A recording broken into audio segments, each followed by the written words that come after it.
Chapter 39. In the front hall of the Li residence. You stinking brat. You don't do proper work all day long. You're always messing around with messy things. How can you let Lan play with such dangerous things? Li Jingma paced back and forth, pointing at Li Zishuan's nose as he scolded him. Today's matter was too dangerous. Father, it was Lan who wanted to play. It has nothing to do with brother, Lan said weakly as she tugged at her father's sleeve when she saw her father scolding her brother. I haven't even scolded you yet. You're a girl, but you're always like a wild brat, following your brother around. You haven't been going to your mother's place to learn how to be a maid recently. Li Jingma changed his target when he heard Lan Er's words. Lan Er's eyes were red from her father's scolding, and tears were about to fall. She tugged at her brother's hand, lowered her head, and bit her lip, not daring to say anything. She also felt that she was in the wrong today. Li Zishuan couldn't stand it anymore. He reached out and hugged the pitiful Lan Er, saying to his father, Father, Lan Er is still young. If she wants to play, let her play. Why do you have to force her to learn this and that? Our family has so much money. Do you think we'll be short of food for Lan Er in the future? Although Li Jingma didn't expect his son and daughter to learn how to earn money for the family, when he heard Li Zishuan speak so matter-of-factly, as if all the money in the family was earned by him, he was so angry that he almost vomited blood. After calming down, he said, he calmed down and calmed himself down, so what if the family has so much money? Isn't it earned by your father? Why?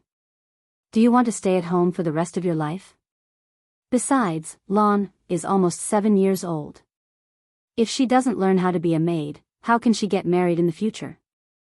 Li Zishuan was speechless. Lan wasn't even 7 years old. His father was thinking so far ahead. Although he knew that his father was angry, Li Zishuan was still a little unhappy. Father, I won't stay at home and wait for death. Even if Lan doesn't learn anything and can't get married, I can still earn money to support her for the rest of her life. My sister can't be wronged by anyone. Not only Lan but I can also rely on my own abilities to earn money for my parents' retirement. After saying that, he looked at the dumbfounded old man Li with an arrogant expression. His eyes seemed to say, yes, you didn't hear me wrong. I want to earn my own money. Lan Er's heart was filled with sweetness when she heard her brother speak up for her. She hugged her brother's arm tightly and refused to let go. She thought to herself, brother is so good, even better than daddy. Li Jingma stared blankly for a moment. After a moment of calmness, he stepped forward and placed his hand on Li Zishuan's forehead. He asked worriedly, Xian, you don't have a fever, do you? What? My Xian, you're sick. A cry of surprise came from outside the door. Then, Mrs. Li Zishuan rushed to the front of Li Zishuan like a gust of wind. She pulled him over and looked at him carefully. It turned out that when Xiao He saw the young master and young miss being scolded in the front hall, she hurriedly ran to the eastern courtyard to ask for help. The servants of the Li family all knew that the master was afraid of the madam. Li Zishuan's face was filled with black lines as he slapped his father's hand away from his forehead. He looked at Mrs. Li and said, Mother, Xian, is fine. Don't worry. He then turned around and said seriously to his father, Father, I was serious about what I said just now. I don't want to always stay at home and live off my parents. I also want to do some things myself so that I can take care of father and mother in the future. I know that father doesn't believe in my abilities, but wasn't the chicken I ate previously a proof? Just based on that alone, the Drunken Immortal restaurant's profits should be more than 1,000 strings of coins, right? Li Zishuan really wanted to open a small shop and sell the things in his mind to the people of Great Tang. Not only could he earn money, he could also find something for himself to do.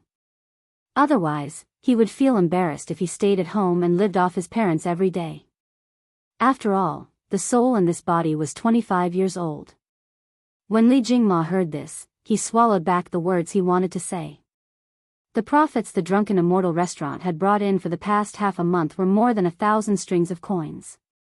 A few days ago, he heard from shopkeeper Lu that the Drunken Immortal restaurant had increased the daily supply of Drunken Immortal restaurant under the strong demands of the customers.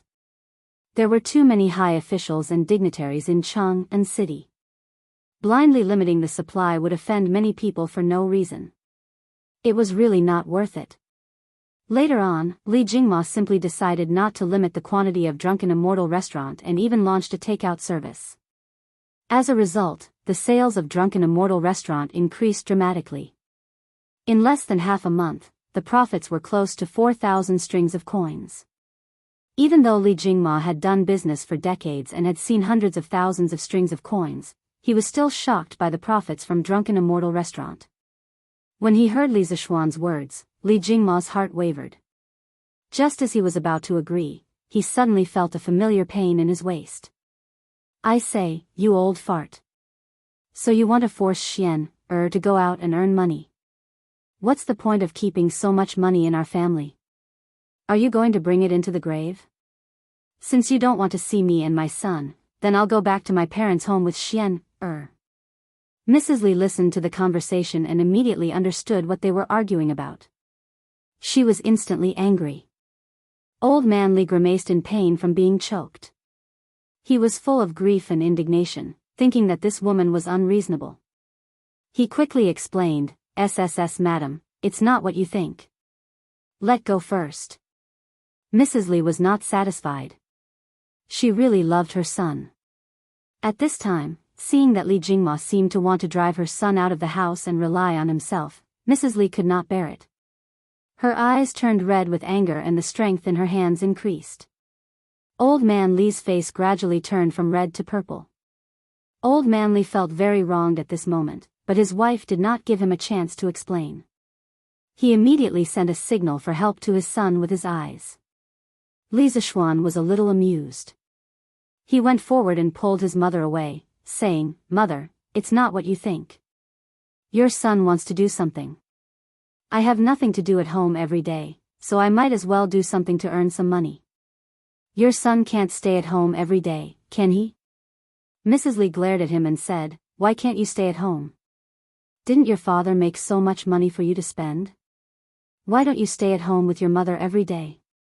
Then she glared at old man Li fiercely. If he dared to say no at this moment, he would definitely have to sleep in the study at night. Of course, old man Li did not dare to say no. At this moment, he turned his face to the side and rubbed his old waist to recover from his injury. Li Zishuan did not know whether to laugh or cry. Who would encourage their child to be a member of the family? However, he was still a little touched in his heart. "Mother, Master taught me a lot of things when he was alive, and I still want to carry it forward. Besides, I can't rely on you for the rest of my life. Father is old. I want to grow up as soon as possible so that you can enjoy a happy life." Hearing their son's sincerity, the two old people were relieved. Their son had grown up and knew how to be filial to his parents. For parents in the world, there was nothing happier than this. Mrs. Li looked at her son with a face full of love and said, "Since Xian wants to do something, mother will support you. If you need anything, you must tell me. Do you hear me?" Li Zishuan hurriedly nodded in agreement. He turned around and said to Li Jingma, "Father, I can definitely build an even bigger business empire." Li Jingma looked at his son's confident face and stroked his beard in relief. He said, "Since Xian is so confident, then go ahead and do it." Li Zishuan agreed. Lan interrupted, "Lan also wants to help Big Brother do big things. Lan doesn't want to be paid." Everyone was amused by Lan's innocent words. Li Zishuan smiled and rubbed Lan's head. He wanted to pull Lan out. Suddenly, he seemed to have thought of something. He stopped in his tracks and walked back to Li Jingma, who was full of gratification, and said, "Father, since I want to start my own business and open a shop, you can't not give me the capital, right?" Li Jingma said in a muffled voice, "Then how much do you want?" Li Zishuan smiled and probed, "It's not much.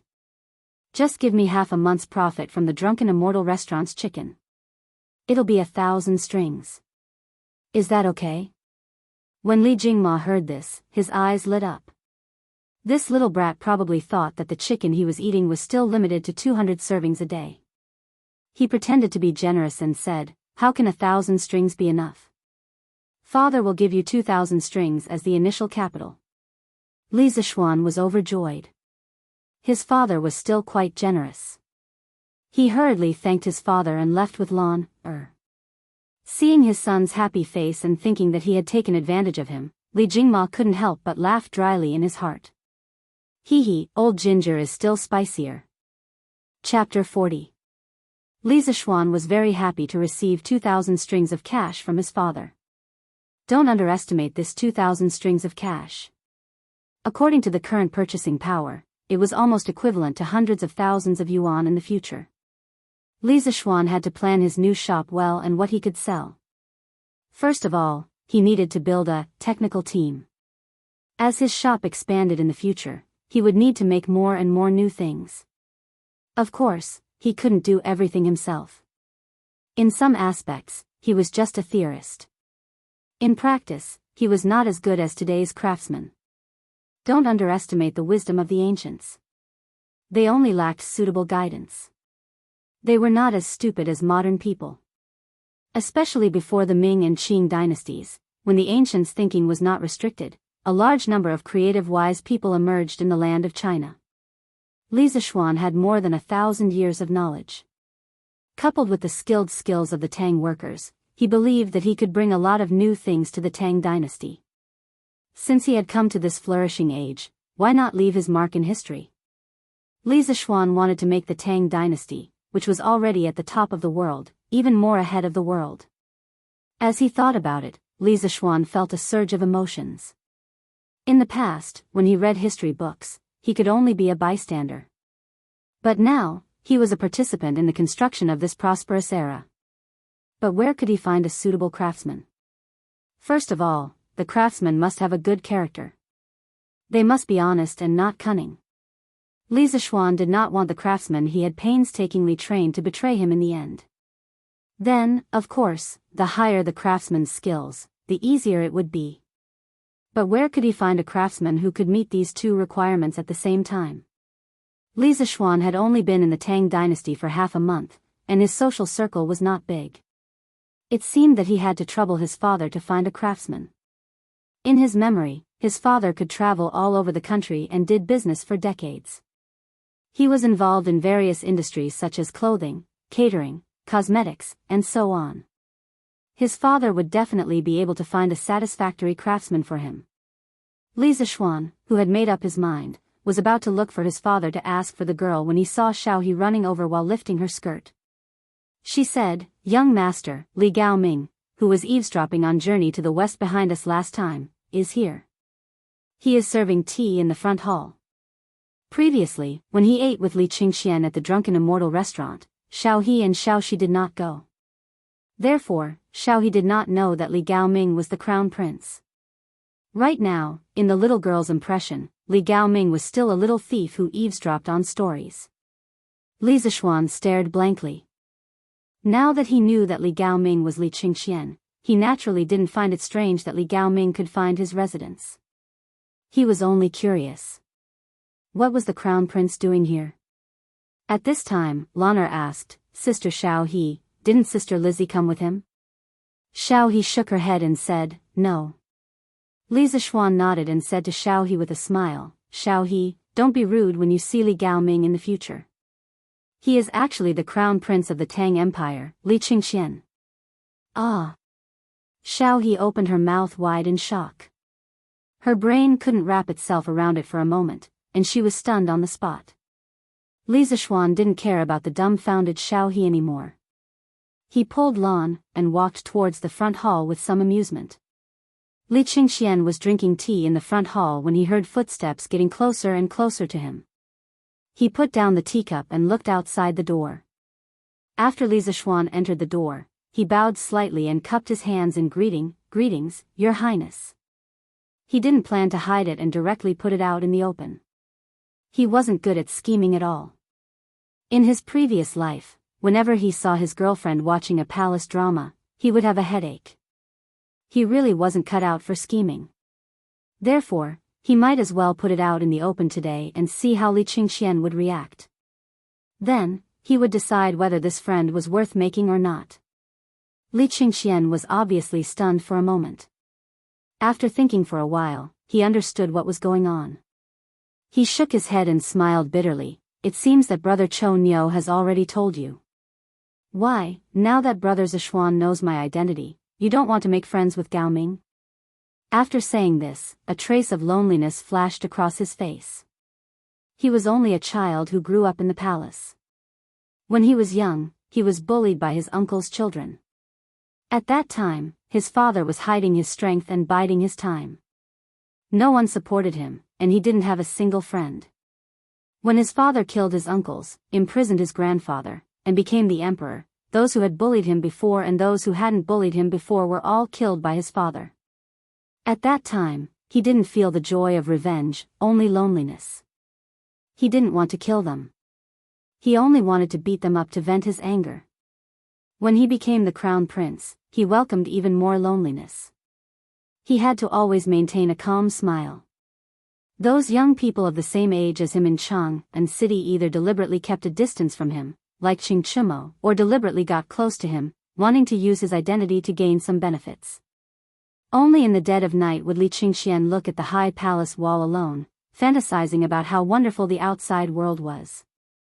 Not long ago, when he went out of the palace with Changle's younger sister, he met Li Zishuan, heard the interesting story, and ate the interesting food. From the bottom of his heart, Li Qingxian was very envious of Li Zishuan's free and real life. He really wanted to make such a friend. He didn't expect that Qing Chimo had told Li Zishuan his true identity so early. Perhaps Qing Chimo had also warned Li Zishuan to keep a distance from him. Thinking of this, a trace of disappointment flashed across Li Qingxian's eyes. As expected, being in the royal family, one was destined to be alone. Li Zishuan had been carefully observing Li Qingxian's expression. At this moment, he saw that Li Qingxian's words were sincere, and the loneliness and disappointment in his expression didn't seem to be fake. He was relieved and thought that Li Qingxian's nature was not bad. He could make friends with him. Maybe under his influence, he wouldn't go on the road of no return. He smiled at Li Qingxian and said, I, Li Zishuan, have always made friends based on the person, not the identity. But if someone talks about the identity with me, then I will keep a distance from him. Li Qingxian thought for a moment and understood the meaning of Li Zishuan's words. He said happily, that's great. I have the same idea. The two looked at each other and smiled. Li Qingxian said again, since you already know my identity, I won't call you a loner in the future. Let's call each other brothers to avoid being estranged. Li Zishuan didn't answer him. He smiled and asked, why did Gao Ming come here today? Since his identity had been made clear, Li Qingxian didn't need to deliberately hide anything.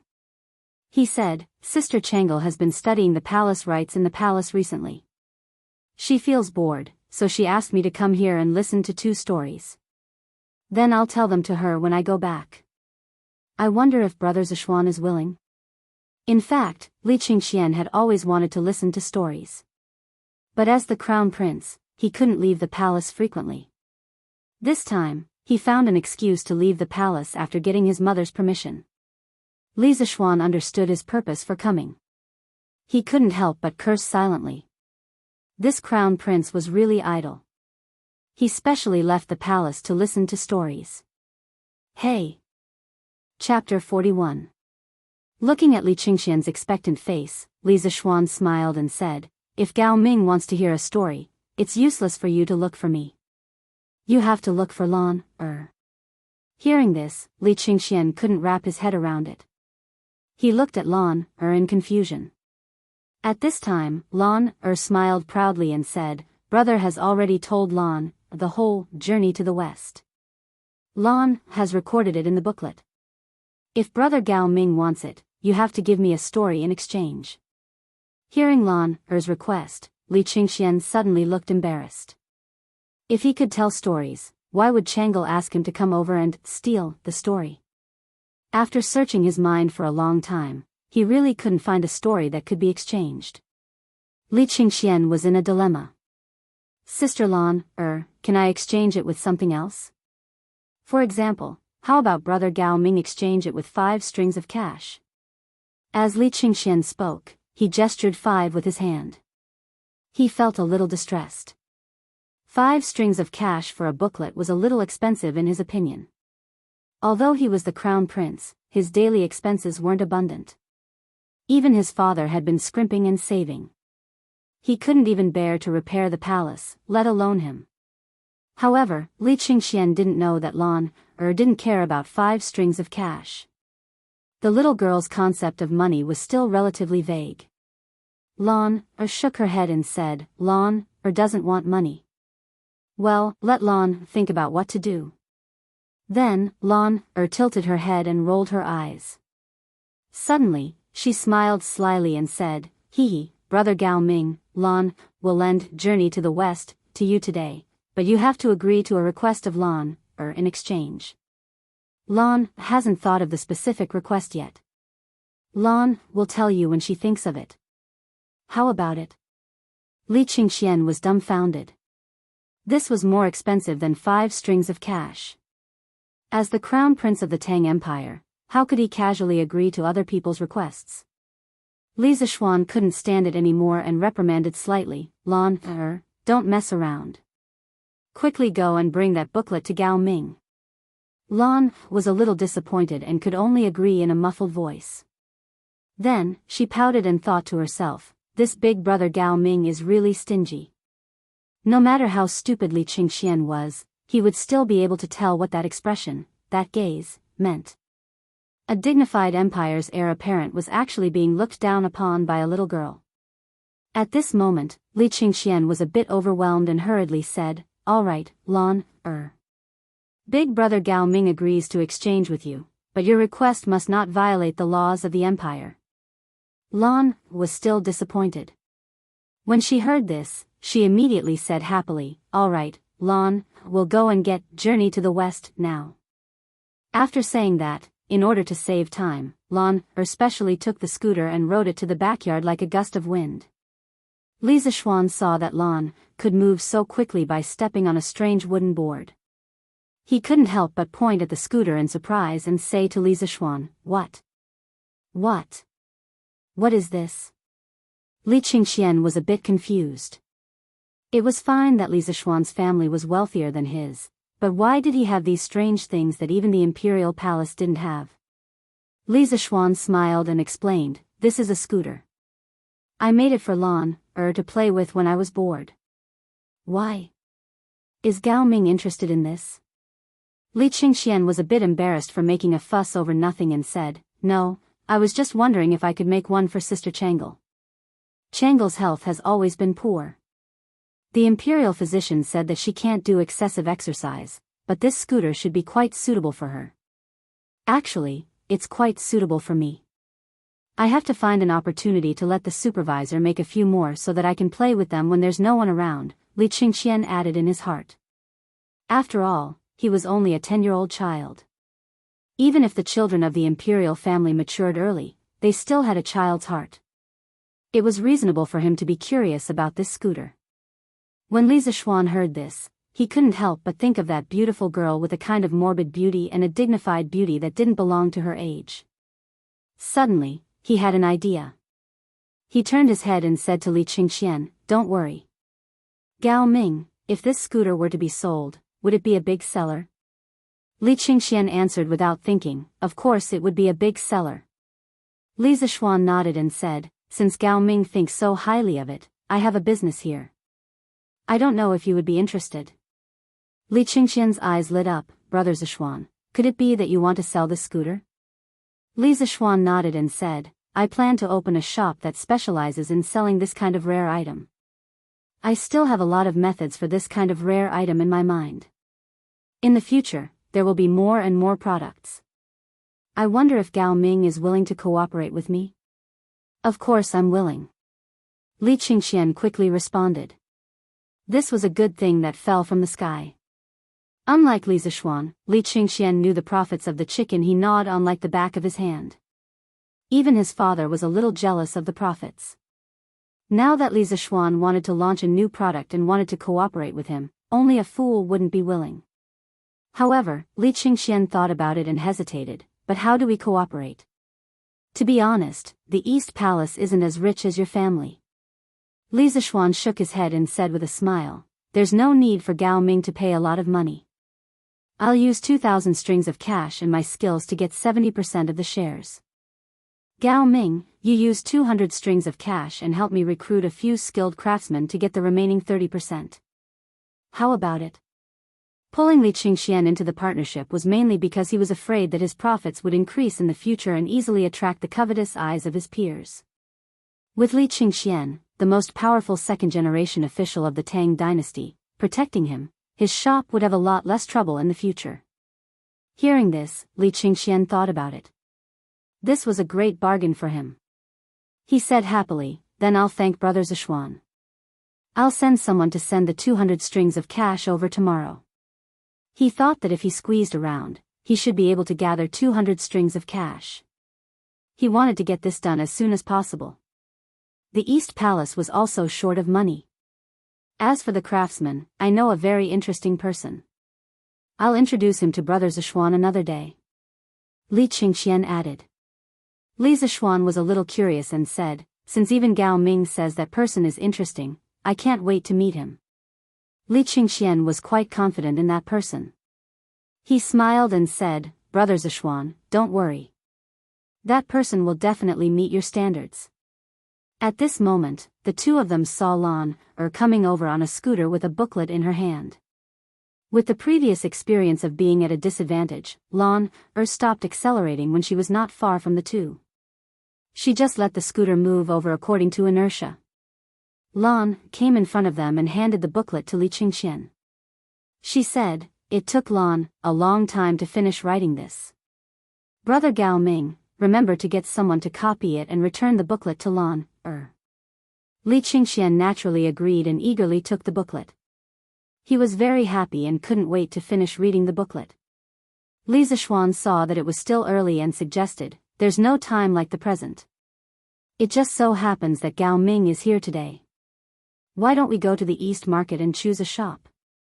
He chose to open a shop in the East Market mainly because it was close to home and the palace. Although the West Market was bustling, it was too far away. It was also Li Qingxian's first time opening a shop. He found it quite novel. He looked at the time. It was indeed early. Since he had taken a day off from his mother, it would be a waste to return to the palace so early. Thinking of this, Li Qingxian eagerly said, of course. Let's go now. Lan hurriedly said, Lan wants to go too. Just like that, the four of them went out and walked towards the East Market. The other person was Steward Wang. Li Zishuan didn't know the market and wasn't good at bargaining, so he brought Steward Wang along. Chapter 42. Today, Han Yushi was instructed by Han Lijing to fill a gourd with the first batch of fruit wine brewed by the Han village and send it to Cheng, and for the young master and young lady to taste. It was not easy to have a chance to enter the city, so naturally, Iron Egg went with them. He even put a big grasshopper he caught recently into a bamboo tube and planned to give it to his sister Lan. Ever since Li Zishuan left the Han village, the scene of them escaping from the tiger's mouth in the mountains kept flashing in Han Yushi's mind. She could not forget it. Thinking that she would be able to see the young master today, Han Yushi got up early in the morning to dress up. She put on a relatively new pink dress and took out a silver hairpin from an exquisite wooden box at the head of the bed. She pinned it on her beautiful hair. This silver hairpin was left to her by her mother. Han Yushi, who was already fresh and refined, became even more beautiful. She was like a fairy descending to the mortal world. She was so radiant that she attracted the attention of passers-by along the way. Fortunately, the Tang dynasty was still relatively clean. Generally, no one dared to kidnap women in public. The siblings entered the city from the Yanqing Gate in the east of Chang'an. Looking at the neat streets and magnificent buildings, Iron Egg did not know where to put his eyes. He looked around randomly, like Granny Lu entering the Grandview Garden for the first time. They did not know that from the moment they entered the city, a pair of eyes had been watching them. To be more precise, they were watching Han Yushi. A man with a face full of pockmarks and dressed like a scholar carefully followed behind Han Yushi with 2 servants. The scholar with a face full of pockmarks stared at Han Yushi's figure from behind and drooled as he looked at her. "Young master, if the old master knows about this when we go back, he will break our legs." The short servant next to him saw his young master's lustful face and knew that his young master did not have good intentions towards the girl. He could not help but persuade him with a bitter face. The pockmarked young master was lustful at this time. How could he listen to him? He said impatiently, "What are you afraid of? Didn't you see that these 2 came from a village outside the city? Later, when we enter the alley in front, the 2 of you go up and knock them out. Carry the older one to my house outside the city, and throw the younger one to a random place outside the city to bury them. No one will know, hee hee." After he finished speaking, he licked his lips and sneered wickedly, "Tsk, this little lady is really charming. She's even prettier than the courtesans of the Emerald Smoke House. This young master has traversed the fields of flowers for so many years, but I've never seen such a stunning beauty." When the 2 servants saw their young master like this, they guessed that they wouldn't be able to persuade him otherwise. Their faces were bitter. In the past, the young master had done this kind of thing many times. However, after being discovered by the old master, the ones who were punished were always the servants. This time, they could only pray that things would go smoothly and not be discovered by others. When Han Yushi and Iron Egg walked into the alley between Xianping Square and Xingping Square, they felt that there were a few people following behind them. She stopped in her tracks and turned around to look. Han Yushi saw a wretched man with a face full of pockmarks staring at her lecherously. She immediately felt angry and flustered. However, when she looked up and saw that there were no pedestrians around. This alley was remote and narrow. Han Yushi was very anxious at this moment. "Little lady, how about coming home with me? How about I take you in as my 8th concubine?" The pockmarked man chuckled and said. As he spoke, he wanted to go forward and touch her. As for the little brat beside him, he didn't care about him from the beginning. "Get lost, don't touch my sister." Iron Egg picked up a stone in the corner and stood in front of Han Yushi. He raised the stone in his hand to deter the 3 people in front of him. At the same time, he whispered to Han Yushi behind him, "Sister, take the opportunity to find the young master later. They can't catch up with me." Han Yushi quickly shook her head. "How can I do that? If they catch you, they will beat you." Iron Egg said anxiously, "Sister, what time is it now? If I am caught, I will at most be beaten up." Iron Egg has thick skin and is not afraid of being beaten. "But if you are caught, sister, it will be different. Children from poor families took charge of the family early." Although Iron Egg was young, he still knew a little about the dirty dealings of these rich young masters. He understood that if his sister fell into the hands of this scum, she would definitely suffer a fate worse than death. He might as well go up and be beaten up. Anyway, he had thick skin. Han Yushi's face turned pale when she heard this. After struggling for a while, she said, "Iron Egg, you must be careful. Sister will go and find the young master for help." "Humph, want to leave? None of you can leave." The pockmarked man snorted coldly. 2 servants blocked their way, one in front and one behind. At this time, Iron Egg suddenly exploded. He threw the stone in his hand at the servant blocking the way in front and shouted, "Sister, quickly leave from here. I will stop them." Although Iron Egg was young, he usually did a lot of farm work and was not weak at all. His stone hit the servant's forehead directly and smashed him to the ground. The pockmarked man was shocked. He didn't think that this little brat, whom he had always looked down upon, would have such great strength and speed. Seeing that one of his lackeys had fallen, he hurriedly joined forces with another tall servant to close in on this side. At this time, Iron Egg quickly picked up a wooden stick next to him and stopped the 2 people who wanted to chase after Han Yushi. Han Yushi shed tears and cried, "Iron Egg, sister will go and find the young master to save you." After saying that, she immediately turned and ran out of the alley. She knew that she could not help here. She could only hope that Iron Egg could hold on until she found the young master to save him. Li Zishuan brought Lan, Li Qingxian, and Steward Wang to the East Market.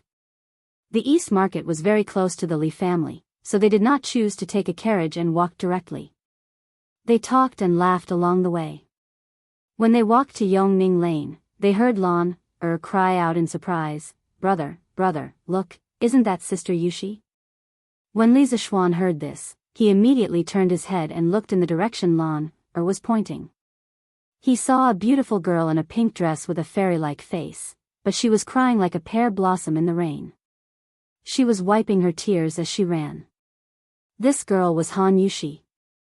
Seeing this, Li Zishuan hurriedly exerted his strength and ran in front of Han Yushi. Han Yushi was thinking about her brother's safety and only knew to run forward without caring about anything else. She did not notice him at all and bumped into his arms. She immediately woke up with an "ah." Looking up and seeing that it was Li Zishuan, Han Yushi was pleasantly surprised. She hurriedly pulled his arm and cried, "Young master, quickly go and save Iron Egg. A few scoundrels are beating him up in front." Li Zishuan's heart ached when he saw Han Yushi crying. When he heard her words, he instantly guessed the situation in his mind. He could not help but be furious. He did not have time to ask her why she entered the city today and directly said, "Yushi, you lead the way. Quickly bring me there." He then shouted at the three people who were following behind, "Yushi and I will go and save Iron Egg first. Lan, Gao Ming, you guys follow later."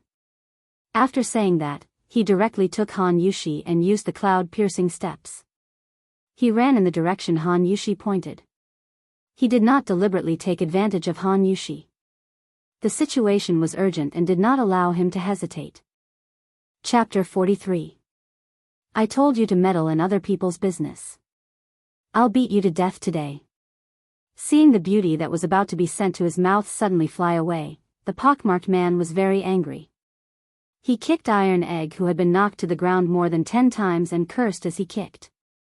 Even though Iron Egg's skin was thick, he could not withstand such a fierce kick from an adult man. He was only a child who was not even 7 years old. At first, Iron Egg could still curse at this scumbag. Now, he was vomiting blood from the kick and was like a pool of mud on the ground. He was already on the verge of death. Previously, he had thought of letting his sister leave first. If he was caught, he would at most be beaten up. He really did not expect this scumbag to be so vicious. He wanted to beat him to death. Even so, Iron Egg did not regret it. Unlike other 7 or 8-year-old children, Iron Egg was sensible early. He knew that if it were not for his sister, he would have died long ago when he was young. Now that his sister was saved, his death was worth it. Iron Egg's eyelids were getting heavier and heavier. When the scumbag kicked him, he could not feel any pain. He really wanted to sleep. Stop! A shocking roar came from the entrance of the alley. It was like a bolt from the blue, shaking the pockmarked man and the servants' eardrums until they were buzzing. The pockmarked man could not help but take 2 steps back in a daze. Iron Egg. Han Yushi ran over with tears in her eyes. Seeing Iron Egg covered in blood from the beating, Han Yushi picked up Iron Egg and called out Iron Egg's name in a low voice. "Oh, little lady, you called for help so quickly? But can this pretty boy really save you? I think, little lady, why don't you marry me obediently and be my concubine? What future do you have with this gigolo? How can he be as handsome as me?" The freckled man was overjoyed when he saw that Han Yushi had returned. He did not care much about the gigolo beside him. He was not even half as handsome as him. Even though Li Zishuan was filled with rage, he was amused by the shameless pockmarked man in front of him. He touched his face doubtfully and looked at the pockmarked man. After confirming that the scum was talking nonsense, he didn't waste any time and directly flew over to punch him in the head. That scumbag was still being narcissistic at the side when he saw a fist coming towards his face. It was too late for him to dodge. Roar! The pockmarked man was sent flying far away with a punch. The 2 servants who hadn't reacted just now hurried over to help their young master up. The scumbag's mouth was full of blood. He angrily pointed at Li Zishuan and said incoherently, "Little rabbit, do you know who this master saw, young master, is? Do you know, who my father is? You too, filth, trash, hurry and tell him." Then he rubbed his face and took a deep breath. The tall servant came forward and said arrogantly, "Boy, you're finished. Our young master is Chao Xiaoyun. Our master is Chao Rui, the county premier of Wanyan County in Chang'an. You dare to hit our young master? You're dead." Li Zishuan snorted and didn't want to talk nonsense with them. He directly went up to fight. Iron Egg was still dying and his injury was unknown. He had to find a doctor quickly. Perhaps Li Zishuan used to be afraid of these officials. After all, he was just a commoner. Commoners didn't fight with officials. But now he had the help of Qing Chimo and Li Qingqian. How could he be afraid of a small county premier? After beating up the three people, Li Zishuan kicked the tall servant and said, "Tell your master to come and get him. I want to see what kind of person can give birth to such a scumbag." At this time, Lan and the others had already arrived. When Lan saw Tai Dan lying on the ground covered in blood, her eyes turned red. Although she had only stayed for a little more than a day at the Han Manor, she had already formed a very deep friendship with this little brother she had just met. Lan knelt beside Han Yushi and looked at the miserable Iron Egg. She cried, "Brother Iron Egg, what's wrong with you? Get up, Lan, we'll treat you to some chicken." Tai Tai forced his eyes open and said intermittently, "Sister." Lan, Iron Egg is fine. Iron Egg helped you catch a grasshopper, more powerful than Wei Qing. It's over there. After saying that, he pointed to the wall with difficulty. Li Zishuan and Lan looked over there and saw an overturned bamboo tube on the ground. A bigger grasshopper was jumping not far from the tube. Lan didn't have the heart to catch it. She just wanted her brother Iron Egg to get better quickly. At this time, a rooster ran out of a courtyard and flew past everyone. When it saw the grasshopper on the ground, it quickly flapped its wings and pecked at the grasshopper. It ran away like a wisp of smoke. Although Lan felt sorry for the grasshopper, now was obviously not the time to care about it. Li Zishuan saw it and suddenly felt something. It was as if he had suddenly thought of something. Li Qingqian asked, "Brother Zishuan, what happened?" Li Zishuan waved his hand and said, "We'll talk about this later. The most important thing now is to send the Iron Egg to the medical hall. Gao Ming, I know you have guards with you. I'll have to trouble you to ask them to help send the Iron Egg to the medical hall." Although Li Qingqian was curious about how Li Zishuan knew there were guards behind him, it wasn't appropriate for him to ask. He nodded and shouted into the air, "Wu San, come out." A person scuttled out of the alley and bowed to Li Qingqian. "Your subordinate is here. Send someone to immediately send this child to the Imperial Physician Bureau. Have them treat him with all their might," Li Qingqian ordered. "Yes." Wu San waved behind him and two soldiers immediately came up. They carried the Iron Egg away, but he stayed behind Li Qingqian. Since he had been discovered by Li Zishuan, he had nothing to hide. Li Zishuan comforted Han Yushi for a while before angrily walking towards Chao Xiaoyun, who was lying on the ground. He had roughly examined the injuries on Iron Egg's body. They were much more serious than the injuries he had suffered at the Han village.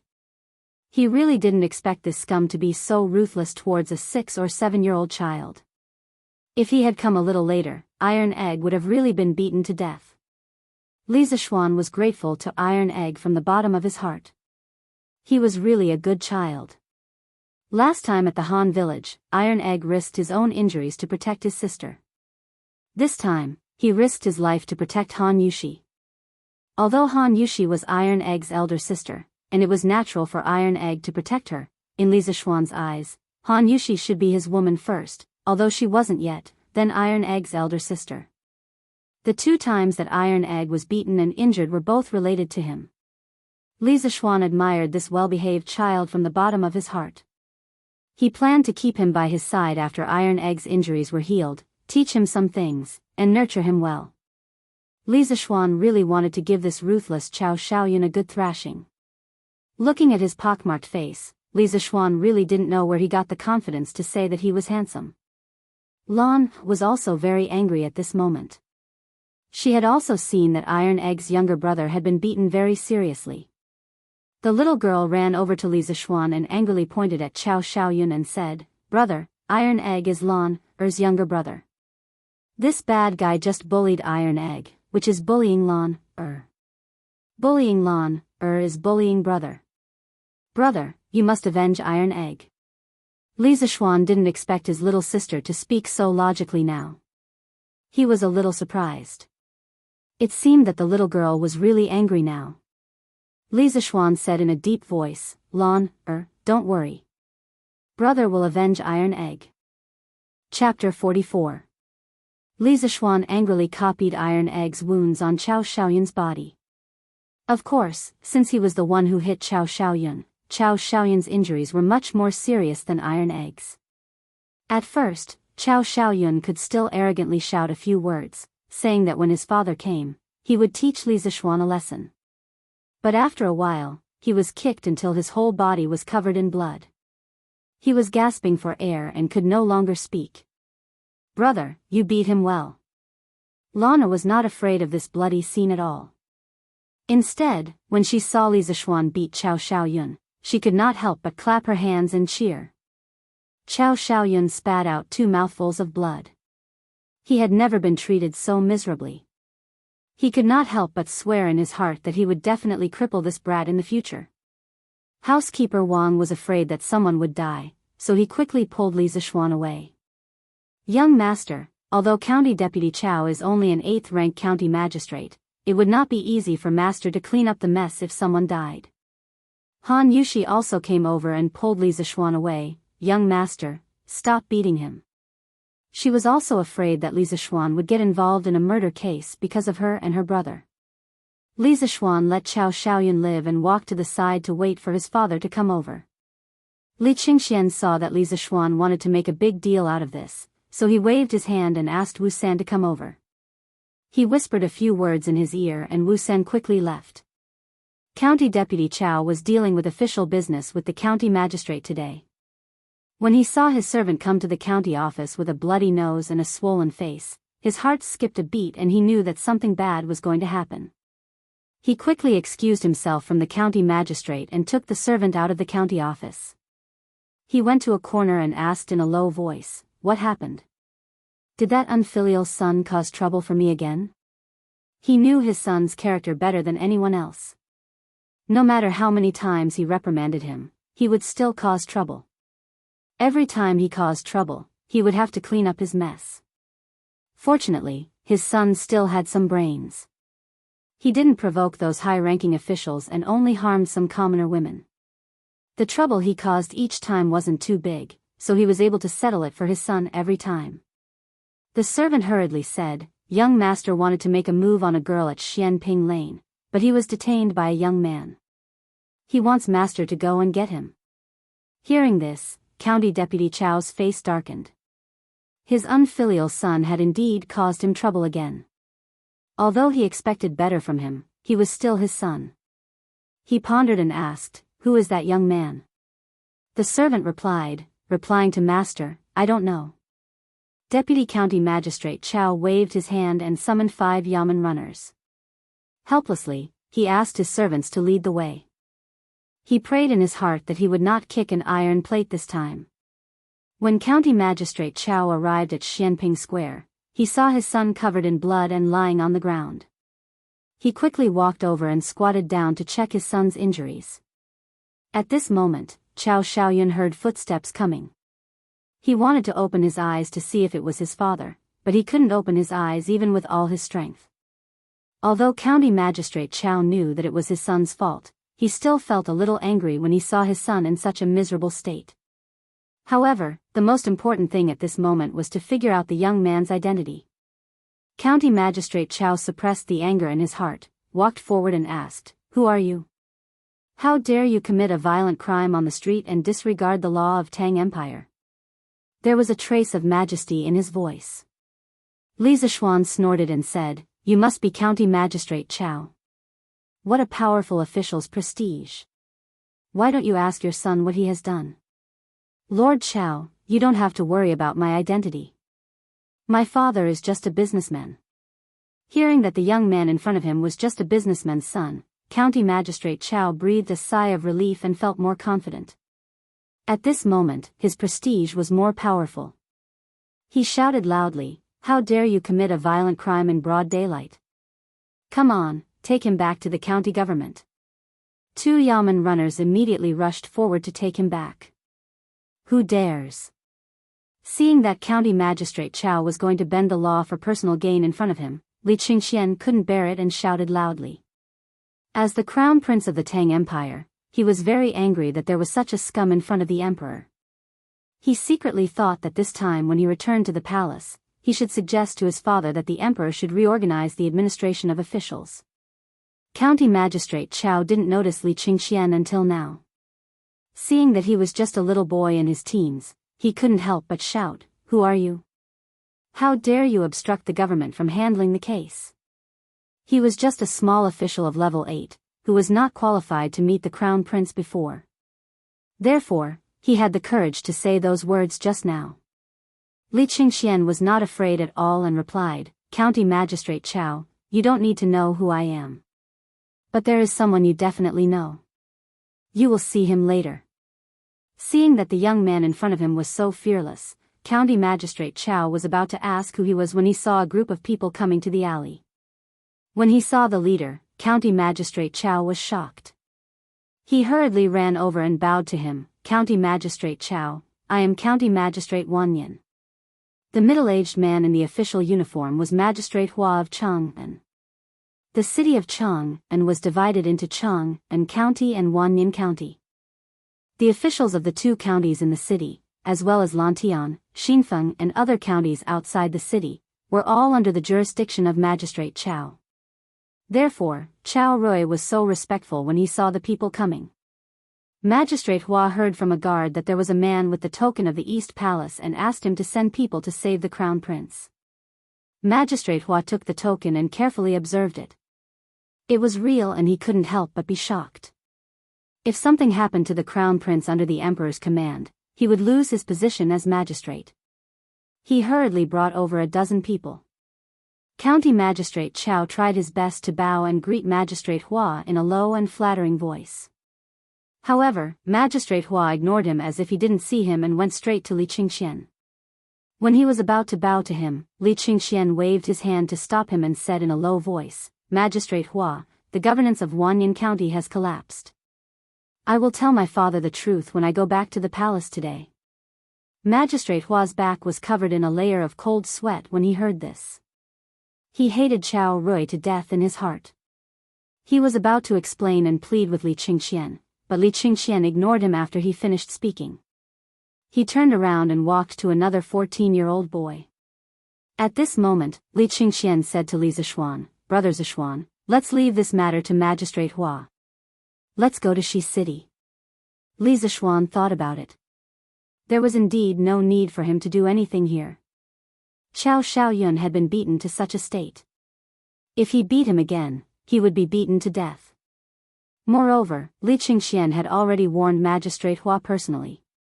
As long as there was nothing wrong with his brain, he wouldn't dare to cover for Chao Rui and Chao Rui. Looking at Chao Shaoyun's behavior, he knew that this was not the first time he had done this. Now, he had gotten rid of a scourge for the people of Chang'an. Li Zishuan walked to the side and pulled Han Yushi up. He took Lan, and Li Qingxian to Shi City. They were going to Shi City to buy a shop today.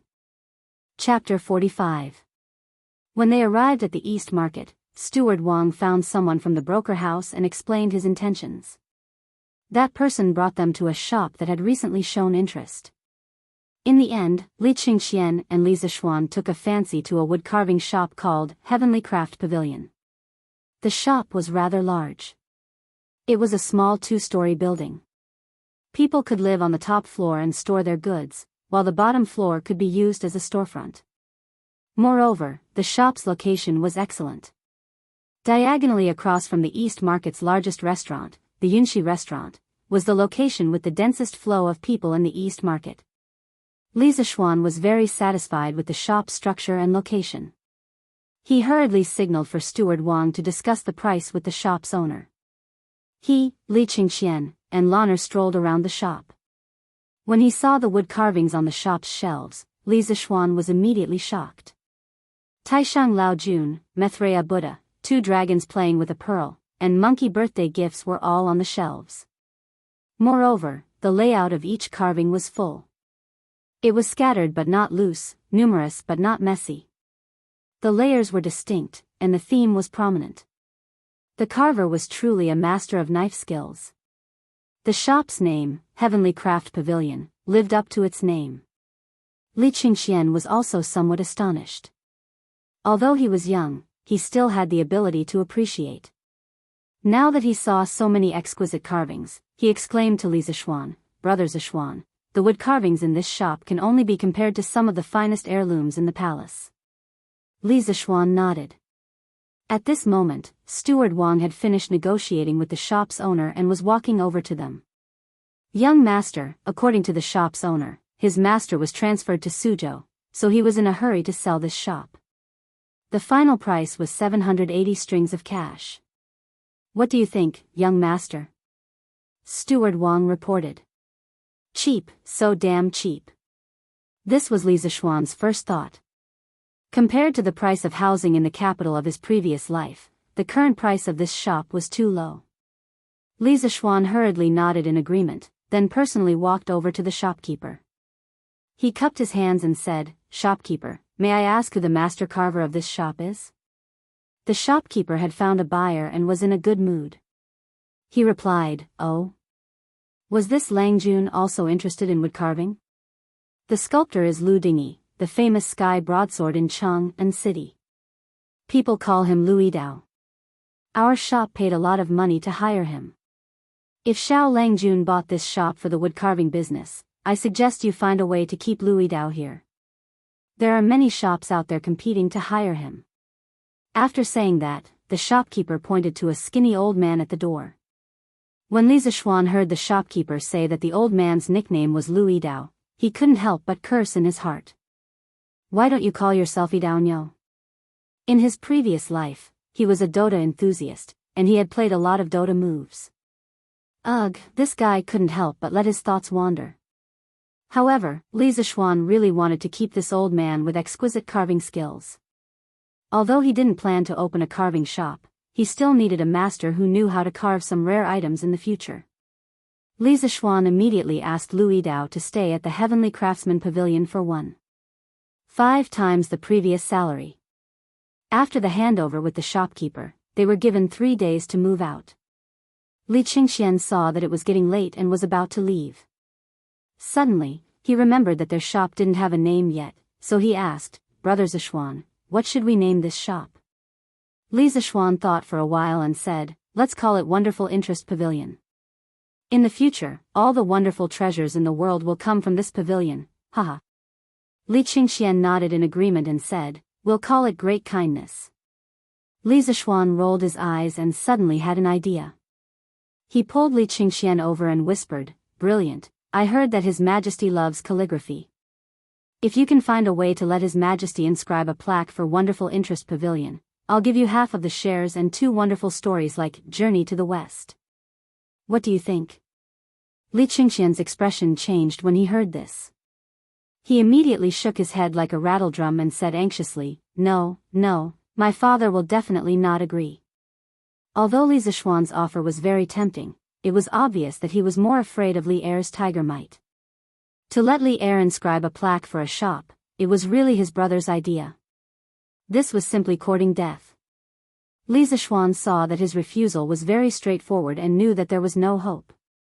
He settled for the next best thing and said, "Then forget it. But brilliant, you have to find a famous calligrapher to inscribe a plaque. Our Wonderful Interest Pavilion style must be as high as possible in the future. The plaque can't be shabby." Li Qingxian thought for a while and already had a plan in mind. He nodded in agreement and said, "That's not a problem. Oh, right, tomorrow I'll bring over that very interesting person with excellent skills in machinery for you to meet. I see that Brother Zishuan often has some wonderful ideas." Perhaps the two of you can collide and create some sparks. Li Qingxian didn't see any problems with this sentence, but as a modern person, Li Zishuan saw a big problem. He cursed in his heart, "I'm not gay." However, Li Zishuan couldn't explain anything. Instead, he was somewhat interested in the person that Li Qingxian was talking about. He said, "Then I'll wait and see." Then, Li Qingxian bid farewell to him and left with the guards. Li Zishuan took Lan, Yushi, and a few others and hired a carriage to go to the Imperial Medical Department to pick up Iron Egg. Seeing that Iron Egg was wrapped into a dumpling, Han Yushi's heart ached and she couldn't help but cry. Lan Er's eyes were also red. Iron Egg saw that his sister and Lan were sad for him and hurriedly comforted them. Sister Lan, don't worry. Iron Egg is fine. It doesn't hurt anymore." It would have been better if he didn't say anything. As soon as he spoke, Lan immediately cried out. Li Zishuan saw that Iron Egg could already speak and his injuries were bandaged. He wanted to take him home to take care of him. Thus, he found a medical officer and asked, "How is this child's injury? Can you take him back?"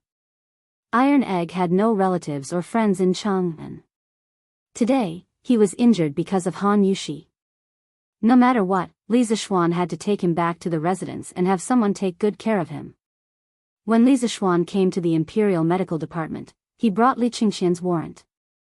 This medical officer naturally didn't dare to offend him. He replied, "The child's broken bones have been connected. Next, he only needs to rest. You can take him back, but you must be careful." Li Zishuan nodded. He invited a few students from the Imperial Medical Department to carefully carry Iron Egg into the carriage. Naturally, a few bedding had been prepared in the carriage to avoid bumps. Li Zishuan let Han Yushi and Lan enter the carriage to take care of Iron Egg.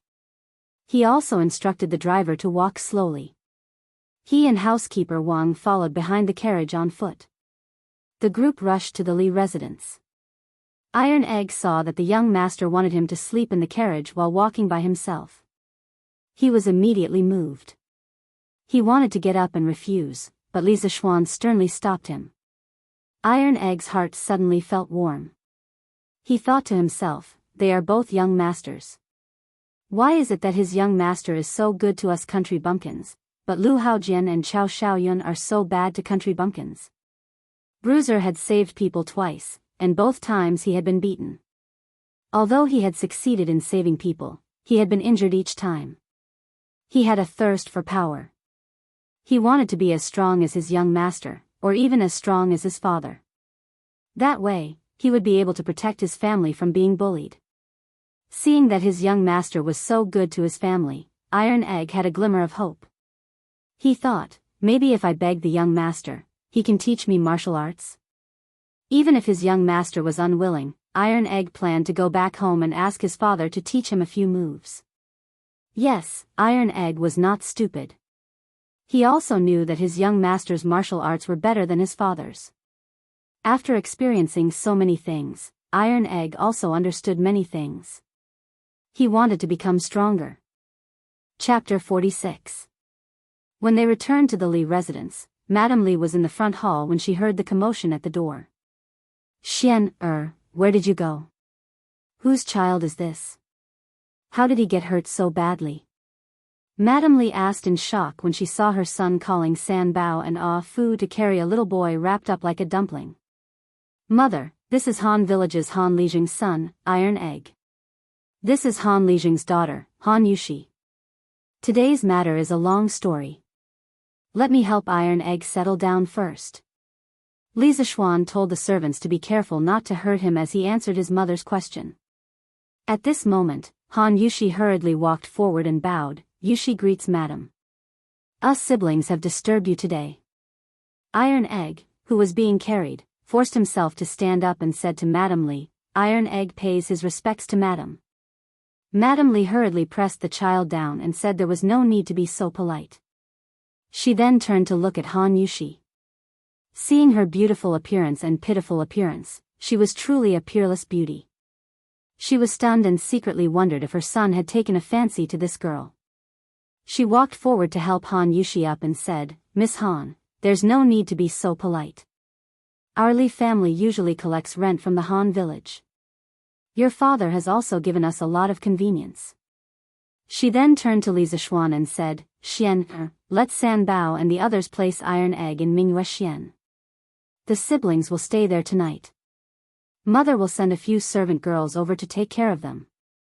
Mingyue Xian was a small independent courtyard in the west courtyard that Li Zishuan lived in. It was used by the Li family to entertain guests. Li Zishuan naturally agreed. Han Yushi hurriedly declined, Madam, we don't need servant girls to serve us. I can take good care of little brother. Madam Li smiled and said, You little girl, there's no need to be so polite in our house. Previously, Xian was taken care of by your father in the Han village. She had just noticed that there was a trace of adoration in her son's eyes when he looked at Han Yushi. As an experienced person, Madam Li naturally understood everything. She thought to herself that although this girl's family background was a bit poor, her appearance could indeed be considered stunning. No wonder her son was infatuated with her. Her son was finally enlightened. It seemed that she would soon be able to hold her grandson. Mrs. Li's imagination was running wild, and she began to fantasize happily.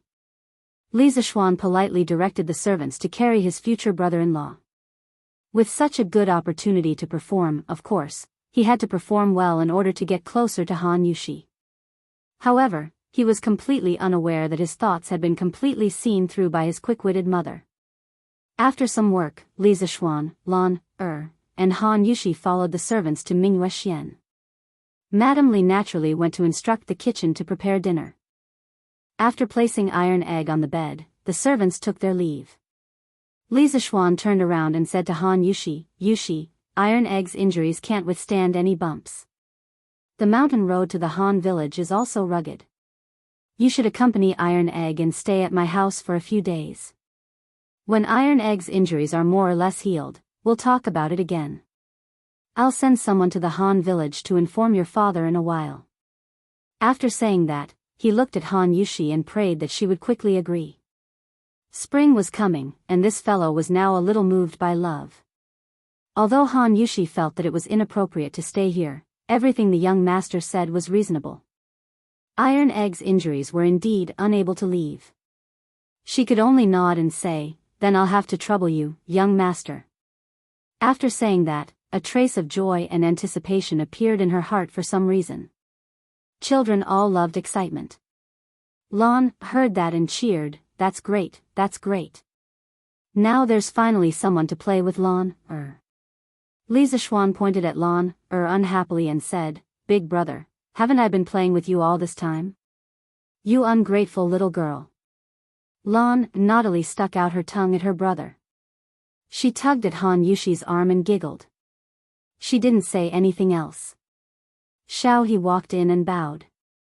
Young master, the food is ready. Madam wants you to go to the front hall to eat. Old master is also back. Li Zishuan nodded and said to Han Yushi, Yushi, follow me to the front hall to eat. I'll ask Xiao He to send some food over for Iron Egg to eat later. Han Yushi hesitated for a moment and nodded. Lan mischievously said, Brother Iron Egg, you have to be good. Lan will ask Sister Xiao He to send you some chicken to eat later. Iron Egg didn't know whether to laugh or cry. Come, Yushi, eat this base. It's good for your body. At the dining table, Madam Li was beaming with joy as she frequently picked up food for Han Yushi. Han Yushi's small bowls soon piled up into a small mountain. Han Yushi was helpless. If she refused, she was afraid that it would be too rude. Moreover, she kept feeling that Madam Li was looking at her strangely. She was a little flustered and could only hurriedly thank her and bury her head in eating. Li Zishuan also noticed his mother's strange gaze. He thought to himself, could it be that his mother saw that he was interested in Han Yushi? That shouldn't be. Li Zishuan felt that he hid it very well. Xian, I heard from your mother that Han Tianhu's son was injured today. Li Jingma asked. Yes, father. Iron Egg's injury is very serious. I want him to recuperate in our house for a few days. I'll send him back when his injury is better, Li Zishuan answered. Li Jingma nodded. Yes, that's how it should be. Your father and I have some friendship before. Since his son is recuperating in our house, we have to take good care of him. But speaking of which, why was Iron Egg injured? There are actually people who dare to commit murder and injure people at the foot of the emperor. Isn't this disregarding the national law? When Li Zishuan heard this, he felt that the latter half of his father's words were very familiar. After thinking for a moment, it turned out that County Magistrate Chao had just told him this afternoon. He couldn't help but find it funny. He told his father about how they went to Shi City in the afternoon and met Yu Shi and the others who were bullied. Bang! When Father Li heard about Chao Xiaoyan's evil deeds, he immediately slammed the table angrily. This is really preposterous. He actually snatched a commoner's daughter in broad daylight and maliciously injured her. I've heard of this Chao Xiaoyan before. He used his father's official position to snatch commoner's daughter and committed all kinds of evil deeds. He's really guilty. Madame Li also said angrily, this kind of evil person really deserves to be killed. What happened after that? Li Zishuan said, later, Gao Ming called the capital magistrate and ordered him to handle the case impartially and not to play favoritism. Their Chao family will definitely be finished this time. Madame Li let out a sigh of relief. She held Han Yushi's hand and gave her a comforting look. Li Jingmo reacted quickly and asked doubtfully, who is this Li Gao Ming? Why is he able to call the capital magistrate? Li Zishuan didn't plan to hide this matter from his parents. In any case, they would find out sooner or later. He said, Father, this Li Gao Ming is the current crown prince, Li Qingxian. A single sentence stirred up 1,000 waves. This was simply earth-shattering. Other than Li Zishuan and Lan, everyone else in the room was dumbfounded. They were just ordinary people. The crown prince was too far away from them. They never thought that Li Zishuan would be related to the crown prince. Li Jingma's psychological quality was better. After all, he had been in the business world for decades. He was the first to come back to his senses. He muttered, why is the crown prince with you? Li Zishuan really wanted to tell his father that his words were ambiguous. He wasn't gay. However, now was obviously not the time to joke. Thus, he told his parents about him and Li Qingxian opening Strange Interest Pavilion. When Father Li heard that his son dared to take 70% of the shares, he was so shocked that his mouth fell open. He secretly thought that his son was really a newborn calf that wasn't afraid of a tiger. How bold! Li Jingma planned to talk to his son alone after dinner. He wanted to remind him to pay attention to the etiquette between a ruler and his minister. He didn't want to be too rude and offend the crown prince.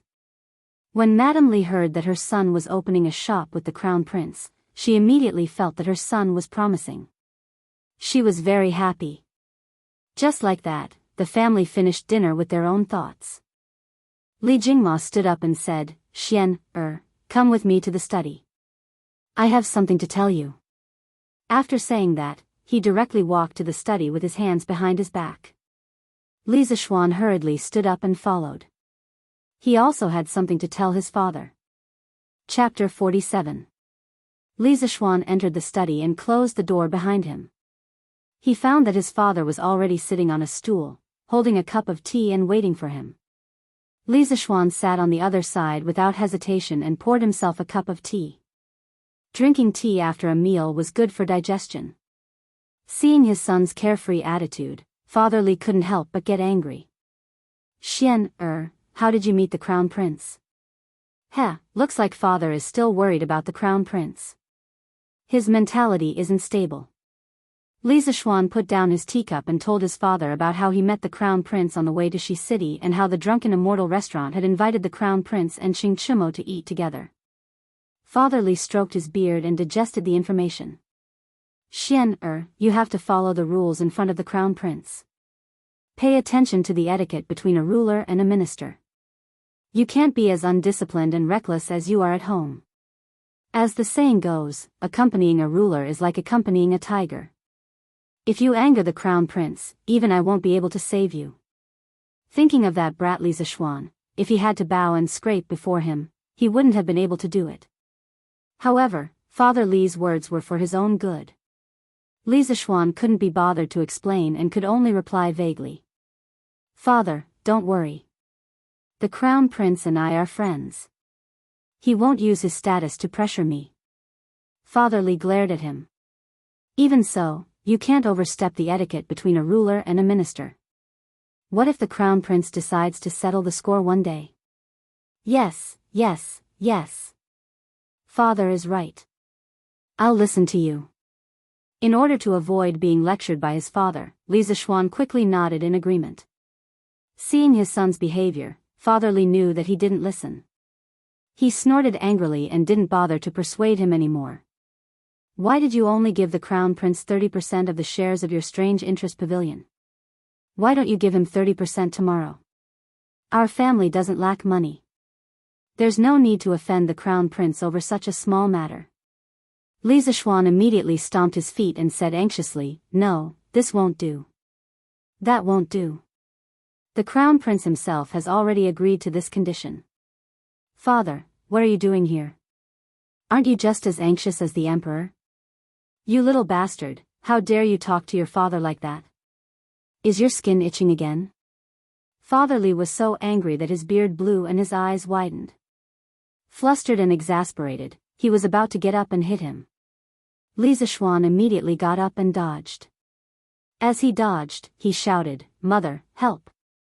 My father is going to put righteousness before family. Old man Li was even more furious. He was so angry that he stomped his feet. At this moment, a cough came from outside the study. Cough, cough. Li Zishuan could tell that it was his mother's voice. Sure enough, her mother pushed the door open and entered. After Mrs. Li came in, she coldly glanced at Old Man Li, then directly sat down beside him and said to Old Man Li, I think you want to sleep in the study again? What couldn't he say to little Xian properly?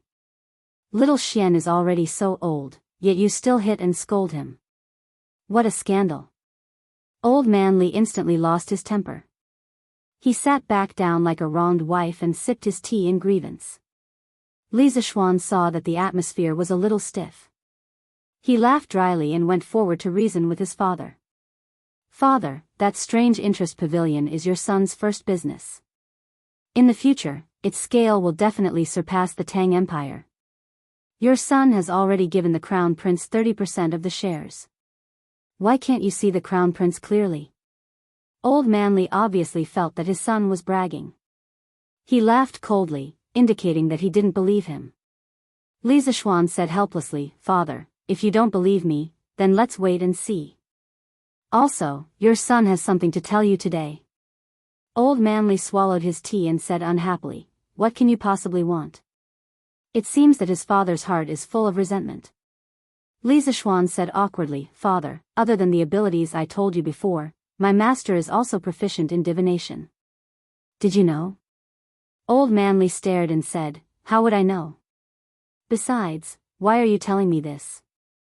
Li Zishuan patiently said, Father, when your son was 7 years old, I accidentally heard my master say that on the 4th day of the 6th month of the 9th year of Wuda. Li Zishuan obviously didn't know the exact date.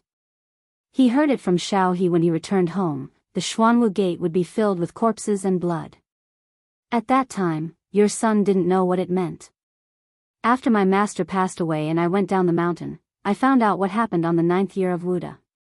Li Zishuan's parents turned pale with fright. They had been living in Chang and naturally knew what happened on the 4th day of the 6th month last year. The location of the incident happened to be the Xuanwu Gate. This incident had now become a taboo among the people of the Tang Empire. No one dared to mention it in public. Mrs. Li stood up and said anxiously, Xian, is this true? Li Zishuan nodded solemnly and said, Your son doesn't dare to lie to you. Although Old Man Li was shocked, he still had some doubts and asked, So what if your master has the ability to predict the future? What's the point of telling us this? Li Zishuan stood up and said slowly with his hands behind his back, after I went down the mountain and found out that my master's prophecy came true, I was even more worried because my master left another prophecy before he died. Old Man Li was also a little nervous at this moment and asked hurriedly, "What prophecy?" Li Zishuan gathered his emotions for a moment and said in a low voice, "My master said that on the 6th day of the 2nd year of Jianghu, there will be a large-scale and unprecedented locust plague in the Tang Empire. At that time, the locusts will cover the sky and the earth and pour down in torrents, sweeping across the entire Guangzhou plain. Wherever the locusts pass, the land will be barren and all the crops will be destroyed by the locusts. The Tang Empire will suffer a world-destroying catastrophe. At that time, thousands of people will starve to death because of the lack of food. It's not surprising that the locusts will eat their children." The two elders were stunned by this shocking prophecy and were speechless for a long time.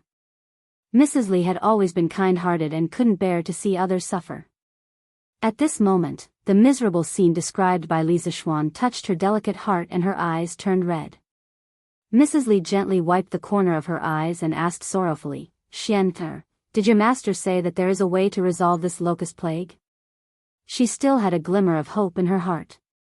Li Zishuan slowly shook his head and said, "My master said that in the 9th year of Wuda, even if the Turks attacked the vicinity of Chang'an, it wouldn't be terrible. The Tang Empire will have a wise ruler to resolve this disaster. But this locust plague in the 2nd year of Jianghu is the biggest test for the Tang Empire that has just been pacified. No one can resolve it. We can only rely on ourselves to fight against the heavens." At this moment, Old Man Li's face was also a little sad. He shook his head and smiled bitterly, "Alas, we are just mortals. How can we fight against the heavens?" Mrs. Li also nodded her head with a miserable expression. The ancients had always maintained a reverent heart for the heavens. In their view, the locust plague was a punishment from the heavens to the human world. How could mortals resist it? In the end, humans couldn't fight against the heavens. Li Zishuan saw that his parents had accepted their fate and had no fighting spirit. He couldn't help but shake his head. It seemed that his task tonight was a little heavy. He had to pull his parents together. He couldn't complete this plan alone. Chapter 48. The atmosphere in the study was extremely stifling. Li Zongyuan's parents had already believed in their son's prophecy, but even if they knew about it in advance, what could they do? At most, they could stock up a batch of food in advance to ensure that their family members wouldn't starve to death. But there would still be tens of thousands of people starving to death because of the lack of food. Although Li Zongyuan's parents weren't exactly good people, they knew that many people would starve to death in the future, but they couldn't do anything about it. Their hearts were filled with grief. Li Zishuan had been worried that if his father knew about the locust plague, he would try to stock up on food in advance so that he could raise the price of food and make a fortune from the disaster.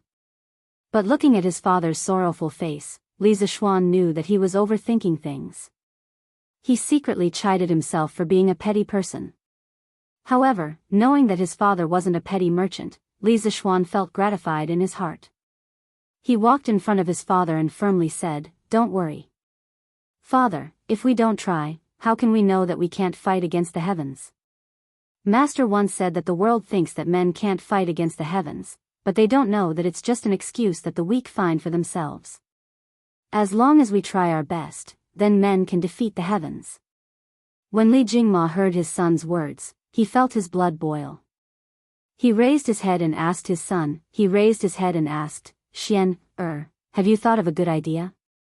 Li Zishuan sat back down on the stool, took a sip of tea, and nodded. "Ever since I returned from Mount Longhu, I've been thinking of a solution. In those days, when I thought about how the Great Tang would starve for thousands of miles in a year, I was so worried that I couldn't eat or sleep, cough cough." "Don't talk nonsense, get to the point." Li Jingma hurriedly interrupted. He cursed in his heart. "You still have the face to say that you can't eat or sleep? You eat in different ways every day, and you even made a chicken to eat. And you don't even wake up until late in the morning." Madame Li was also amused by her son's shameless words. She realized that her son's skin was getting thicker and thicker. But this was also good. A thick-skinned person wouldn't suffer losses easily. In Madame Li's eyes, her son was good. Seeing that his parents' expressions were not as dejected as before, Li Zishuan knew that his goal had been achieved, so he stopped fooling around and seriously said, "Today, I thought of a method that can eliminate the locusts to a large extent. At the very least, it can ensure that the grain in our family's farmstead will not be harmed." Li Zishuan saw a rooster snatch away a grasshopper brought by Iron Egg today, so he came up with a plan. In this era without chemical pesticides, Li Zishuan could only think of using biological control to deal with locusts. The overwhelming number of locusts was obviously not something that could be caught by hand. They could only breed animals that could hunt locusts. The power of biological control was not to be underestimated. Li Zishuan read a technical post in his previous life. According to statistics, a black-spotted frog could hunt more than 135 locusts, the larvae of locusts, per day. A swamp frog could hunt more than 120 locusts per day, a toad could hunt more than 160 locusts per day, and an adult bird could eat 167 adult locusts per day. Imagine if tens of millions of white birds could be brought in now. When the locusts outbreak next year, just these tens of millions of white birds could eat all the locusts in the Tang Empire overnight. However, because birds and frogs were not easy to breed on a large scale, Li Zishuan wanted to set up a large-scale chicken farm. He wanted to use all the resources of the Han family manor to breed as many as they could. Li Jingma had traveled extensively for so many years, but he had never heard of a method to deal with the locusts. Hearing this, he asked curiously, "Xian, what method have you thought of?" Li Zishuan did not answer. Instead, he asked, "Father, if there is a method to deal with locusts that can guarantee that the Han family manor will not suffer any losses when the locusts come, but it will require our family to fork out a large amount of money. Father, are you willing to do it?" Li Jingma glared at him and said angrily, "You brat, what kind of person do you think your father is? Saving a life is better than building a 7-storied pagoda. If there is a way, how can your father not help?" Madame Li also agreed, "Xian, if you have a method, just say it. Your father and I will support you fully. If the money is gone, your father can still earn more. However, to see so many people starve to death, I'm afraid I won't be able to rest in peace for the rest of my life." Li Zishuan was also touched by his mother's sincere kindness. He nodded and continued, "Father, your method is simple. Father, your son's method is very simple. Our family will be responsible for providing the Han family village with chicken seedlings. Let all the villagers help us raise chickens. Based on the number of chickens raised by each villager, we will reduce their rent by 10% to 30%. When the locusts come next year and the chickens have grown up, we can have the farmers herd the chickens into the fields and let the chickens eat all the locusts. This way, not only will the crops be protected, the chickens will also grow faster. When the locusts are over, we can sell the chickens or supply them directly to the Drunken Immortal restaurant. In this way, we won't lose money and can even help the farmers." Li Jingma listened to his son's plan while thinking in his heart. When his son finished, he realized that his son's plan was logical and logical. He had considered all the problems and couldn't help but feel gratified. However, he still had a question in his heart. He asked, "Xian, your idea is quite thorough. It may not be impossible. However, with just these chickens, can we really eat all the locusts in the Han family manor?" Li Zishuan smiled confidently, "Father, don't underestimate the chickens. Father, don't underestimate the ability of chickens. I once read a book that said that an adult chicken can eat up to 300 locusts a day. By then, I estimate that 20 chickens can almost guarantee that there will be no locusts in 1 mu of land. As long as the plan goes smoothly, we can fight against the heavens.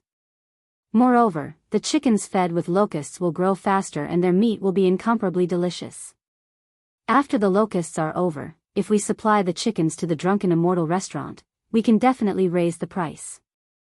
Although Li Jingma didn't know which book would record such a boring matter, seeing his son's solemn vow, he nodded thoughtfully. Madame Li then asked, "Xian, if we herd the chickens into the fields, what will happen if they eat the crops?" Li Zishuan smiled, "Mother, with so many locusts in the fields, the chickens definitely won't have the appetite to eat the crops."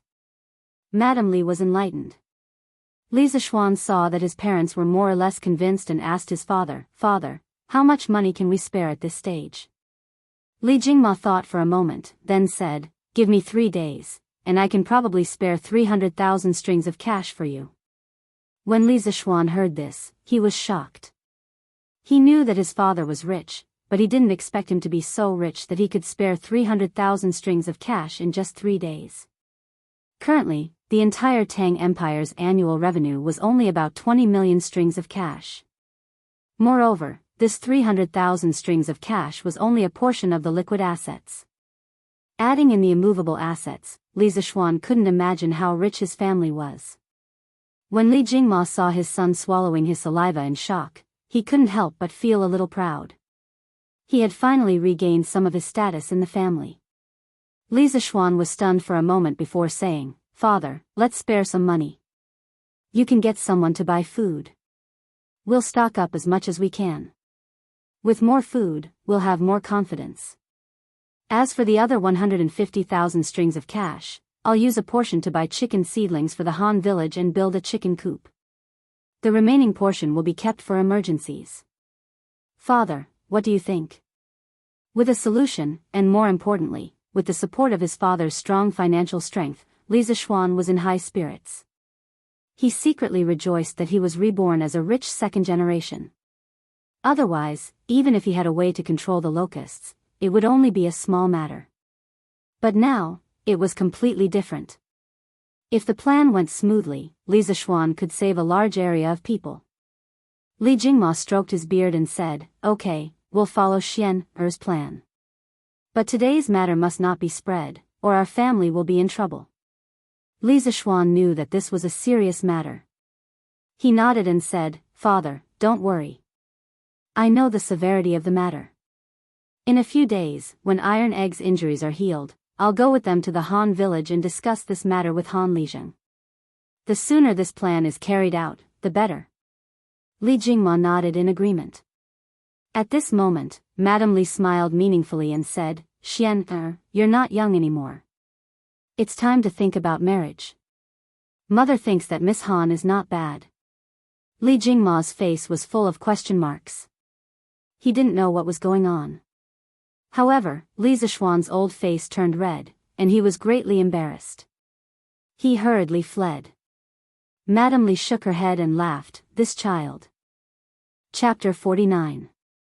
When Li Qingxian returned to the Eastern Palace, he immediately ordered his personal attendant to find 10 young eunuchs who knew how to write. Li Qingxian asked them to copy Lan Er's journey to the west as quickly as possible. He stood behind one of the young eunuchs and read the story while he was at it. This made the young eunuch suffer. The crown prince was already urging him. Now that the crown prince was standing behind him, how was he supposed to write? The young eunuch's hands began to tremble uncontrollably and sweat began to appear on his forehead. As a result, his speed naturally slowed down. Li Qingxian had been reading this page for quite some time. Seeing that the young eunuch still hadn't finished copying, he couldn't help but feel displeased. Looking carefully at the young eunuch's trembling hands, Li Qingxian understood what was going on. He felt somewhat helpless, but he couldn't be too harsh. Li Qingxian could only walk away and say to the young eunuchs who were copying, "You guys copy as quickly as possible. Try to copy 2 copies today. After you finish copying, I will reward you greatly." The eunuchs hurriedly bowed respectfully. Li Qingxian turned around and said to the personal attendant, "Jianghu, after they finish copying, report to me as soon as possible." The personal attendant quickly bowed and said, "Yes, Your Highness." Li Qingxian returned to his bedroom to rest. 4 hours later, Zhang Gui brought 2 booklets and delivered them to Li Qingxian's bedroom. "Your Highness, 2 copies have been copied. Please take a look." Li Qingxian quickly walked forward and took one of the booklets. He sat on the bed and impatiently flipped it open while saying to Zhang Gui, "Good. Not bad. Those who copy will be rewarded.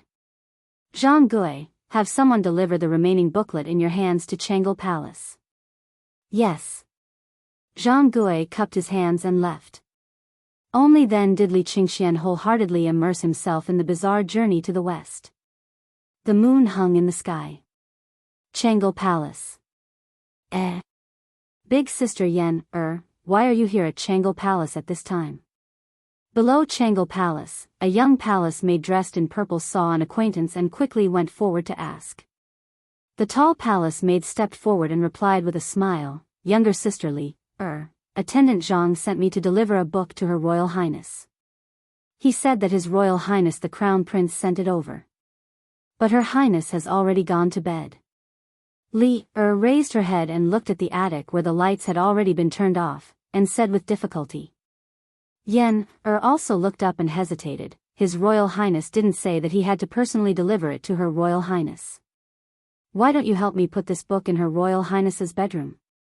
After Her Royal Highness wakes up tomorrow, you can inform Her Royal Highness? Li tilted her head and thought for a moment. This was indeed a solution. She nodded and agreed, all right then. Big Sister Yen, give me the book.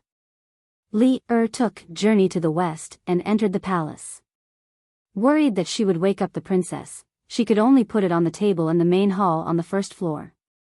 Anyway, she wasn't worried that someone would take it away. The next morning, Changle Palace. When Li saw a little fatty wearing a python robe walking over, she hurriedly went up to greet him. "This servant greets Your Highness Duke of Wei." The little fatty nodded. Where's Changle?"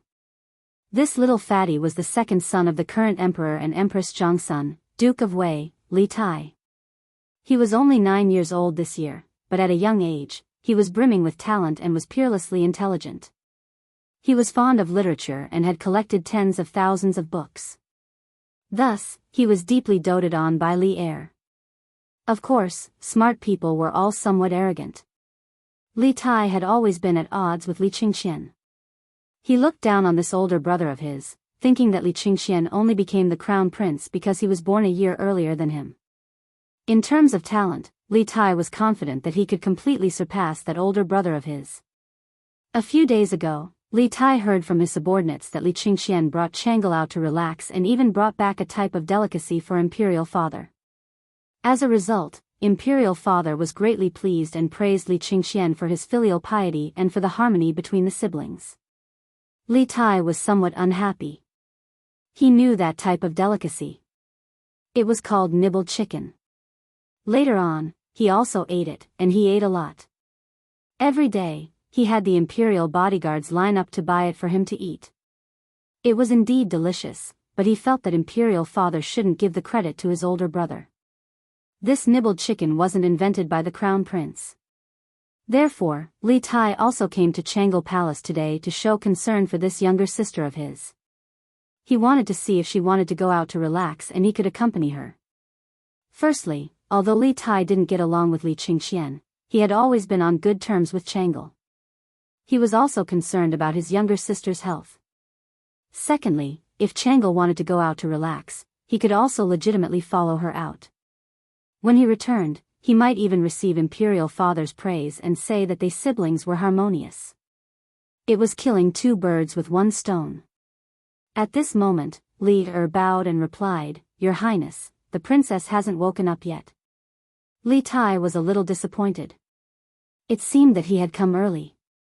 He casually said, "Oh, then this prince will sit in the front hall for a while and wait for Changle to wake up." After saying that, he directly entered the main hall. Li hurriedly went in to serve tea. Li Tai sat on the bench and glanced at a small booklet on the table. On it was written, "Journey to the West." He couldn't help but feel curious. He thought to himself, what kind of book is this? This prince has read a lot of books, but he has never seen it before. He immediately took the booklet and flipped through it. Li wanted to stop him, but she didn't dare. This Prince of Wei's temper had always been bad. She thought to herself, she could only wait for the princess to come and ask Prince of Wei to return the money. Presumably, Prince of Wei wouldn't go back on his word. Li Tai was attracted by the first page. As he read further, more novel things appeared. Things like a monkey that jumped out from a rock, Patriarch Bodhi, Somersault Cloud, 72 Transformations, and Uproar in Heaven. He had never heard of these novel and strange things before. However, these plots were so hot-blooded and so attractive. Li Tai's mind couldn't help but become more and more immersed in that exciting story. After a while, there was a sound of a table and chair colliding from above. Li Tai was startled awake. Li also reacted and hurriedly said, "It seems that the princess has woken up. Your Highness, Prince of Wei, this servant will take her leave first. This servant needs to serve the princess and put on her clothes." Li Tai waved his hand, and Li hurriedly went upstairs. At this moment, Li Tai saw that he was the only one left in the room. He looked at the book, Journey to the West, and his eyes flashed with extreme reluctance. After pausing for a while, a trace of hesitation and struggle flashed in his eyes. In the end, when he saw that there wasn't much time left and that Chang'e would come down in a while, Li Tai gritted his teeth, and a trace of determination finally flashed in his eyes. He looked around like a little thief and confirmed that he was the only one in the front hall. Then, he stuffed Journey to the West into his long sleeves at lightning speed. He didn't care about the astonished eyes of the two little palace maids standing at the door and directly ran away. In the attic. "Princess, Prince of Wei is already waiting for you downstairs," Li reported while combing Chang'e's hair. "Oh. Brother Qingke came to look for me?" "Li, hurry up. Don't let Brother Qingke wait for too long." When Chang'e heard that Li Tai came to look for her, a trace of happiness flashed across her delicate little face. Li hurriedly sped up and said, "Princess, the Crown Prince sent someone to deliver a book last night. When I saw that Princess had already gone to bed, I put the book in the front hall." Chang'e's eyes lit up when she heard this. She was overjoyed and said, "That's great. It must be the Journey to the West that Brother Crown Prince heard yesterday. Brother Crown Prince is really careful. He copied it into a book and sent it over. Li, hurry up. I have to go down and take a look." After a quarter of an hour. Chang'e Palace's main hall. "Li, where is Brother Qingke?" Chang'e looked at the empty front hall and asked doubtfully. Li also looked confused. She looked around and said doubtfully, "He was still here just now." At this time, a little palace maid came in and carefully reported to Chang'e, "Princess, I saw Prince of Wei a quarter of an hour ago. He seemed to have something urgent and left in a hurry." Chang'e was even more confused. She didn't know what was wrong with her brother so early in the morning. After thinking for a while, she couldn't figure it out, so she simply stopped thinking about it. She asked again, "Li, didn't you say that Brother Crown Prince sent a book? Where is the book?" "Princess, the book is over there." Li pointed at the table, but found that there was nothing on it. She couldn't help but be stunned. Then, she was terrified. She quickly knelt down and said, "Princess, please forgive me. I really didn't lie. That book was on the table all this time." Prince of Wei just came down and looked through it. Chang'e thought for a while and finally reacted. She couldn't help but be flustered and exasperated. She stomped her feet and said angrily, "Stinky Qingke, let's see how Chang'e will deal with you in the future." After saying that, she quickly walked out. She was going to the East Palace. Since Li Tai had stolen Journey to the West, even if she went to find Li Tai now, she probably wouldn't be able to get it back in a short time. She might as well go to the East Palace and see if there were any other copies. It had to be said that Chang'e really understood Li Tai very well. Li Tai ran back to Prince of Wei's mansion in a flash. He even looked back with a guilty conscience to see if anyone was chasing after him. When he saw that there was no one behind him, he let out a sigh of relief. He instructed the imperial bodyguards at the gate, "Except for my imperial father's summons, if anyone else comes, just say that I am not here. Do you understand?" Although the two imperial bodyguards felt strange, they didn't dare to ask in detail. They quickly bowed and answered. Li Tai then hurriedly returned to his bedroom and carefully took out the small book. Then, he couldn't wait to start reading again. His mind slowly entered the bizarre world of Journey to the West. Chapter 50. Last night, the more Li Qingxian read Journey to the West, the more he read, the more excited he became. It wasn't until the third quarter of the morning that he began to feel sleepy. Unable to endure, he could only reluctantly put down the book and fall into a deep sleep. If Li Zixuan knew that Li Qingxian had not finished Journey to the West after reading for so long, he would definitely despise him deeply. The vernacular version of Journey to the West only had 39 chapters and no more than 100,000 words. Compared to Li Zixuan's previous life speed of reading a novel of 3 to 4 million words in 3 days, it was simply too slow. When Chang'e arrived, Li Qingxian was still sleeping soundly. In the past, this kind of situation was not common. As the heir to the throne, laziness would be impeached. Moreover, as the crown prince, he had to pay respects to the empress every morning. This servant pays respects to your imperial highness. Seeing Princess Chang'e leisurely walk over, Yan promptly stepped forward to pay her respects. Nodding her head, Chang'e asked, where is big brother crown prince? Her voice was as clear and melodious as an oriole's, as if waking up the entire garden. Hesitantly, Yan replied, reporting to the princess, the crown prince, has not yet woken up, Chang'e wrinkled her beautiful brows, somewhat incredulous. She said, quickly wake big brother crown prince up. In a moment, we still have to pay respects to imperial mother. Finished speaking, she entered the palace. Hearing this, Yan promptly went to the crown prince's sleeping quarters and woke him up. A short moment later, Li Qingxian walked out, yawning with 2 dark circles under his eyes. Chang'e came so early. Seeing Chang'e sitting there, Li Qingxian casually greeted her. Rolling her eyes, Chang'e angrily said, big brother crown prince, why did you wake up so late today? Don't you know what time it is? We still have to pay respects to imperial mother. Hearing this, Li Qingxian's drowsiness immediately dissipated. Yan, quickly, help me wash up. On the palace road, brother and sister hurriedly made their way to the inner court. Seeing Li Qingxian lose his self-control today, Chang'e curiously asked, big brother crown prince, what's wrong with you today? You look listless. Li Qingxian said embarrassedly, I was reading Journey to the West last night and forgot the time. Hearing Journey to the West, Chang'e remembered the purpose of going to the Eastern Palace in the morning. She said angrily, brother crown prince, the Journey to the West that you gave me last night was secretly taken away by brother Qingke this morning. Brother Qingke is too much. She wrinkled her nose.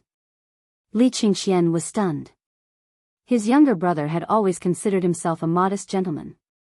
How could he do such a tasteless thing?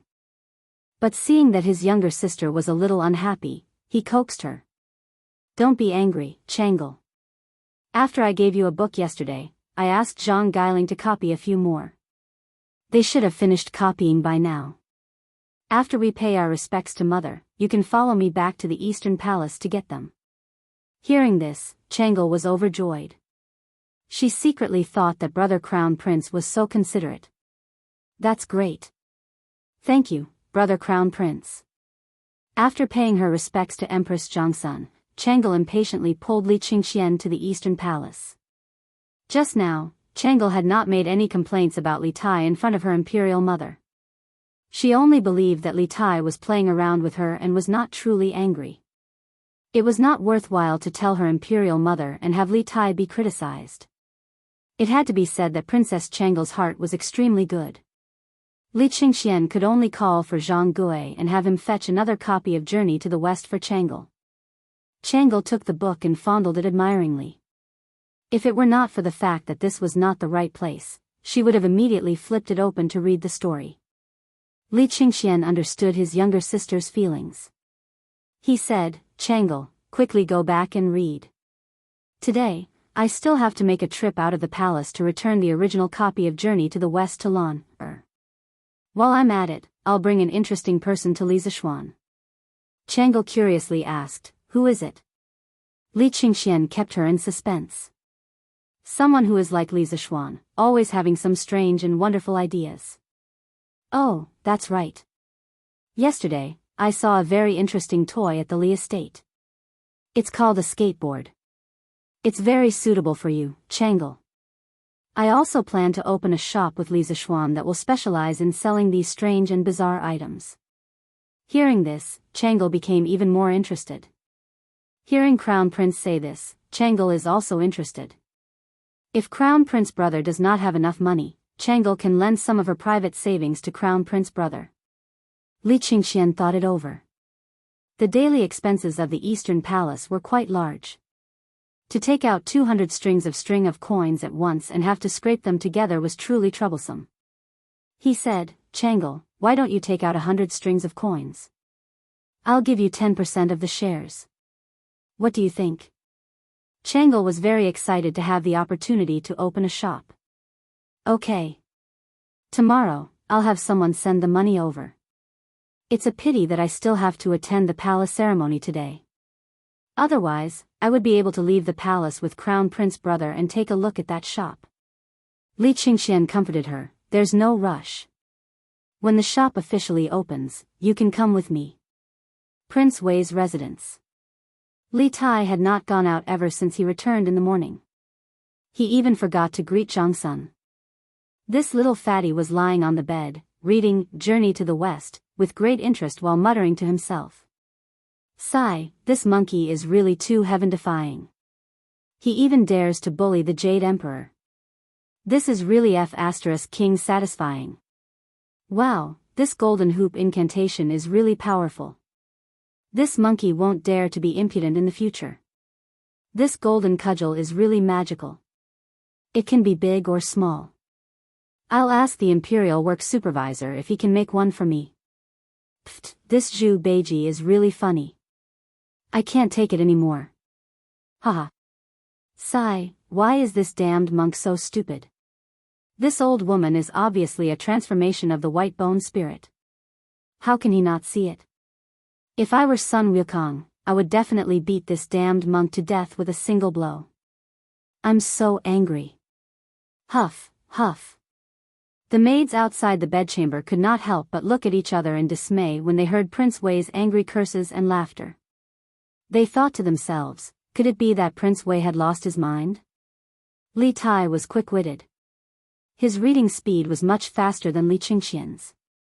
He finished reading Journey to the West in one morning. Sigh, it's finished so quickly. Which damned person wrote this? It's so short. He could have written another 100 or so chapters. Li Tai said angrily as he flipped through the book and realized that it was gone. He angrily threw the book to the ground. However, even though he threw the book away, he could not help but recall the story he had just read. Li Tai hesitated for a while before picking up the book. He muttered, this story is really interesting. Let me see who wrote this book. I'll get him to write a story for me later. He saw a person's name on the cover of the book. Li Zishuan? I've never heard of him. However, this person is quite talented to be able to come up with such an interesting story. However, the writing style is immature. Why does it look like it was written by a child? It's such a good story, but the writing is so lousy. It's a disgrace to the educated. Li Tai was still thinking about how talented the person who could come up with such an interesting story was. However, when he saw the words, he could not help but feel angry. The young eunuchs of the Eastern Palace copied the original handwriting in order to respect the original author. At this moment, the words that Li Tai saw were naturally immature. In the eyes of a prince like him, who had a small accomplishment in calligraphy, these words were like dog scratches. They were not worthy of such an interesting story.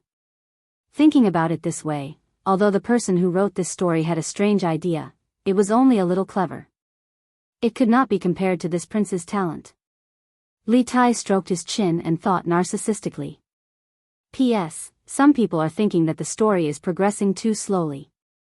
Even now, the main character hasn't come up with many inventions. Swordsmen admit that this is indeed the case. Swordsmen in the early stages of the story have to spend a lot of time and effort to portray the personalities of the characters around the main character to set up a stage for the main character.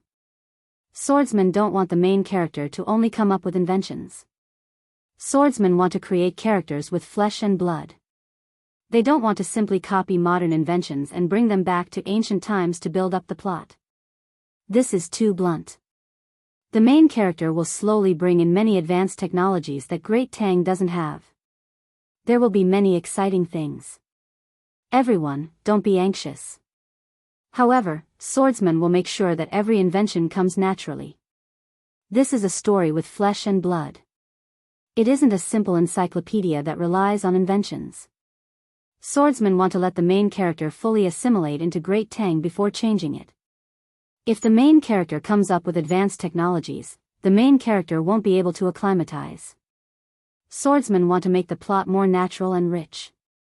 So, everyone, don't be anxious. You will fall in love with many characters in the story. Swordsmen are already sick of fast food novels. Swordsmen don't want to write fast food novels. Those novels are enjoyable for a moment, but after a while, they become boring and don't leave an impression on the readers. Thus, readers who want to see the main character using advanced technologies to show off his skills in Great Tang, be patient. Whatever you want, this book will have it. It just needs to be set up so that when the conditions are right, success will come naturally. Don't you think so? Chapter 51. Iron Egg, are your injuries better? After breakfast, Li Zixuan came to Mingyue Xian to check on Iron Egg's injuries. When Iron Egg saw that the young master had come, he quickly got up but was pressed down by Li Zixuan. He could only continue to lie down and said, "Young master, Iron Egg's injuries are almost healed. He should be able to get out of bed tomorrow." Li Zixuan nodded and said, "That's good. Pay more attention to rest. Tell Xiao He what you want to eat."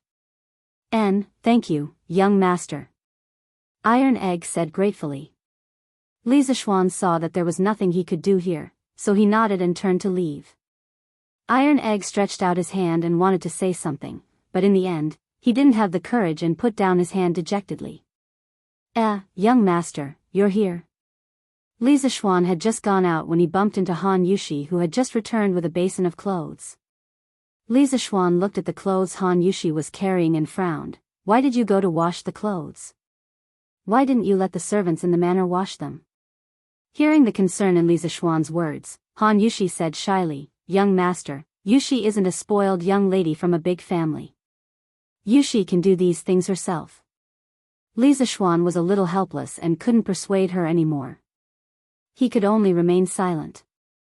Han Yushi suddenly seemed to think of something and exclaimed, "Young master, I almost forgot about business. Please wait for Yushi for a while." After saying that, she hurriedly ran into the room, leaving behind a confused Li Zixuan. After a while, Han Yushi came out with a wine gourd. Li Zixuan looked at it and found it familiar. After thinking carefully, it seemed that when Yushi ran over to ask for help yesterday, she was carrying it. He couldn't help but be a little puzzled. "Young master, Iron Egg and I entered the city this time mainly to bring some of the first batch of fruit wine for you to try. After what happened yesterday, Yushi almost forgot about it." After saying that, Han Yushi herself felt a little embarrassed. Li Zixuan laughed in spite of himself. But when he thought of the fruit wine he had drunk at the Han Manor, Li Zixuan really missed it. Just as he was about to open it and smell the wine, he saw the little girl, Xiao He, hurriedly running over, as if someone was chasing after her. Young master, grand. Crown Prince is here." The young maidservant ran over and said while panting. If it was in the past, she wouldn't have been so nervous. However, ever since she found out that Li Zixuan was the Crown Prince yesterday, she was so scared that she screamed when she saw Li Zixuan today. She quickly ran over to find Li Zixuan. This made Li Qingxian very gloomy. He thought to himself, could it be that my complexion is not good today? Li Zixuan, on the other hand, was very calm. He made an "oh" sound and said, "If the Crown Prince is here, then he's here. How can you be so flustered? You have to be as calm as me." After saying that, he turned and said to Han Yushi, "Then Yushi, I'll leave first. I'll come back later to try this wine. Call me if you need anything." Han Yushi nodded. Li Zixuan came to the front hall and found that it wasn't just Li Qingxian. There was also a man around 16 or 17 years old accompanying him. That man was quite handsome, but he didn't care about his appearance and was dressed very casually. After Li Zishuan came in, he bowed to Li Qingxian and said, "Greetings, Your Highness the Crown Prince." In private, he could call Li Zishuan brother, but now that there were outsiders, Li Zishuan didn't want to give others something to use against him because of such a small matter. Li Qingxian hurriedly said, "Brother Zishuan, there's no need to be so courteous. Today, I'll introduce you to an interesting person. This is Yan Shaoning, the son of the Minister of Works, Yan lied. He's obsessed with the art of machinery. Shaoning, this is Li Zishuan. I've mentioned to you before that he's quite good at all kinds of exquisite machinery. Moreover, his imagination is often wild and unrestrained, always exceeding expectations. The two of you should be able to become like-minded friends." Hearing Li Qingxian's introduction, Li Zishuan was secretly surprised. He only asked Li Qingxian to help him find a skilled craftsman. Who knew that he would actually trick the son of the Minister of Works? How could he afford to hire such a great person? However, the name Yan lied was somewhat familiar. Li Zishuan stopped his wild thoughts and cupped his hands. "Greetings, Brother Shaoning." Since the Crown Prince personally introduced him, Yan Shaoning didn't put on airs and cupped his hands in return. He smiled and said, "Greetings, younger brother. I've heard from the Crown Prince that younger brother always has wonderful ideas and can create many new strange things. Today, I've specially come to broaden my horizons." Li Zishuan said modestly, "I don't dare. The Crown Prince has overpraised me. If Brother Shaoning doesn't mind, you can call me Little Xian." Li Qingxian was a bit impatient when he saw the two of them dawdling. He stepped forward and patted their shoulders. He smiled and said, "All right, stop pretending. We'll all be good friends in the future, so there's no need to be so polite." Haha. The three of them laughed. Yan Shaoning's disguise was torn off by Li Zishuan and his true face was revealed. He didn't continue to be polite with Li Zishuan and went straight to the point. "Little Xian, I've heard from the Crown Prince that you've made a scooter. It's quite interesting. Can you show it to me?" Li Zishuan wasn't used to the way he spoke just now. Seeing Yan Shaoning immediately change his style, he was quite happy. He said, "No problem. Since Brother Shaoning wants to see it, then follow me. Lan should be in the west courtyard at this time." Other than sleeping in the backyard, this little girl would usually stay at Li Zishuan's place. Li Zishuan brought the two of them to his courtyard. As expected, he saw Lan riding a scooter in the west courtyard with Xiaoxi looking after her. Li Zishuan waved his hand and shouted, "Lan, come over quickly." Lan heard her brother's call and quickly turned her head. She rode the scooter and ran over like a gust of wind. Xiaoxi also ran over behind her. Ever since Yan Shaoning entered the courtyard, his eyes never left the scooter under Lan's feet. Currently, the only means of transportation on land in the Tang dynasty were horses and carriages. It was the first time Yan Shaoning saw such a light and fast scooter. He couldn't help but be captivated by it. "Greetings to the Crown Prince." Xiaoxi quickly bowed when she came over. She also knew Li Qingxian's true identity yesterday. Li Qingxian waved his hand and said, "No need to be so polite." Other people were afraid of Li Qingxian, but Lan wasn't. She was still young and didn't know how terrifying imperial power was. The little girl put the scooter aside and came to Li Qingxian's side. She said, "Big brother Gao Ming, did you bring Lan's journey to the west?"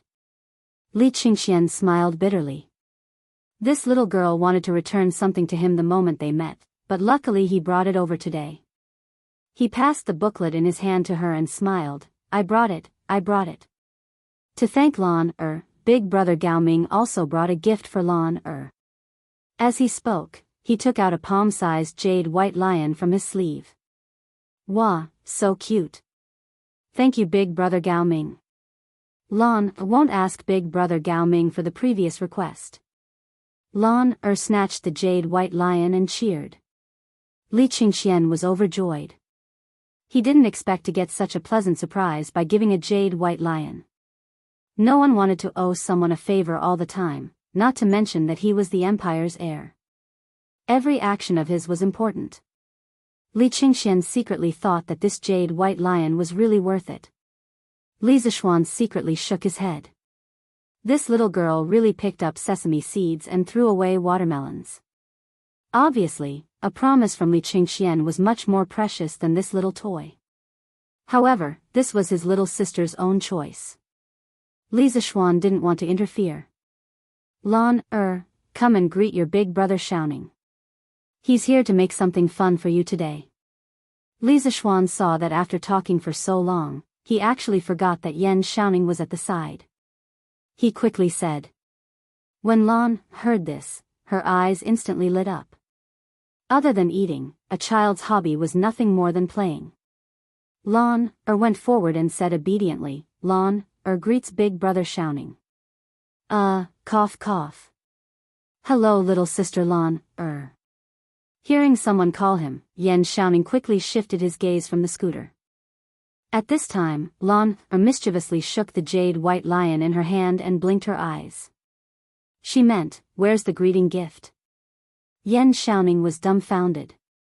His mind wasn't here just now, so he didn't know what was going on. This was like a child asking for a red packet from an adult during Chinese New Year. Li Zishuan didn't know whether to laugh or cry. He scolded, Lan, don't be rude. Chapter 52. Little Xian, can you lend me your scooter to take a look? The few of them had just sat down on the stone bench in the west courtyard. They hadn't even exchanged greetings for a while when Yan Xiaoning couldn't help but ask impatiently. Yan Xiaoning seemed to be an impatient person. Li Zishuan found it funny and said, no problem, brother Xiaoning, you can take a look if you want. Hearing this, Yan Xiaoning hurriedly placed the scooter on the stone table. Then, he came over and observed it carefully. From time to time, Yan Xiaoning would flip the scooter around while sighing. In less than 15 minutes, Yan Xiaoning had thoroughly studied the structure of the scooter. He put down the scooter, looked at Li Zishuan, and said, Li Zishuan. Little Xian, although the structure of this scooter is simple, its creativity is really surprising. Why didn't I think of such a simple and convenient thing before? I really can't figure it out. Yan Xiaoning hit his head in annoyance after he said that. Li Zishuan smiled and said, brother Xiaoning, you don't have to be annoyed. Actually, think about it carefully. The structures of many things that we use in life are generally not complicated. For example, the structure of a carriage is also very simple. But why didn't anyone think of making a carriage hundreds of years ago? In the end, it's a person's creative thinking problem. My master once told me that there's nothing that can't be done. Because sometimes creativity is far more valuable than technology. If your thinking isn't broad enough, you'll never be able to create valuable new things. Yan Xiaoning was enlightened. He clapped his hands and laughed, yes, that's what I meant. I've encountered many similar problems before. It's obviously very simple, but I just can't think of it. Little Xian, you've hit the nail on the head. Li Qingxian also nodded thoughtfully at the side. Li Zishuan said modestly, brother Xiaoning, you're just a bystander. Many times, if you jump out of the picture and change your thinking, you can often get unexpected results. Yan Xiaoning nodded in agreement. He looked at the scooter and said, but little Xian, your scooter has a lot of imperfections. For example, the wheels will probably be very jerky when you turn them. Also, the handle at the front of your scooter can only be used as a handrail. It can't control the direction of the scooter. Li Zishuan nodded. He thought to himself that this brother was indeed from an engineering family. He really understood the mechanical structure. He could see the flaws of this simple scooter at a glance. Well, brother Xiaoning is right. When I made this scooter, it was just a casual move to coax my little sister. This scooter can indeed continue to be improved. Oh. So little Xian, you already have an improvement plan? Yan Xiaoning was very curious. He could see the problem with the scooter, but it didn't mean that he had a solution now. I do have some ideas.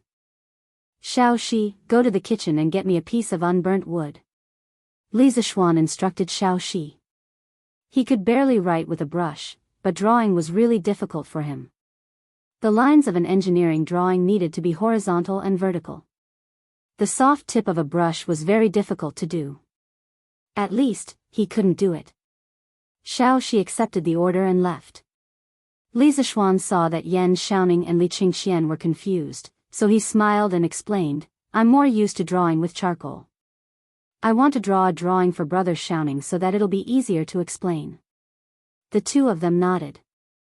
After a while, Xiao Shi walked over with a burnt wood stick. After Li Zishuan took it, he pulled out his sword and swung it a few times. Everyone only saw a blur in front of their eyes. They saw that Li Zishuan had a thin and long wooden stick in his hand. It was even sharp at the bottom. It was also Li Zishuan's first time using the wind-chasing sword to sharpen a pencil. When he saw that the result was pretty good, he couldn't help but exclaim in his heart that his control over his strength had become more skillful. Good swordsmanship. I didn't expect little Xian to know swordsmanship. Yan Xiaoning praised. The Tang people valued martial arts, and the children of high officials and nobles loved to carry swords. Although Yan Xiaoning's swordsmanship wasn't high, he still had a good eye. He didn't expect that this new friend of his not only had a unique idea in terms of machinery, but also seemed to be quite skilled in swordsmanship. Yan Xiaoning was now more and more interested in Li Zishuan. Li Zishuan didn't reply. He directly spread out a piece of paper on the stone table and started to draw. In his previous life, Li Zishuan was very proficient in mechanical drawing. Whether it was a computer drawing or a manual drawing, the drawings he drew didn't need to be modified by a teacher. They could be sent to the factory directly for processing. In his previous life, Li Zishuan's college organized an internship at the FAW headquarters. Their task was to go to the workshop and draw the key parts of the cars they saw in the workshop. They also had to mark the dimensions.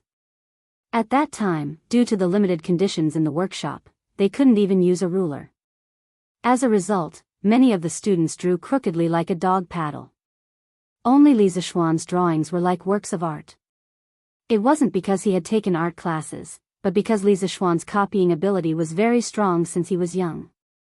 When he was young, he could look at the New Year's painting on the wall and completely draw the flying dragon.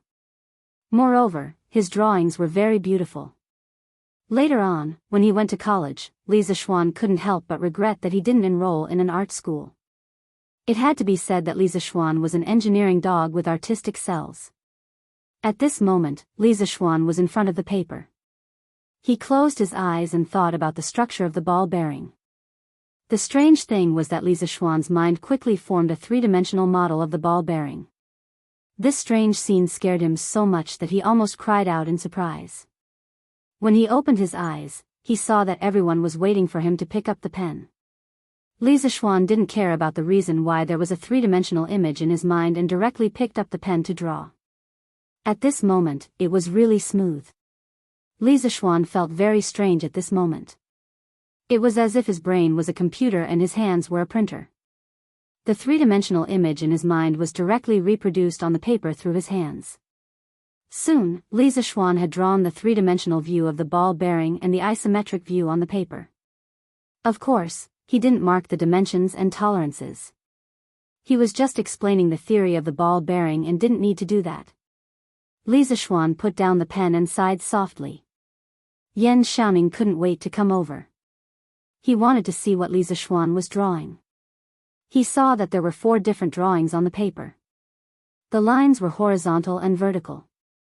Some were real and some were fake. This was the first time Yan Xiaoning had seen this kind of drawing. But why did he draw 4 drawings? Could it be 4 parts? Yan Xiaoning looked at Li Zishuan with a dumbfounded expression. Li Zishuan was confused by his look and wondered, "What's wrong, Brother Xiaoning? Is there something wrong?" Yan Xiaoning pointed at the paper and asked embarrassedly, "Little Xian, why did you draw 4 drawings? What does this mean?" Li Zishuan was stunned. Was this not how the ancient craftsmen drew drawings? Did they not know about the three-dimensional view? Brother Xiaoning, this is my first time drawing a mechanical drawing. Maybe the drawing method is different from yours. How did Brother Xiaoning draw before? Yan Xiaoning suddenly understood. Oh, I see. Coincidentally, I have a few drawings with me. Little Xian, let me show you. After he finished speaking, he took out a roll of drawings from his sleeve. Li Zishuan took the drawings and opened it. Sure enough, the ancient craftsmen didn't use the three-dimensional view drawing method. They only drew planar drawings. The parts that couldn't be expressed in planar drawings were directly marked with words. Li Zishuan looked at the densely packed words on the drawings and couldn't help but have a headache. This was too inconvenient. No, I have to teach Yan Xiaoning modern engineering drawing methods. Otherwise, it would be too troublesome to communicate with him in the future. Li Zishuan thought to himself. Chapter 53. Li Residence, West Courtyard. Li Zishuan rolled up the drawing and passed it to Yan Xiaoning. Brother Xiaoning, I understand your drawing method, but I still think my method is more concise and clear. Oh. Then little Xian, hurry up and tell big brother what's behind your drawing method. Yan Xiaoning saw that Li Zishuan was very confident in his drawing method and couldn't help but want to know what was so special about it. Brother, this drawing is a tri-view and an isometric side view of a component. The tri-view is to draw the outline of the object from the front, side, and top. For example, this stone, Brother Xiaoning, look at it from the front. Li Zishuan picked up a stone as a reference and explained the tri-view drawing method to Yan Xiaoning. After a while, he gave Yan Xiaoning the part that the professional teacher taught him.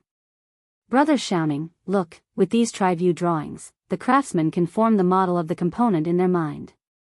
It's also easier to mark the dimensions on the tri-view drawings. After listening to Li Zishuan's explanation, Yan Xiaoning stood up and paced around. He frowned and thought for a moment, then suddenly shouted, Wonderful, wonderful, this drawing method is wonderful. Xiao Xian, you're a genius. Your drawing method is indeed clearer and there are fewer unnecessary markings. Yan Xiaoning sat down again and rubbed his hands. He stared at Li Zishuan and said excitedly, I must tell my father about this drawing method and let him spread it. Xiao Xian, are you willing to be a supervisor? If my father knows of your talent, he'll definitely be willing to ask His Majesty for an official position for you. Li Zishuan shook his head. Thank you for your kindness, Brother Xiaoning. I've been away from home for many years and just came back a few days ago. I don't want to be an official yet. The supervisor was almost equivalent to the Chinese Academy of Sciences in his previous life. Li Zishuan wasn't willing to do research there every day. Moreover, he had a lot of things to do recently. The Strange Interest Pavilion was about to open and the locust extermination plan was about to start in 2 days. Hearing Li Zishuan's rejection, Yan Xiaoning sighed. Ah, that's too bad. Yan Xiaoning looked at the drawing again and asked doubtfully, Xiao Xian, what's this isometric side view for? This view is mainly to help the craftsman form a 3D model of the object in their mind. Because some objects with complicated structures, it's hard to form a 3D model with just a tri-view drawing. Yan Xiaoning nodded his head thoughtfully. At this time, Li Zishuan smiled meaningfully and said, Brother Xiaoning, you only noticed the drawing method, but you neglected the drawing itself. Oh. Is there a mystery behind it? Don't tell me, let's take a look. Yan Xiaoning began to re-examine the blueprint according to the principle of 3 views that Li Zishuan had just explained to him. After looking at it, Yan Xiaoning stood up and closed his eyes, imagining the 3D model of the object in his mind. After a while, Yan Xiaoning opened his eyes and said excitedly, I know what this is. Xiao Xian, what are you planning to do with it? Although he could imagine the 3D model of the object, he couldn't think of a use for it. Li Zishuan smiled. I've named it a ball bearing. Brother Xiaoning, think about it. What would happen if it was used to connect the wheels and axles? Yan Xiaoning was quite knowledgeable in mechanical design. After hearing Li Zishuan's explanation, he immediately understood. He was even more excited than before. That's amazing. This is a genius design. With this ball bearing, all vehicles, no matter if it's a horse carriage or a truck, will have very little resistance. Xiao Xian, how did you come up with this? This invention is amazing. Li Qingxian didn't know much about machinery and didn't say anything before. Now that he saw Yan Xiaoning praising the object, he couldn't help but ask, Xiaoning, is this thing really that good? Yan Xiaoning was extremely excited at the moment. After hearing the Crown Prince's question, he confirmed without thinking. Of course, it's not an exaggeration to call this the most useful invention in Tang Dynasty. Your Highness, you might not know this, but if all the carriages in Tang Dynasty use this ball bearing, then the same horse will be able to pull at least 50% more of the load of the carriage. At that time, merchants will be able to transport more goods at once. During war, a grain carriage will be able to carry more rations. Other than carriages, other machines that require transmission can also use this ball bearing. Your Highness, do you think this invention is important or not? Hearing Yan Xiaoning's analysis, Li Qingxian was also stunned. He didn't care if the merchants could transport more goods, but it was crucial that they could increase the efficiency of transporting rations. In this era, one of the decisive factors in the outcome of a war was the issue of rations. Li Qingxian finally understood that Yan Xiaoning's previous praise wasn't excessive at all. He was also a little excited now. Brother Zishuan, this item is of great importance. Can I bring it back to the palace? Li Qingxian also knew that Li Tai had been competing with him for favor recently, but he didn't have any other good ideas. He couldn't act like a spoiled child in front of Li Tai's eldest grandson, could he? If he dared to do so, he would definitely be reprimanded by Li Heir for not having the dignity of a country's heir. There were some things that Li Tai could do, but he couldn't, because he was the crown prince. Seeing Li Tai dote on Li Heir more and more, Li Qingxian was also anxious, but he could only be anxious. Now that he saw that Li Zishuan's invention had such great uses and could even be used in the military, Li Qingxian's first thought was that perhaps he could use this item to gain Li Heir's praise. At the same time, he could also ask for some benefits for Li Zishuan. Li Zishuan was a little helpless at this moment. Although the ball bearing had many uses, these two people didn't need to be so excited, right? Hearing that Li Qingxian wanted to immediately present the blueprint to Li Heir, Li Zishuan hurriedly said, Your Highness, this ball bearing is indeed very useful, but we don't know if it can be made yet. If we present the blueprint to His Majesty now, I'm afraid we're being too hasty. When Li Qingxian heard this, he felt that it was reasonable and secretly thought that he was too impetuous. Brother Zishuan's words are very true. Then I'll wait for you and Xiaoning to make this thing and install it on the carriage before reporting it to Imperial Father. At that time, I'll definitely give you two a reward. When Yan Xiaoning heard Li Zishuan's words, he began to frown and ponder. He was a little too excited just now and didn't even think about whether this thing could be made or not. He thought for a while and hesitated before saying, Little Xian, I'm afraid that this ball bearing is very difficult to make.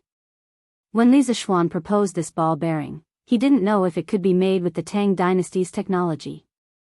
Although he was mentally prepared, he still felt a little disappointed when he heard Yan Xiaoning's negative answer. However, he also wanted to know where the technical difficulties were, so he asked, Brother Xiaoning, where will the difficulties be? Chapter 54. Hearing Li Zishuan's question, Yan Xiaoning thought for a while and said, Xiao Xian, I think the most important part of your ball bearing is the steel ball between the inner and outer walls of the bearing. If the steel ball is not the same size or irregular in shape, then the ball bearing will be useless. Hearing Yan Xiaoning's analysis, Li Zishuan also admired him. This person was indeed an expert and could always see the key to the problem. He cupped his fist and said, Brother Xiaoning is right. The size and quality of the steel ball are indeed very important. Yan Xiaoning nodded and continued, This is where the problem lies. As far as I know, it's very difficult to make steel balls that are exactly the same size and shape with the current technology. Li Zishuan suddenly realized that this was where the problem lay. With the current technology of the Tang Empire, it was as difficult to make a batch of steel balls of the same size and shape as the people in the 80s and 90s to make the ball on the tip of a ballpoint pen. Without a complete industrial system, Li Zishuan also couldn't solve this problem. He couldn't help but fall into deep thought. Suddenly, Li Zishuan remembered that in addition to ball bearings, there were also roller bearings.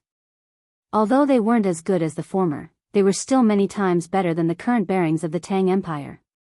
Brother Xiaoning, since there's no way to make a batch of steel balls of the same size, I wonder if it's possible to make a batch of small iron rods of the same size with the current technology? Li Zishuan asked. Of course, it's not difficult. Yan Xiaoning nodded. The process of making iron rods was easier to control than steel balls. Then there's no problem.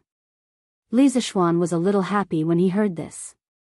He smiled and said, Brother Xiaoning, I have an idea.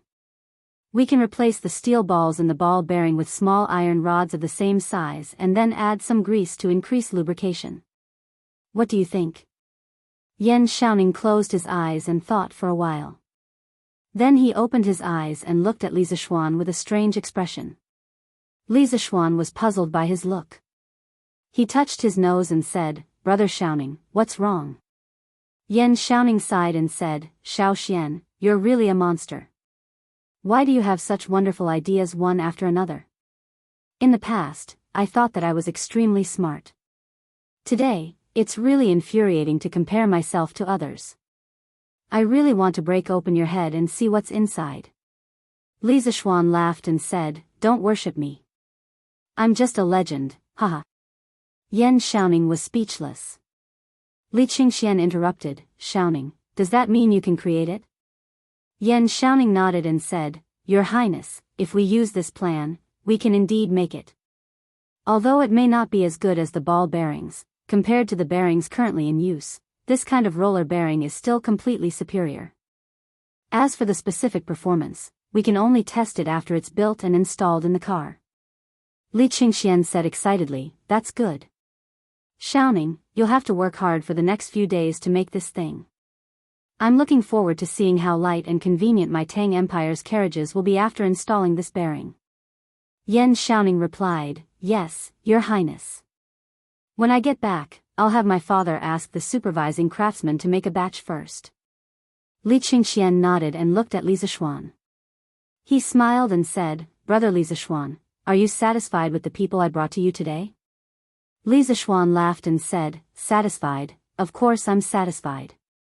Brother Xiaoning is not only skilled, but also straightforward. It's my fortune to have such a friend.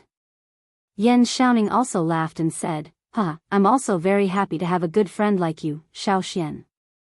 Li Zishuan also had the intention to rope in a technical talent like Yan Xiaoning. He said, Brother Xiaoning, the Crown Prince and I have opened a strange interest pavilion that specializes in selling rare items like scooters. Moreover, I have a lot of other interesting things in my mind that I'll make and sell in the future. I wonder if Brother Xiaoning is interested? Yan Xiaoning slapped his thigh and agreed, Of course I'm interested. I just don't know how to cooperate. He wasn't very interested in making money. He was mainly interested in the other interesting things that Li Zishuan had mentioned. He wanted to see what other ideas Li Zishuan had in the future. Li Zishuan explained, Currently, the Crown Prince of the Strange Interest Pavilion owns 30% of the shares with 200 strings of cash and his network of connections. I own 70% with 2,000 strings of cash and the ideas in my mind. If Brother Xiaoning wants to join, you don't have to pay. I only need Brother Xiaoning's skills. I can give Brother Xiaoning 10% of the shares. What do you think, Brother Xiaoning? Yan Xiaoning was a little surprised when he heard that the Crown Prince only owned 30% of the shares. He secretly thought that Li Zishuan was really bold. Since the Crown Prince only owned 30% of the shares, then it was kind of Li Zishuan to give him 10%. Moreover, he didn't have to pay. He would get dividends every year. He could also stay by Li Zishuan's side and see his creative ideas.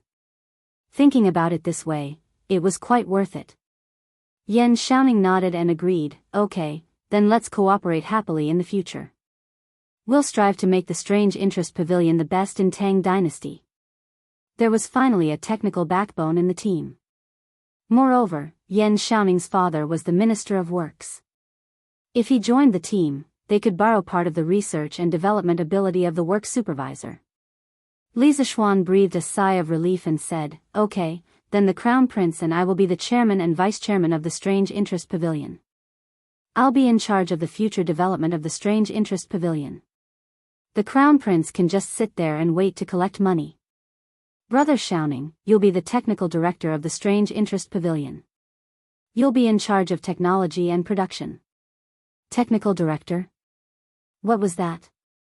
Why did it sound like a eunuch? Yan Xiaoning frowned and said, "Can you change my position?" Li Zishuan, they chatted for a while. Seeing that it was getting late, the two of them got up and prepared to leave.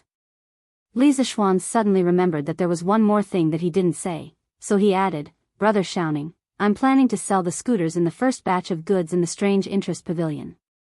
However, we don't have a workshop yet.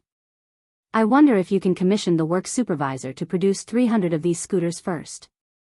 We can pay the wages and materials according to the market price." Yan Xiaoning nodded, "No problem, I'll go back and tell my father." Apart from completing the tasks assigned by the higher-ups, the work supervisor would usually take on some private jobs to support the family. As long as it didn't affect the government's tasks, the higher-ups would turn a blind eye to it. Li Zishuan said happily, "Then I'll leave it to you. However, we must have our own workshop in the future. If Brother Xiaoning knows any familiar craftsmen, I can spend a lot of money to hire them." Yan Xiaoning nodded his head in agreement. I'll take note of that in the future." At this moment, Li Qingxian spoke up, "Brother Zishuan, there is something that I forgot to tell you. Today, I've given 10% of the shares to Chang'e. In the future, she can be considered one of the shareholders of our Strange Interest Pavilion." Li Zishuan was very fond of that clever and gentle little girl. Thinking it over, he said, "Since Her Imperial Highness the Princess wishes to become a shareholder, then I'll give 10% of my shares to the princess. There's no need to give it to the crown prince." His father's words last night were reasonable. The crown prince represented the imperial family. If he only gave 30% of the shares, it would be hard to avoid gossip. Fortunately, he could use Princess Chang'e's name to give another 10% of the shares. This way, as long as the Strange Interest Pavilion didn't take the initiative to court disaster, there would be no worries about its future. Li Zishuan was somewhat surprised. He didn't expect Li Zishuan to be so generous today. However, it would be a waste if he didn't take advantage of this opportunity. Smiling, he said, "Then I'll thank Brother Zishuan for his good intentions on behalf of Chang'e. There's no need for your Imperial Highness to be so courteous." Since the matter had been settled, Li Qingxian and Yan Xiaoning took their leave. Li Zishuan inwardly breathed a sigh of relief. The Strange Interest Pavilion had finally taken shape. Chapter 55. After lunch, Li Zishuan recalled that Han Yushi wanted him to try the newly brewed fruit wine in the morning, but he was interrupted by Li Qingxian and Yan Xiaoning. Thinking of this, Li Zishuan went to Mingyue Xian to look for Han Yushi. "Young master, you're here?" Han Yushi said happily. "Yes, I was about to try the newly brewed fruit wine in the morning, but I was interrupted. So I came over to try it in the afternoon." Li Zishuan nodded. "Young master, please take a seat here. Yushi will pour you some wine." Li Zishuan smiled and nodded. Han Yushi then walked into the room to get the wine. After a while, Han Yushi came out with a wine gourd and a wine glass. "Young master, please try it." Han Yushi poured a glass of wine and handed it over. Li Zishuan took the wine glass and sniffed it lightly. A mellow fragrance of wild fruits entered his nostrils, making him feel as if he was in a forest. Li Zishuan took a sip. It was sweet and mellow. Although he had drunk it once at the Han village, he still felt amazed when he drank it again. "Yushi, who did you learn how to brew wine from? I see that many brewers in the city don't brew as good as yours." Li Zishuan drank the fruit wine and couldn't help but ask in confusion. Hearing Li Zishuan's praise, Han Yushi smiled and said, "Young master, you flatter me. How can Yushi's skills be compared to the brewers in the city? My mother taught me how to brew wine. My father always loved to drink the wine my mother brewed. Later on, my mother passed away, so I brewed wine for my father." He didn't expect Yushi's mother to be a master brewer. Li Zishuan continued to ask, "Yushi, other than fruit wine, do you know how to brew other wines?" Han Yushi nodded and said, "Yes, my mother also taught me how to brew white wine and sake. These including Zhou's Fushui, Wucheng's Ruoxia, Hezhong's Mulberry, Yuzhou's Ichuan, Xingyang's Tuku, Fuping's Shidonkan, Jiannan's Braised Spring, Hedong's Qianhe Grape, Lingnan's Yinshi Baluo, Yicheng's Jiui, Xuanyang's Ishui, Qi's Lu Wine, and so on. Han Yushi counted with her fingers and listed all the wines she knew how to brew. Li Zishuan was dumbfounded. Was that even possible? Yushi, how did your mother make so many kinds of wine? Han Yushi thought for a moment and said, I heard from my mother that my grandfather, Du Daoling, was the most famous winemaker in the former Sui dynasty when he was alive. Even Minister Wei Xuanqing of my dynasty praised his winemaking skills. My mother learned her winemaking skills from my grandfather. Li Zishuan asked curiously, who is Wei Xuanqing? Is he very knowledgeable about winemaking? Han Yushi widened her eyes and said in disbelief, young master, don't tell me you don't even know Minister-left Prime Minister Wei Zheng? Huh? Wei Xuanqing turned out to be Wei Zheng. Li Zishuan had heard in his previous life that Wei Zheng was not only a straightforward minister, but also a master winemaker. He did not expect Han Yushi's grandfather's winemaking skills to be above Wei Zheng's. It was really a surprise. Cough, cough. Who doesn't know about Wei Xuanqing and Minister Wei? I was just testing you. Li Zishuan casually made up a story. He did not care whether Han Yushi believed him or not and continued to ask, Yushi, why didn't you make wine to sell before? Han Yushi said sadly, the Han village did not have enough food left over these years. How could we have extra food to make wine? Li Zishuan patted his head. So that was the reason. Yushi, do you know why I bought the Han village's fruit wine at such a high price? Han Yushi said gratefully, Yushi knows that young master is helping the Han village. Those fruit wines are actually not worth that much money. Li Zishuan shook his head and said, although I have the intention of helping the Han village, it is not entirely because of this. When I was at Mount Longhu, I saw my master often drinking a kind of brightly colored wine. My master said that it was a kind of mixed wine invented by the people of the Abbasid Caliphate. After drinking it a few times, my master felt that the taste was very special, so he figured out the recipe and brewed it himself. There is a very important ingredient in this recipe, and that is the fruit wine. Yushi, the fruit wine that you make can be considered to be of the highest quality among fruit wines. It is the most ideal ingredient to make this kind of mixed wine. That is why I bought your fruit wine at such a high price. I thought that after buying it, I would find a wine master to make this kind of mixed wine. It will definitely sell well in the future. When talking about what she was best at, Han Yushi was also very interested. She asked curiously, young master, what is the name of this wine? Is it really that good? I heard from my master that this is called a cocktail. As for whether it is good or not, I don't know how to taste wine, so I don't know. But my master has tasted all kinds of good wine in the world, and in the end, he only has a soft spot for this cocktail. I think that the taste of this wine should not be bad. Li Zishuan continued to use his master as a shield. That's right, Li Zishuan wanted to make a cocktail. In Li Zishuan's previous life, he and his uncle had watched a movie about a plane crash, but he forgot the specific name. In the movie, a black captain wanted to drink a cocktail on the plane. In the end, there was no cocktail, so he added alcohol into the fruit juice and drank it as a cocktail. One day, his uncle was eating at his house and suddenly remembered this scene. He added the same amount of Huiyuan 100% orange juice into half a glass of whiskey. In the end, he watched his uncle drink it to his heart's content. Later, out of curiosity, he also went online to look up the method of making cocktails.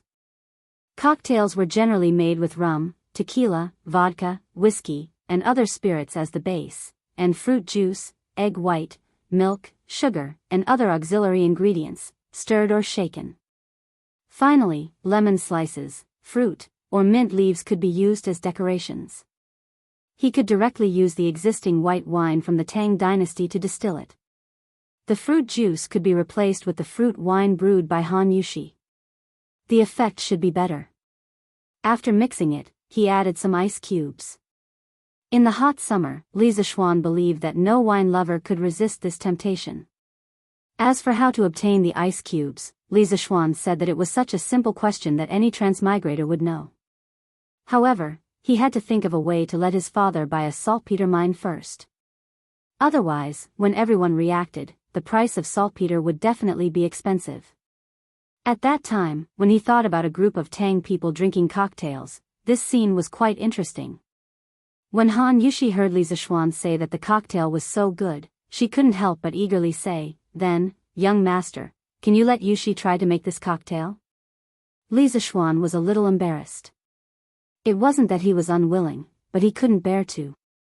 If he let Han Yushi make the cocktail, she would definitely try a lot of wine. He was afraid that Han Yushi would get drunk.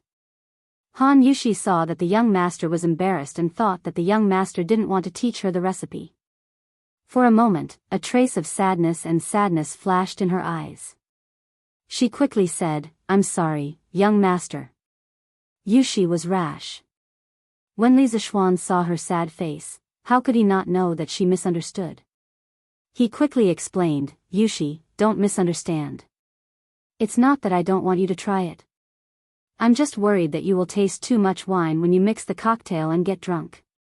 When Han Yushi heard that, it turned out that she misunderstood.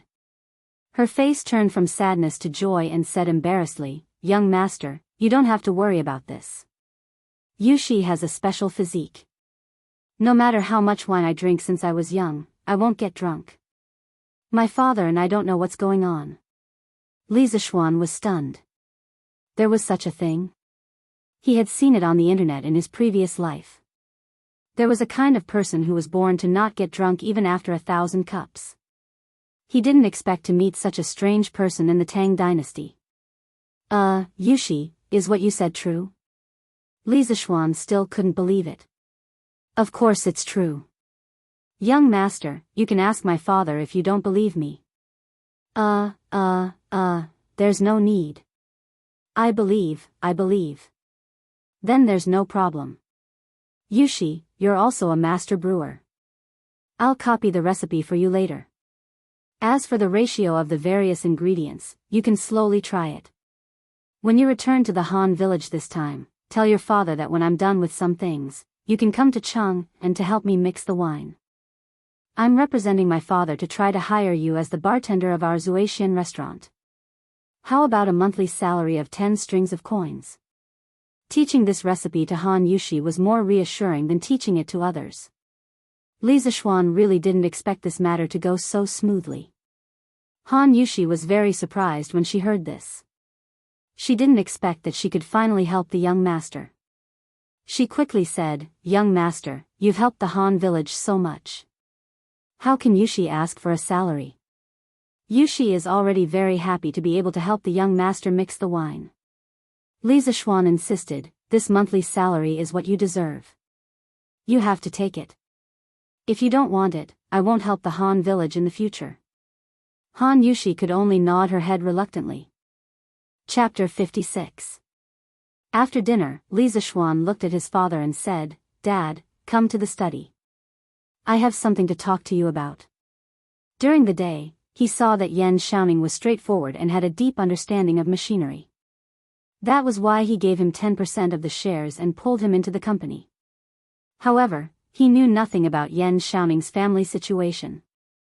Although he believed that Yan Xiaoning's character was not like a fickle villain, Li Zixuan still wanted to know more about Yan Xiaoning's family. Recently, the cooking at home had been getting better and better. Old man Li was about to sit on a stool and drink a cup of tea after finishing his meal when he heard that his son was looking for him. He was about to say, "You brat, why are you looking for me?" Who knew that after Li Zixuan finished speaking, he didn't wait for his reply and went straight to the study. It turned out that what this kid said just now was not a discussion, but a notice. Father Li was so angry that he almost fainted. At this point, what else could he say? Madam was still glaring at him, so Father Li could only follow him unhappily. Li Zixuan, on the other hand, didn't mean what his father thought. He was just lost in thought for a moment. It was Father Li who thought too much. In the study. Li Zixuan saw that his father had sat down and asked directly, "Dad, do you know Yen lied, Minister Yen?" Father Li was puzzled. "Of course I've heard of the Minister of Works of the Tang Empire. Why are you asking this? Did you offend someone from his family?" He was still a little worried. "No, Dad, what are you thinking?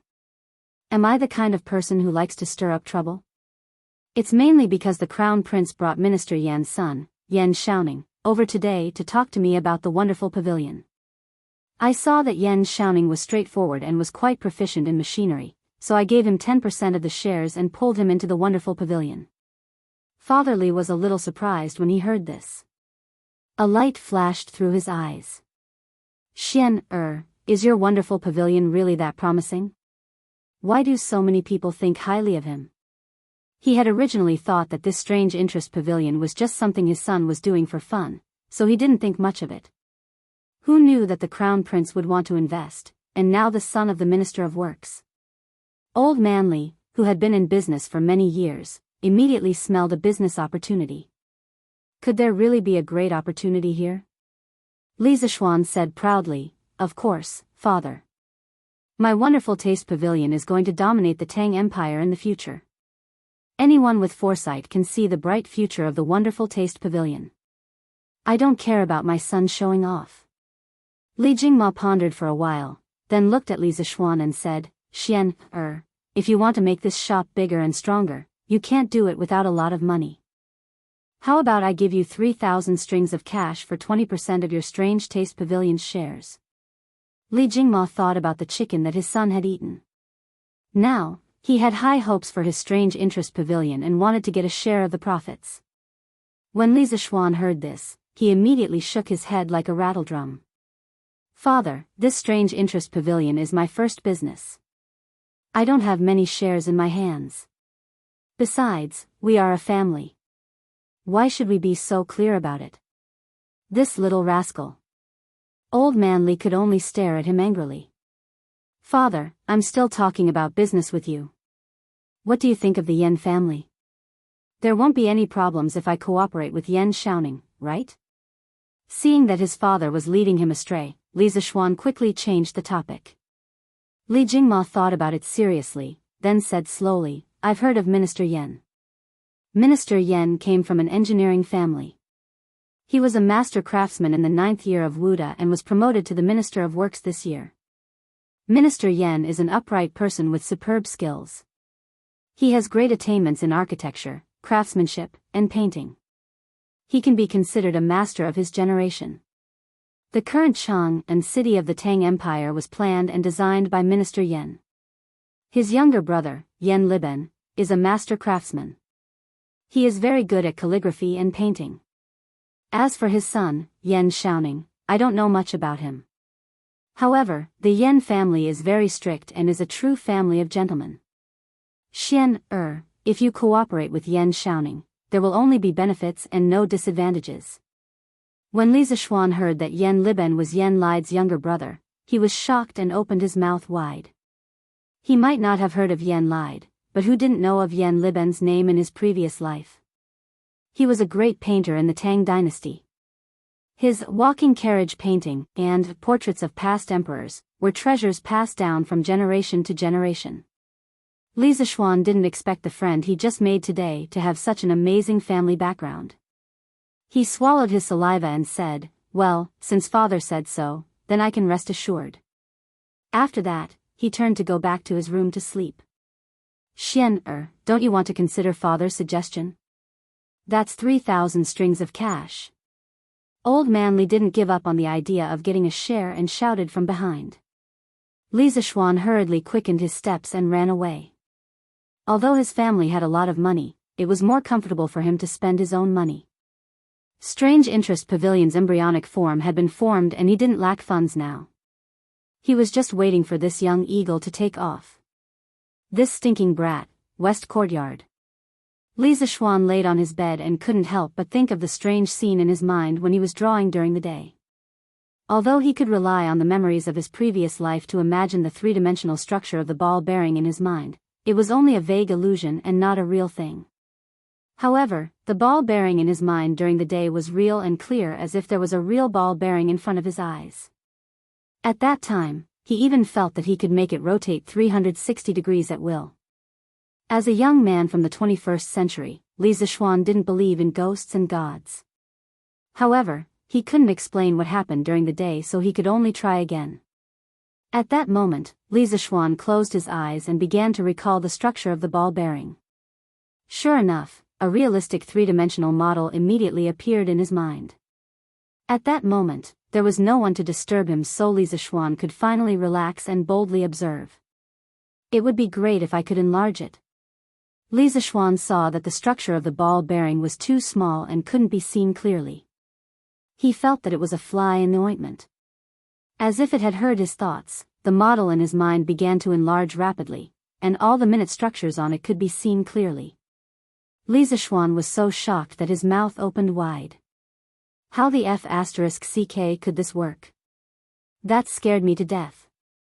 Since it can be enlarged, can it be rotated? Li Zixuan silently thought about the rotation in his mind. Who knew that the model would also start to rotate? What the F***ck? Did my brain become a computer? This scene was very familiar to Li Zixuan. This was because in his previous life, when he used a drawing software on his computer to draw a 3D model of some parts or machines, those drawings could be enlarged or rotated 360 degrees with the help of the mouse. Right now, it was as if there was this software in his brain. What the hell was this? Li Zixuan's heart had a trace of fear of the unknown, but also a trace of excitement. He opened his eyes and looked around. After confirming that he was alone in the room, he closed his eyes again. Since the ball bearing works, can I change it to something else? Li Zixuan was eager to try. Let's try a bicycle. Li Zixuan's mind moved and a 3D model of an unbranded bicycle appeared in his mind. The outline of every part of the bicycle and every assembly could be seen clearly. Li Zixuan could even see every grain on the tires. Could this be my golden finger? I can recreate a 3D model of a modern object in my mind? As if he had found a new toy, Li Zixuan was having a lot of fun. Cylinders, water wheels, motorcycles, etc., flashed through his mind. After a while, Li Zixuan became a little arrogant. He wanted to create a big treasure. Why don't I try a tank? Li Zixuan's mind moved and a huge armored tank appeared in his mind. But it did not last long. In less than 2 seconds, the tank disappeared. Immediately after, there was a sharp pain in his mind. It was not physical pain, but mental pain. Li Zixuan had never experienced this kind of pain before. He could not help but groan and pass out. Chapter 57. In the study of the Yen residence. A lean and elegant old man stared at the drawing on the table for a long time without saying a word. After a long time, the old man finally turned around and said to the young man in front of him, this drawing method and the ball bearing were invented by Li Zixuan? Yen Xiaoning nodded, yes, father. This old man was the Minister of Works, Yen lied. The drawing on the table was exactly the same as what Li Zixuan drew during the day. It turned out that Yen Xiaoning used his memory to copy the drawing that Li Zixuan drew during the day. A light flashed in Yen Lide's eyes as he praised, I have never seen such a drawing method before, but it is indeed very convenient and worth popularizing. Furthermore, this ball bearing is truly a genius creation, but it's a pity that it's difficult to manufacture. I don't know who his teacher is, but his knowledge of machinery is so profound. I'm afraid he has already caught up to you, He is a promising talent. You should invite him back to the manor some other day and test him for father. If he is really talented, this old man will ask His Majesty to give him an official position in the Imperial Censorate. Yen Xiaoning smiled bitterly, Father, I also told Li Zixuan today, but he said he wants to be filial at home and doesn't want to be an official right now. Yen Lide glared and said angrily, nonsense, with such talent, how can he not work for the country? Call that brat over some other day and I will talk to him. At such a young age, he is already not thinking about improving himself. How ridiculous. The next day, before dawn, Li Zixuan woke up. He woke up in pain. He felt as if there were thousands of needles stabbing into his brain. Li Zixuan felt that it would be better if he just fainted, but this kind of thing couldn't be fainted so easily. Li Zixuan held his head in pain. His face was ferocious and his veins were bulging. Large beads of sweat rolled down his forehead and down his back. Ah! Waves of piercing pain came from the depths of his soul, causing Li Zixuan to groan uncontrollably. But at this time, it was usually the time when people were sleeping soundly. Xiao He and Xiao Shi were still sleeping soundly in the room outside. Am I going to die the moment I transmigrated to the Tang dynasty? Wasn't I just thinking about the tank? You damned heavens! You want to kill yours truly the moment yours truly found out that he had a cheat as well? This Goldfinger doesn't even have AF** King instruction manual. I don't even know if I can use it for a treasure like a tank. Li Zixuan's heart flashed with anger and unwillingness. He had just discovered that he had a cheat, but he did not expect that he would lose his life because he did not use it properly. How can he blame me for this? This young master doesn't know what to use and what not to use. Just as Li Zixuan felt that his head was about to explode, there was a slight fluctuation in his dantian. Then, there was a cooling sensation in his mind, which slightly relieved Li Zixuan's pain.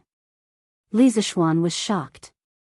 He suddenly remembered that he was severely injured at Zhongnan Mountains. Sun Simiao had said that he would need to rest for a month to recover.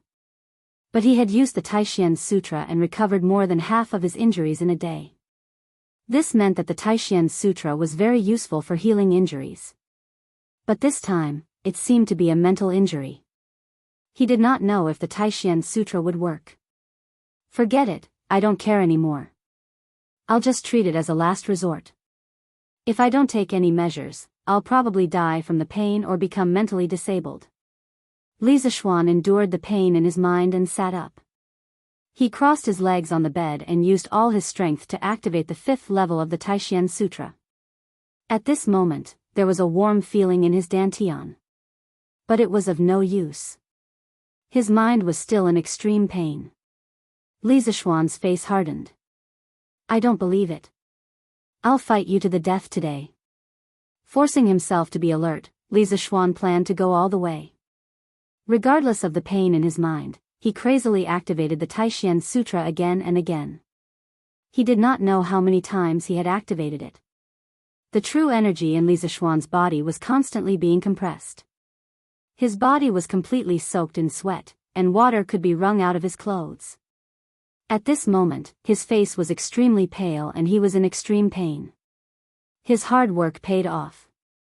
The quantitative change finally led to a qualitative change. Li Zixuan felt as if a trace of the compressed true qi had unexpectedly turned into a drop of liquid. He only heard a clear ding-dong sound. His previously incomparably violent mind immediately calmed down when he heard this clear sound. At this moment, Li Zixuan's mind felt extremely clear. It was as if the dry and cracked earth had welcomed the moisture of rain. He was so comfortable that he wanted to shout. Could it be that my Taishian Sutra has broken through to the 6th level? This was Li Zixuan's first reaction. After a careful examination, he found that the Taishian Sutra was still at the 5th level. However, it seemed to be closer to the 6th level than before. In other words, it would not take long for him to become a master. But why did the pain in his mind disappear? Could it be that the Taishian Sutra could not only heal physical injuries, but also mental injuries? Li Zixuan could not find any other explanation. He could only think of it this way. But why did he almost kill himself when he experimented with the tank last night? Was it because the tank was too big and its structure too complicated? Could it be that his mind could not handle such a large amount of information? Should he try again? Li Zixuan was courting death. Li Zixuan had no other choice but to slowly try it himself. In the time travel novels he had read in his previous life, the main character would usually receive a system grandpa to explain how to use the gold finger. However, this gold finger of his did not even have a manual. He could only rely on himself to figure it out. Li Zixuan immediately thought of small objects such as screws. Slowly, the things in his mind became bigger and more complicated. It was only when he thought of the cars in his previous life that Li Zixuan felt a sharp pain in his mind. Li Zixuan knew that this should be his limit. He immediately stopped thinking. He did not want to continue the painful feeling from before. Li Zixuan was now sure that this gold finger of his should be able to construct a three-dimensional model of some industrial machinery and parts in his mind. Then, he could turn these models into detailed blueprints through his own hands. However, this gold finger seemed to have limitations on the size and complexity of the object. With his current ability, he could barely construct complex industrial products like cars. However, Li Zixuan was already very satisfied with this. Although he had studied mechanical design in his previous life, it did not mean that he could draw a three-dimensional model of some of the mechanical structures in his previous life. He believed that no one would be so free as to memorize all the mechanical structures in their mind. Since this Taishan Sutra could heal mental injuries, would it be able to strengthen his mental strength? If his mental strength was strengthened, would he be able to construct more complex objects? Ever since he had transmigrated into this body, Li Zixuan clearly felt that his memory was much better than in his previous life. Previously, Li Zixuan had thought that this was a benefit that all transmigrators had. However, now that he thought about it, this did not seem to be the case. It should be that the Taishan Sutra could not only strengthen his body but also his mental strength. The more Li Zixuan thought about it, the more he felt that his speculation was extremely close to the correct answer. If this was really the case, then when the Taishan Sutra broke through to a higher level in the future, would it not mean that he would be able to construct larger and more complex machine models in his mind? Thinking of this, Li Zixuan was a little excited. However, at the same time, he felt that this gold finger of his was a bit of a scam. If the body that he had transmigrated into had not learned the Taishan Sutra, which was an inner force skill that could not only strengthen the body but also the mind, then wouldn't that mean that his gold finger would be useless? It would probably be difficult to even construct a screw model in his mind. Thinking of this gold finger was too much of a scam. It even needed to be complemented by internal strength. It seemed that in the future, other than improving his skills, there would be another purpose for training, and that would be to activate a more powerful gold finger. Sigh, since the sun is not up yet, let's train for a while more. The miserable Li Zixuan had turned into a training machine again. Chapter 58. Early in the morning, Li Zixuan heard the drums of dawn being beaten outside.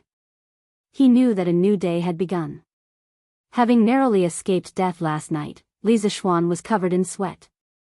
At this moment, his body was sticky and uncomfortable. He got up and walked out of the inner room, wanting to ask Xiao He to go to the kitchen and have someone boil some hot water. "Young master, you woke up so early today?" Outside the room, Xiao He saw that the young master actually woke up as soon as the morning drum sounded. She couldn't help but be surprised.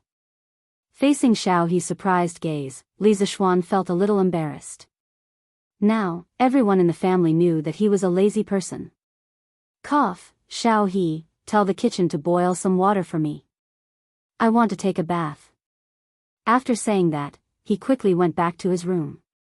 "Yes, young master." Xiao He was a little confused. Didn't the young master just take a bath last night? Why did he want to take a bath now? The young master really liked to be clean now. In the early Qin dynasty, the ancient people washed their hair every 3 days and took a bath every 5 days.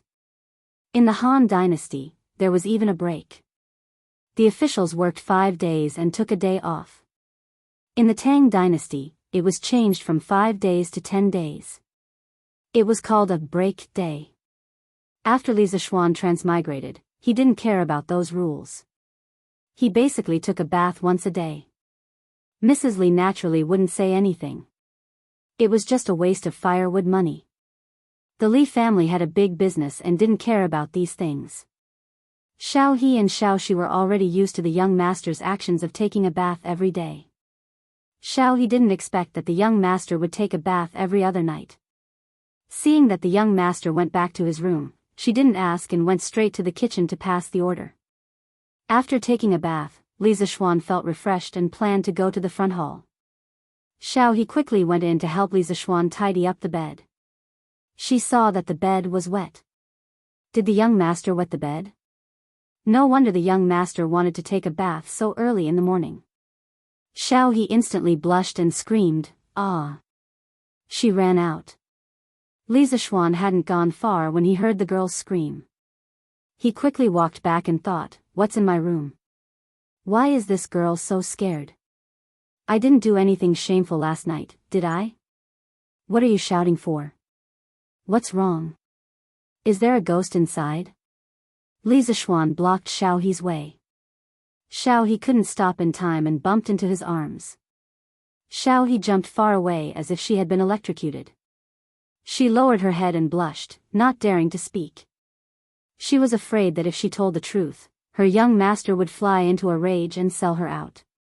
Li Zishuan saw Xiao He blushing, lowering her head and not speaking.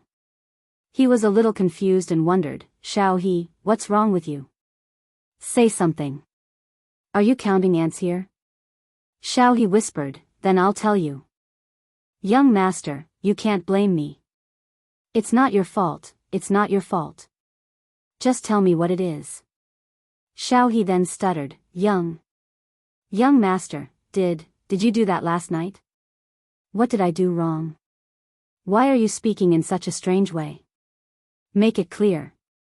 Xiao He hesitated for a long time before she said hesitantly, "It's that, young master, did you wet the bed last night? I saw that your bed was wet." Damn it, Li Zishuan instantly felt as if he had been struck by 18 bolts of heavenly lightning. That should have been because of the problem with his body last night, and the pain caused him to sweat uncontrollably. In the end, this girl thought that it was because he wet the bed. If this were to spread out, wouldn't this young master's reputation be ruined? Li Zishuan patted the girl's forehead angrily and said, "What are you thinking? It's sweat.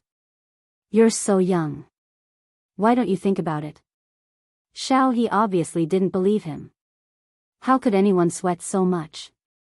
The young master must be embarrassed and deliberately covered it up, so she said, "Young master, you're right. It's sweat, it's sweat. I will never tell anyone." Li Zishuan could see that the girl didn't mean what she said. He said angrily, "It's really sweat. Something went wrong during my practice last night. That's why I sweated so much. If you don't believe me, you can smell it. I'm so old. Can't you tell sweat from urine?" Xiao He blushed when she heard the young master's straightforward and vulgar words. She quickly ran away and said, "I won't smell it. Young master, don't hit me. I won't tell anyone." Li Zishuan was speechless. He forcibly grabbed Xiao He and took her into the bedroom. Well, don't misunderstand. Our protagonist didn't do anything embarrassing. He just wanted Xiao He to know that the bed was indeed sweat. This was related to his reputation for the rest of his life. Li Zishuan had to be serious with this little girl. Seeing that the little girl finally believed him, Li Zishuan was relieved. He went to the front yard to have breakfast with his parents, little sister, and Han Yushi. After breakfast, Li Zishuan and Han Yushi went to Mingyue Xian to see if Iron Egg's injury had recovered. Iron Egg had been staying at the young master's house these days. He had good food and drinks. There were also maids to take care of him.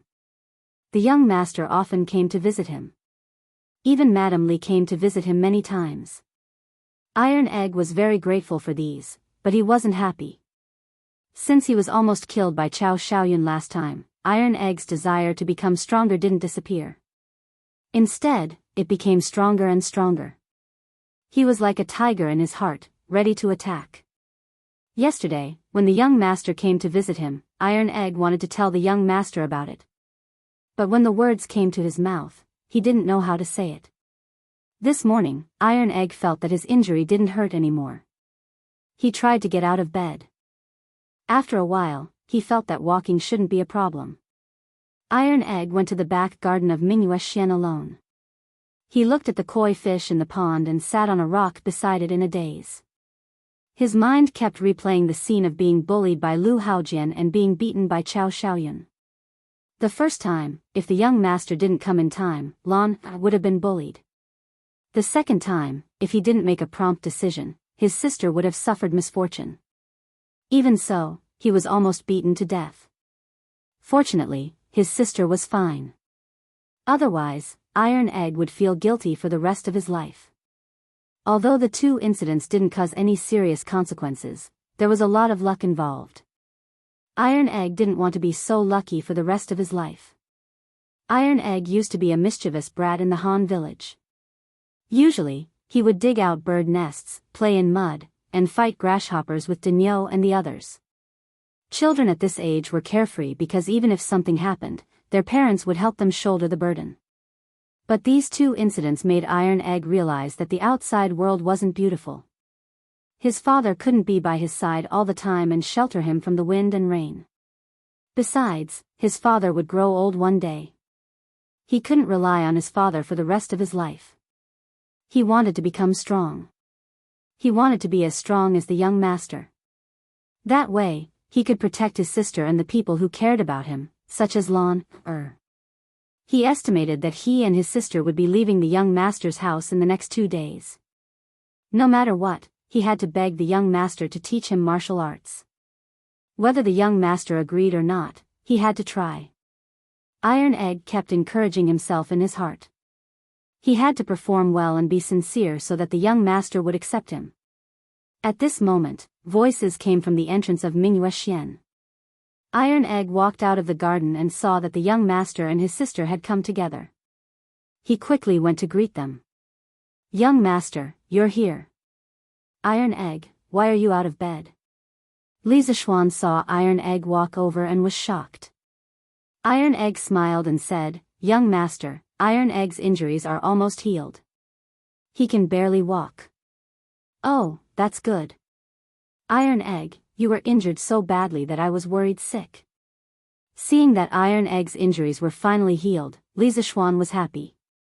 "Young master, since Iron Egg's injuries are healed, I'll go back with Iron Egg today.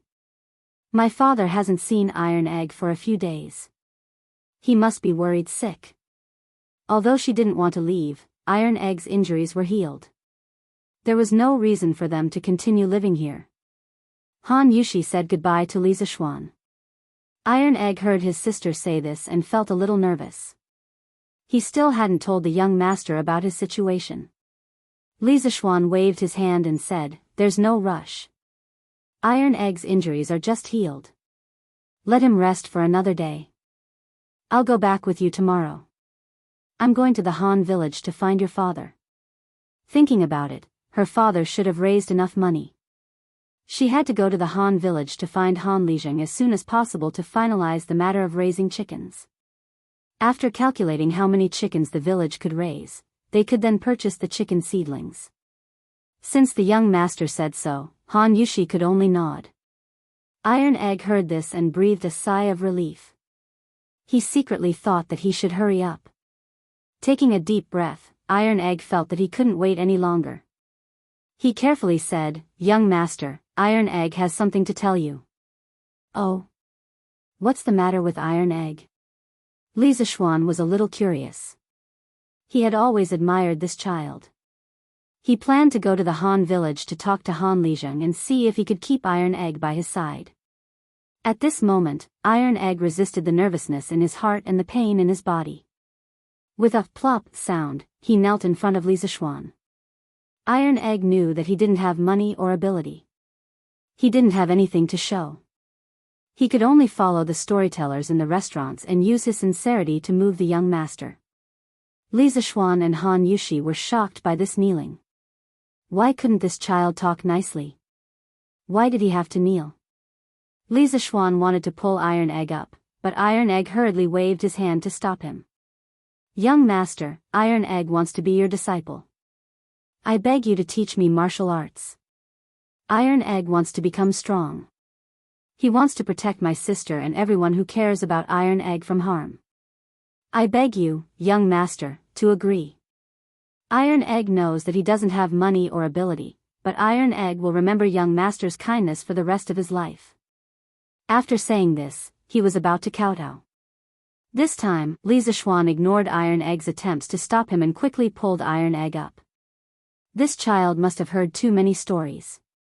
Even if he wanted to be his disciple, he didn't need to kneel and kowtow. Li Zishuan was also shocked by Iron Egg's words. Was this still the shy brat he saw before? After all, Iron Egg was only 6 or 7 years old. It seemed that after experiencing these two things, Iron Egg had matured a lot. Sure enough, setbacks were a catalyst for a person to mature quickly. Han Yushi was also a little surprised by her brother's actions. When she heard Iron Egg's words, she was a little touched. She couldn't help but think of the scene where Iron Egg stopped Qiao Shaoyun regardless of the danger and let her go first. Han Yushi couldn't help but tear up. Her brother had grown up. Han Yushi was both touched and gratified. She looked at Li Zixuan and wondered if the young master would agree. Chapter 59. After being pulled up by Li Zixuan, Iron Egg's eyes were still fixed on Li Zixuan. He really hoped that the young master would accept him. Feeling the deep pleading in Iron Egg's eyes and recalling the words of Iron Egg, Li Zixuan could not help but feel touched. This child was only 6 or 7 years old. It was not that he could not accept him as a disciple, but there were some things that had to be made clear in advance. Li Zixuan turned around and put his hands behind his back. After thinking for a while, he said, "Iron Egg, you risked your life to save Lan. I have always been grateful to you. But if you want to be my disciple just to learn martial arts and not be bullied, I can't accept you." Iron Egg asked anxiously, "Why, young master?" Han Yushi also looked at Li Zixuan curiously. She heard the young master's words. It seemed that Iron Egg did have a chance. Li Zixuan said slowly, "Heroes use martial arts to break the rules. Iron Egg, if you only focus on learning martial arts and pursue power without paying attention to self-cultivation, sooner or later you will go astray and bully the weak with your martial arts." Iron Egg hurriedly promised, "Young master, Iron Egg will not do that kind of thing. Please believe in Iron Egg. Iron Egg only wants to learn martial arts and not be bullied." Li Zixuan shook his head. At the end of the day, Bruiser still had the temperament of a child. Once a person gained power, their way of thinking would change. When the time came, they would be slightly instigated by a villain, and it would be easy for them to go astray. Bruiser's thinking was still too simple. "Iron Egg, I can accept you as my disciple and teach you martial arts, but I will also teach you other things to help you cultivate your mind. You must pay equal attention to them. If your mind is not stable, how can you practice martial arts? Besides, I don't want you to become a brute who only knows martial arts. Many things can't be solved by martial arts alone. I hope you can become a useful person to the Tang Empire. If I find out that you only know how to practice martial arts and neglect the cultivation of the heart, then I will expel you from the sect. Are you still willing?" With the arrival of Zhenguan's golden age, the world would gradually become peaceful. Most of the time, one could not rely only on martial strength and bravery to fight. In times of war, scholars were useless. However, in times of peace, a martial artist was of little use. Therefore, Li Zixuan didn't want Iron Egg to only learn martial arts. He wanted to teach Iron Egg some other things so that he could survive in peaceful times. As for how much Iron Egg could learn, that would depend on his luck. After hearing this, Han Yushi's eyes lit up. She didn't expect the young master to be so considerate and consider so much for Iron Egg. She hurriedly pushed Iron Egg, indicating that he should quickly accept her as his disciple. Iron Egg was overjoyed when he heard that Li Zixuan could accept him as his disciple. However, after Li Zixuan said those principles, he didn't fully understand them. However, when he saw his sister urging him, he no longer hesitated and knelt in front of Li Zixuan again. "Young master, Iron Egg agrees to cultivate the heart and practice martial arts with you. I beg you to accept Iron Egg as your disciple." Li Zixuan didn't stop him this time. He nodded and said, "Well, Iron Egg, go back and tell your father. If your father agrees, I will officially accept you as my disciple." "That's great. My father will definitely agree." "Thank you, young master." Finally hearing a definite answer, Iron Egg jumped up excitedly. Li Zixuan found it a little funny that he was still a child. He originally wanted to keep Iron Egg by his side and let him learn something. This child's temperament wasn't bad at all. Now that he unexpectedly accepted Iron Egg as his disciple, it didn't seem too bad. He just didn't know how good this child's potential was. After this trip to the Han village, he would bring Iron Egg by his side and let him start learning. Thank you, young master. Han Yushi was also happy for her brother.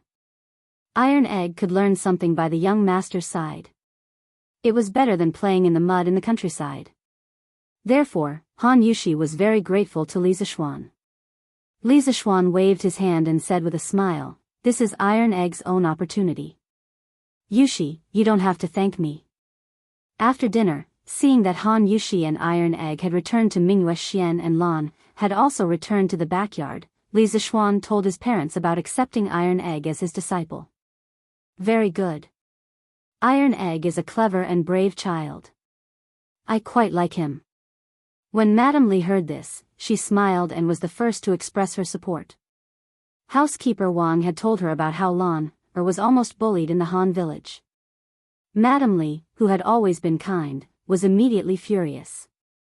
When she heard that Han Lijing's son, Iron Egg, had risked his life to protect Lan, Madame Li was very surprised that this child was so brave at such a young age. When she heard that her son wanted to accept him as his disciple, she naturally agreed. Moreover, Madame Li had her own little plan. If her son accepted Iron Egg as his disciple, then his relationship with Han Yushi would naturally become closer. She might even be able to hold a grandson soon. Old Man Li frowned. He felt that his son couldn't even control himself, so how could he teach a disciple? He was simply leading the child astray. However, since his wife had already agreed, he couldn't say otherwise. He could only say, "Xian, since you've become Iron Egg's master now, then you have to act like a master in the future. Don't lead the child astray, understand?" Li Zixuan could only agree gloomily. That's right, father. How's the nibbling chicken from the Drunken Immortal restaurant selling recently? Are there any other restaurants that imitate the nibbling chicken? Old Man Li frowned and felt a little surprised. He asked, "Xian, how did you know that there are restaurants that imitate the nibbling chicken?" It seemed that he had guessed correctly. As expected, he still couldn't underestimate the wisdom of the ancients. Li Zixuan sighed and said, "I guessed, but I didn't expect it to be so." Father, then are the sales of our nibbling chicken not as good as before? Li Jingma nodded and said, "A few days ago, the Yunxi restaurant in the East City also released their nibbling chicken. Although the taste is a little different from our Drunken Immortal restaurants, their price is cheaper. One serving is only 700 copper coins. Recently, the sales of our nibbling chicken have dropped by about 30%, and it's still continuing to drop. Then father, tell shopkeeper Lu to give some discounts to the Drunken Immortal restaurant's nibbling chicken. For example, every month, they'll sell it at half price or something. In any case, our cost is low and the taste is good. We're not afraid of a price war with them." Old Man Li thought about it and nodded in agreement. That's also a good idea. But Xian, why do you care so much about the sales of the nibbling chicken?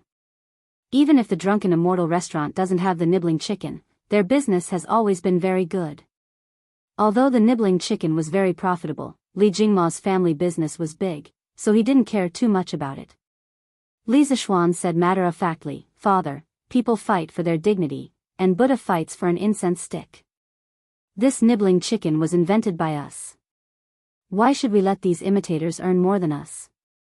Father, first tell shopkeeper Lu to lower the price for a while. After I go to the Han village and settle the matter of raising chickens, I'll make something good for the Drunken Immortal restaurant. When the time comes, I'll see how the Yunxi restaurant will compete with us." Li Zixuan obviously couldn't bear to let a knockoff's nibbling chicken surpass the authentic one. His father didn't care about this bit of money, but he did.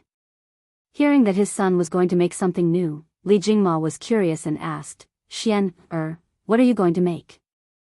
Father will naturally find out in the future. That's right, father, how's the preparation of the 300,000 strings of string of money? Old Man Li glared at him and said, "Naturally, there's no problem. The funds will all be in place by tomorrow. When the time comes, I'll send the money to the family's storehouse. I'll give you the key." Then thank you, father." Your son will go to the Han village tomorrow and explain the matter of raising chickens to the villagers. Then we'll start buying the chicken seedlings. This autumn harvest, father, you must remember to send people to buy grain. Yes, father knows. You just have to take care of your own matters. You're not young anymore. It's time for you to learn how to do some things. This matter can be considered a test for you. Li Zishuan nodded and said solemnly, your son understands the importance of this matter. I won't mess it up. Chapter 60. The next day, after breakfast. When Li Zishuan saw that Tai Dan was walking more naturally and easily than yesterday, he knew that Tai Dan's injuries were more or less healed. He called San Bao over and asked him to hire a carriage to head to the Han family manor. But in his heart, he thought, after Yan Xiaoning finished making the roller bearings, I have to make a luxurious carriage for my family first. Otherwise, I have to hire a carriage every time I go out. How troublesome it is. As a rich second generation, it was not too much to ask for a luxurious carriage, right? After letting Iron Egg and Han Yushi get on the carriage, Li Zishuan was embarrassed to go in the same carriage as Han Yushi. He could only ride the big white horse at home and follow the carriage to the Han village. Father, Iron Egg and I are back. As soon as they arrived at the door of the small courtyard of the Han family, Han Yushi jumped off the carriage, supported Iron Egg, and shouted into the courtyard. After being away from home for so many days, she was also a little homesick. Then she heard footsteps in the courtyard. Before the person arrived, the sound came first. Yushi, Iron Egg, you're back. Han Lijing walked out and saw that his son and daughter were back. There was a flash of surprise in his eyes. A few days ago, Li Zishuan asked someone to send a letter to him, saying that Iron Egg was injured in Chang'an City and was recuperating in the Li family. He had been very worried these days. Although he usually ordered his son around and didn't care about him at all, when he heard that his son was injured, Han Lijing couldn't help but worry. He had been feeling uneasy for the past few days. Now that he finally saw that his son was fine, he felt relieved.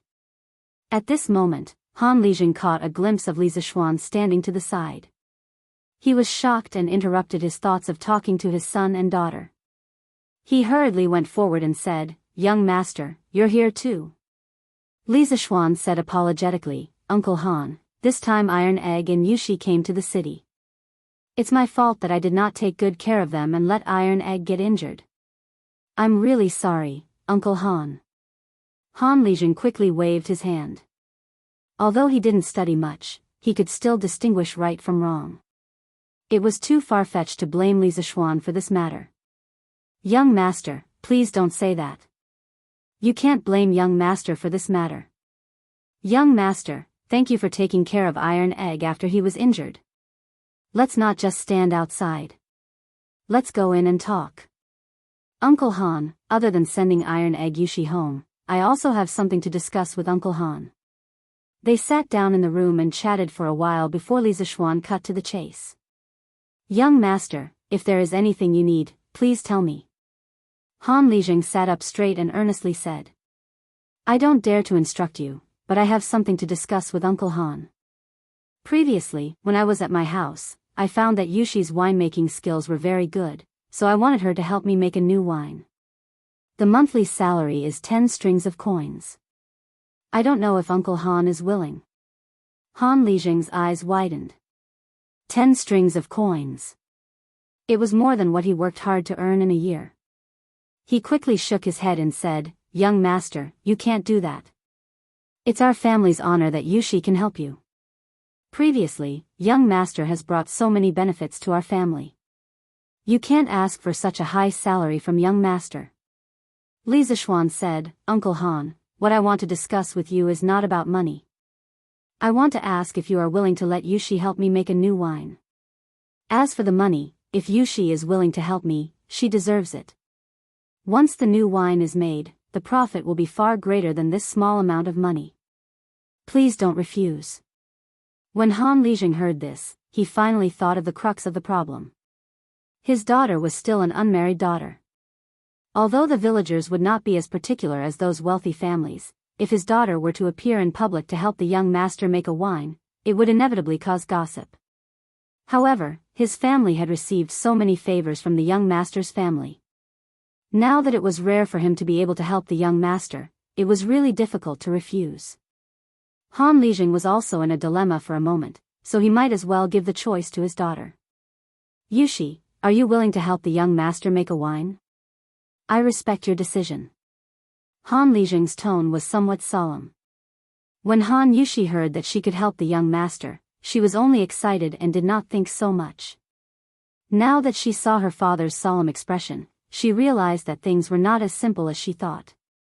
She was a girl. If she agreed to help the young master, she would definitely not be able to avoid getting along with him day and night. It would easily cause gossip. However, it was rare for her to have the opportunity to help the young master. She really did not want to refuse. Moreover, she did not hate working with the young master. She even had some faint expectations in her heart. Han Yushi gritted her teeth and said, "Father, I want to help the young master make a wine." Even though she knew that she should not do this, Han Yushi still could not bear to refuse the young master's request for help. As long as I can help the young master, let others gossip if they want to, Han Yushi thought in her heart. Han Lijing sighed softly in his heart. Ever since Li Zishuan left the Han family manor last time, he realized that there was something wrong with his daughter. However, as a father, it was really difficult for him to speak about a girl's private matters. If only the child's mother was still alive. Sigh, he hoped that his daughter would not regret it in the end and would have a good ending. Young master, since Yushi has agreed, then this old man has no objections. Li Zishuan did not think as much as the father and daughter. He was still in the mindset of a modern person. He did not think that there was anything wrong with letting Han Yushi help him make a wine. However, he also noticed that the atmosphere was a little strange. When he heard Han Lijing's words, he could only suppress the doubts in his heart and cup his hands to thank him. Uncle Han, there is one more thing. Iron Egg told me yesterday that he wants to be my disciple and wants me to teach him martial arts. You are his father, so I thought that this kind of thing should only be done with your consent. Ah, this. Han Lijing was a little shocked. He secretly thought that Iron Egg, this stinky brat, even knew how to find someone to be his disciple. He looked at Iron Egg in surprise. At this time, Iron Egg had his head down and was counting ants. He was quite courageous when he wanted to be his disciple, but after that, being looked at by his father like this brat also felt a little embarrassed. I heard that the young master also has a famous master. Iron Egg can be your disciple, it is his good fortune. As long as the young master does not think that this brat is stupid, of course I will agree. Han Lijing thought about it and said with some gratitude. His son's future following the young master was obviously better than playing in the mud in the countryside. Which father did not want his son to be successful? In the past, he could not even take care of his children's food and clothing. Naturally, he did not have the time to think about his son's future. Now that there was such a good opportunity, of course he would agree. Li Zishuan nodded and said, "Since Uncle Han has agreed, then after 2 days when I am done with the matters at hand, Iron Egg will follow me back to Jianghu and to study martial arts." Han Lijing solemnly bowed and said gratefully, "Thank you, young master, for promoting this stinky brat. If this brat is disobedient in the future, young master, feel free to scold and discipline him. If he is beaten to death, he deserves it. This old man will not say a word." Li Zishuan smiled and shook his head. He said, "Uncle Han, this time I came to the Han village because there is a very important matter that I need to discuss with you." Han Lijing saw that he was serious and asked in confusion, "Young master, what is it?" Chapter 61. Han Village, Han family's small courtyard. Uncle Han, my father and I plan to have all the farmers in the village help us raise chickens. We will be responsible for providing the chicken seedlings, and we will also use a portion of the rent as payment for everyone raising the chickens. Li Zishuan revealed the main purpose of his visit to the Han family village this time. Hearing this, Han Lijing asked curiously, "Young master, isn't it just asking everyone to help raise a few chickens? Why do we need to pay them? It's not like it takes much effort." Li Zishuan explained, Uncle Han, it's not about raising a few chickens. We plan to raise at least 50,000 chickens in the Han village. Of course, we need to pay the farmers a corresponding amount. Ah, so many. Even though Han Lijing was someone who had escaped death on the battlefield, he was still shocked by the huge number of chickens. Han Yushi, who was beside him, also opened her small mouth in shock.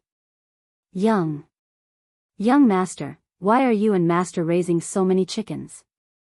Han Lijing really couldn't understand. We have a use for these chickens next year.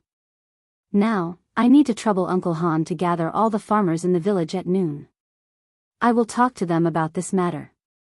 If they are willing to raise them, I will do a count and immediately send the chicken seedlings over. Li Zishuan replied. Han Lijing swallowed his saliva and nodded, that's fine. Young master, please sit here for a moment. I will inform the farmers to gather at the threshing field at the village entrance.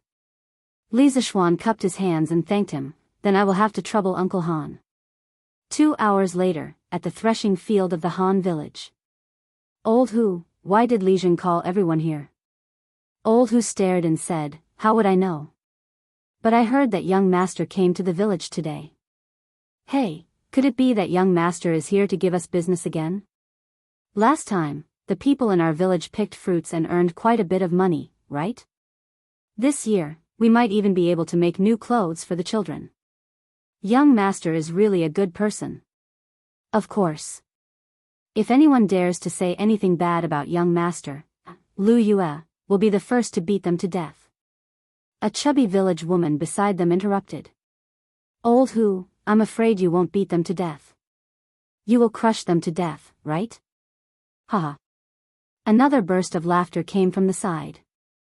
Stop quarreling, stop quarreling. Young master is here. When Li Zishuan arrived at the threshing field, he saw that there were already 200 to 300 villagers gathered here. At this time, Han Lijing came up to him and said, Young master, all the villagers have gathered here. Including the women, there are a total of 348 people, and 208 households. Young master, you can go up and talk to them now. Li Zishuan nodded. Thank you, Uncle Han. Then he walked to the front of the crowd. Looking at these simple and adorable villagers, he thought about the locusts that were coming next year. If he did not do anything, most of these people would probably starve to death. At this moment, he felt a sense of urgency. As soon as he stood in front of the crowd, the noisy crowd immediately quieted down and waited for Li Zishuan to speak. Uncles and aunties, I've come to the Han family manor today mainly to discuss a business deal with all of you. If you're willing, we can cooperate. If you're not, I won't force you either. There's no need to worry. Li Zishuan loudly stated the purpose of his visit. His internal energy was strong, and everyone in the field could hear his voice clearly. Young master, if you have anything to say, just tell us. No matter what business it is, as long as I, Old Hu, can do it, I'll be the first to support it. Yes, young master. If we can help, we'll definitely help. Young master, just tell us what it is. Yes, we'll definitely help. Li Zishuan gestured with his hand, and the crowd immediately quieted down. Then I'll say it. Just do what you can. This business deal is very simple. I want all of you to help my family raise chickens. My family will provide the chickens for free, and according to the number of chickens raised by each household, a portion of the rent will be reduced every year. For example, if a household raises 100 chickens, then this household's rent will be reduced by 10% this year. If they raise 200 chickens, then the rent will be reduced by 20%, and so on. Does everyone understand? As soon as Li Zishuan finished speaking, the crowd below burst into an uproar. There's actually such a good deal? Raise 100 chickens, and the rent will be reduced by 10%. Yes, aren't these conditions too generous? Why does young master want to raise so many chickens? Is what young master said true? Did I hear wrongly? Li Zishuan waited for them to talk privately for a while before asking them to quiet down. What's everyone's decision? If you're not willing to cooperate, you can leave now and do your own things. I won't hold any grudges. No one was willing to leave. The bearded man couldn't help but shout again, "Young master, only a fool wouldn't agree to such generous conditions. My old Hu family is willing to help young master raise 500 chickens." Old Hu's words were shocking.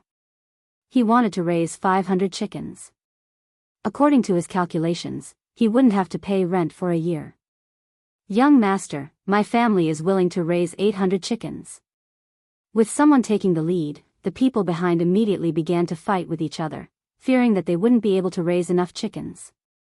Li Zishuan coughed heavily, interrupting the noisy crowd, and said loudly, "Each family can raise a maximum of 400 chickens, and you must ensure that the chickens have at least an 80% survival rate.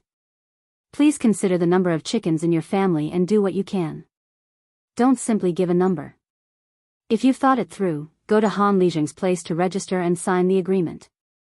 After a few days, I will send the chickens over." Only then did the crowd quiet down, and each of them was thinking about how many chickens they could raise. Young master, these chickens, whose eggs do they belong to?" The village woman who called herself Lu Yue asked embarrassedly. "You woman, young master has already given us so many benefits, why are you still so greedy?" "Of course, these eggs belong to young master's family." The bearded man immediately jumped over and scolded angrily. "Husband, I'm just asking. I didn't say that I'm greedy for these eggs." Lu Yue retorted without any confidence. Li Zishuan coughed heavily to stop the couple's quarrel, and said loudly, "The chickens that each family raises, and the eggs that they lay, belong to each family. I know that everyone doesn't have much food to feed the chickens, but I can pay for a chicken farm in the back of the mountain. Everyone can raise the chickens in the back of the mountain and let them find their own food. You can leave a few children to take care of them.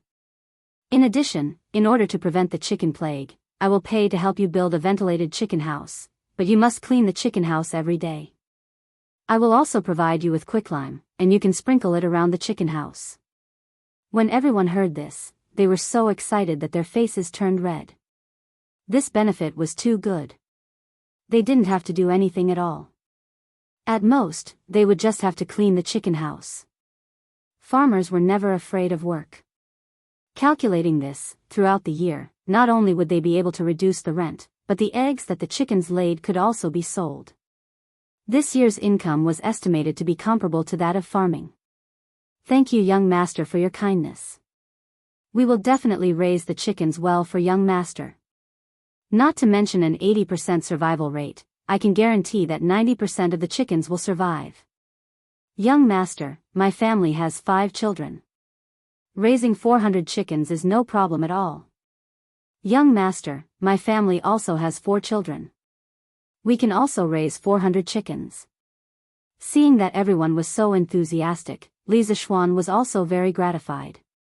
His words were not in vain, so he shouted, "After everyone has thought about it, go to Han Lijing to report the number and press your fingerprint. In the next few days, I will send the chicken seedlings over one after another. According to the number that each of you reported, the chicken seedlings will be distributed. I hope that everyone will raise these chickens well." Han Lijing had already set up a table at the side. Han Yushi sat on the stool and held a brush, waiting for everyone to report the number. As soon as everyone heard Li Zishuan's words, they immediately scrambled to get to the table. Chapter 62. In the afternoon, in the small courtyard of the Han village. After Li Zishuan explained the matter of raising chickens to the villagers, he and Iron Egg returned to the small courtyard of the Han village to rest. There were no extra stools there, and standing was tiring. Li Zishuan's laziness had not been cured. "Iron Egg, did you go to school before?" Since he had nothing to do, he wanted to chat with his new disciple. "Master, Iron Egg went to school in the village last year, but the village ran out of money to pay for the school, so the teacher ran away." Iron Egg no longer called Li Zishuan young master, but master. It was also the first time that Li Zishuan heard someone call him master, and he felt a little proud. He then asked happily, "Iron Egg, how many words did you learn after going to school for a year?" Iron Egg scratched his head and said embarrassedly, "Master, Iron Egg knows about 100 words. He was a famous brat in school, and his grades were not good. So little, not as good as Lan. Although Lan was young, her mother had taught her how to read and write when she was very young. Although Lan's writing skills were immature, it was almost the same as Li Zishuan's calligraphy. Li Zishuan patted Iron Egg's shoulder and said earnestly, "Iron Egg, you can't be illiterate. In the future, you have to learn from Lan every day. Even Lan knows more words than you. As a man, how can you be worse than a girl?" "Yes, master," Iron Egg answered with a bitter face. "Young master, we're back." Han Yushi's clear voice came from the door, followed by Han Lijing. Li Zishuan quickly got up and greeted them with a smile. "Uncle Han, Yushi, thank you for your hard work." Han Lijing waved his hand and said with a smile, "Young master, what are you talking about? With this livelihood, I'm afraid our Han manor will become the richest manor in the vicinity of Chang'an. No matter how hard it is, I, old Han, am willing to do it." "Haha. Yes, Uncle Han, you have to believe me. As long as the farmers work hard, their days will only get better and better." "Oh right, have you calculated the number of chickens? How many chickens did the farmers register?"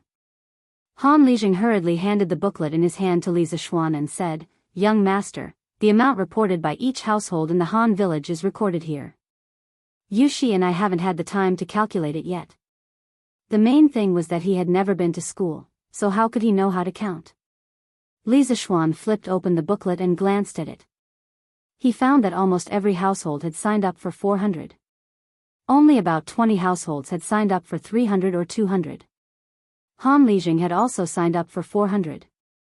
After Li Zishuan practiced the Taishian Sutra, his brain's reaction was unusually fast. After he glanced at the booklet, he immediately calculated the total number in his mind. Closing the booklet, Li Zishuan smiled and said, "There's no need to trouble Uncle Han to calculate. I've calculated that the farmers have signed up for 78,600 chickens. I'll round it up. When the time comes, I'll purchase 80,000 chickens. Uncle Han, you can distribute the excess evenly to each household. Take it as a token of my appreciation to the farmers. The additional portion will not be included in the amount they have to pay me next year." Li Zishuan waved his hand and sent out an additional 1,400 chickens. Han Lijing saw that the young master calculated so quickly and secretly thought that the young master was really knowledgeable. Iron Egg was the young master's disciple.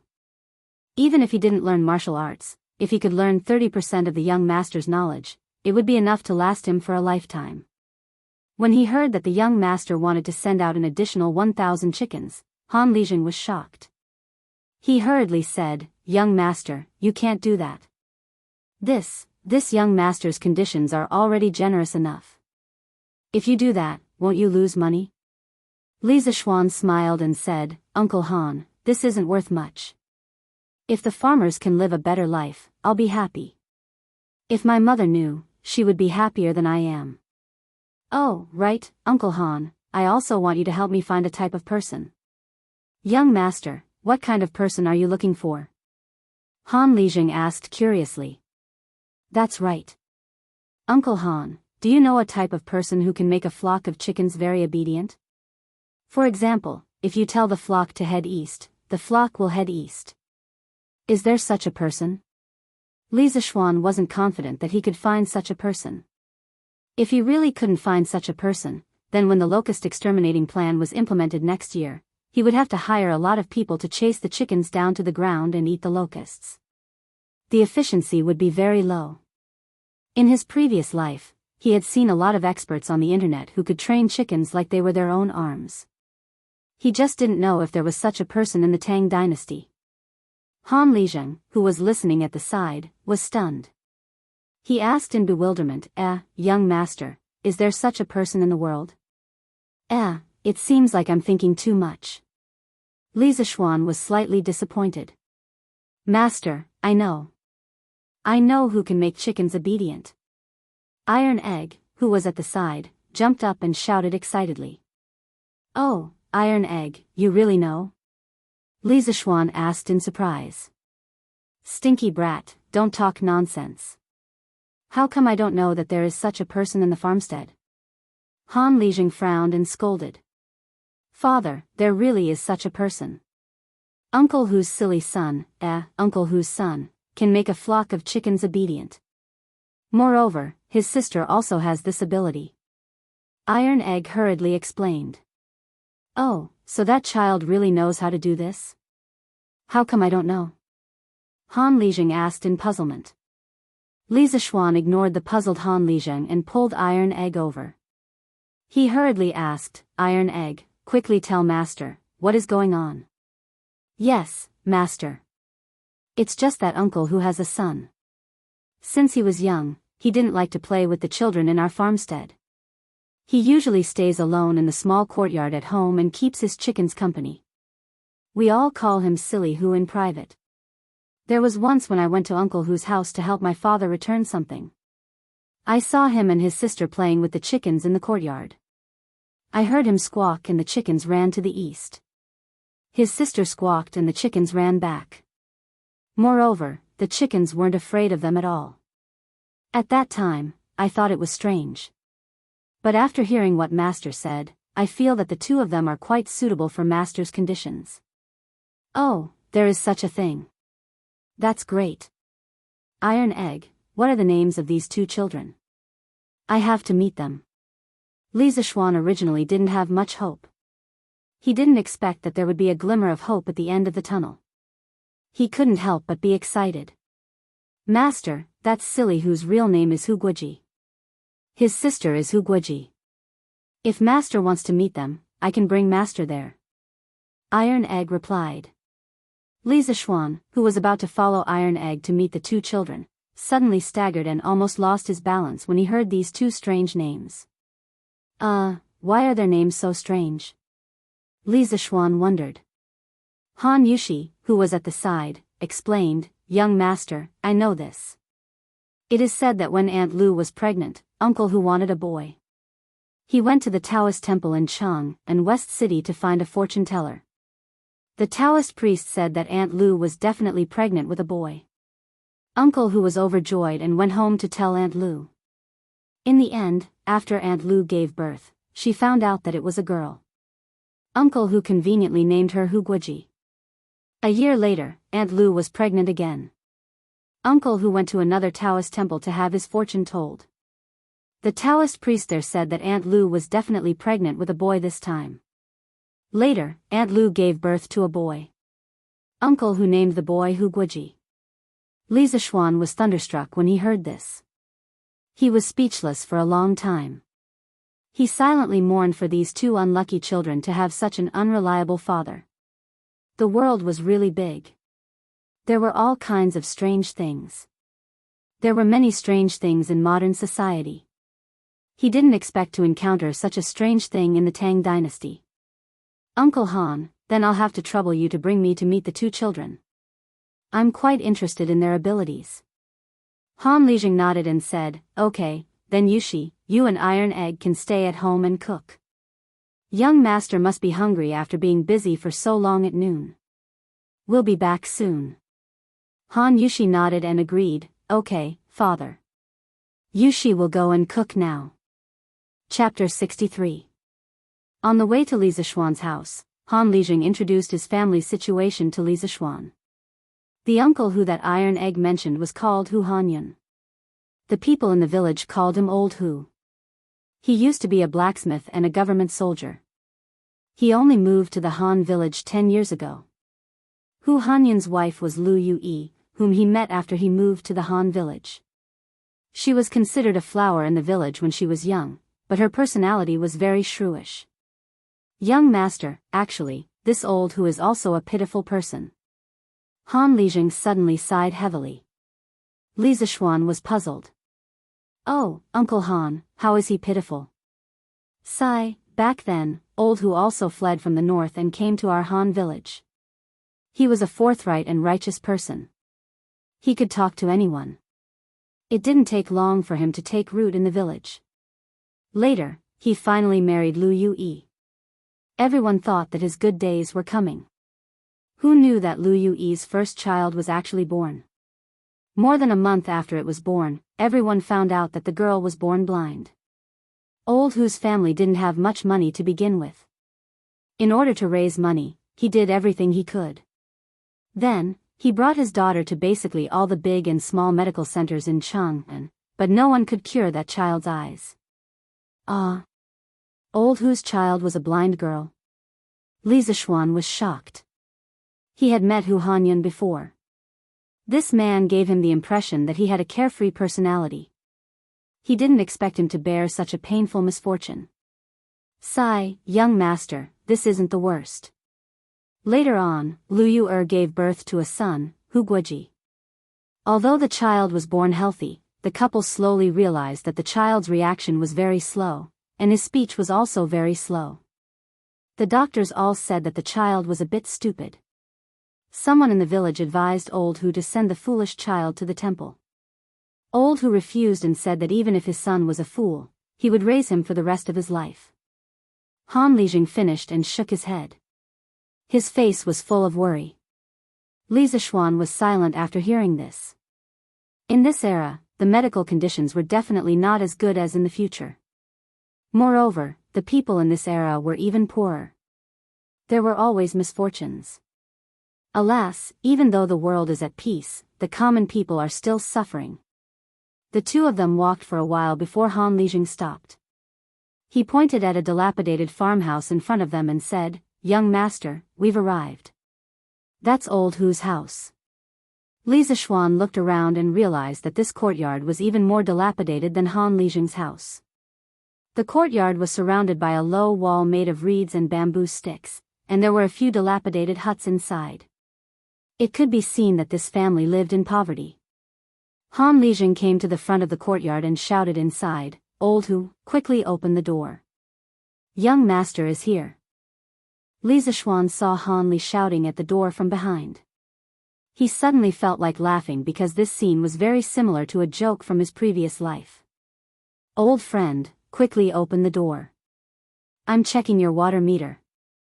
Fortunately, his tolerance was good, otherwise, he would have laughed out loud. At this moment, a woman's voice came from the courtyard. "He's here." "Is Han Lijing here?" Li Zixuan recognized the voice. It was Lu Yu's voice. He heard it during the mobilization meeting in the afternoon. When the courtyard door opened, it was indeed the plump Lu Yu. Just now, he heard from Han Lijing that she was a flower in the village when she was young.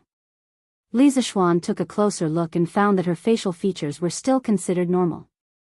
It was just that the years had left too many traces on her face.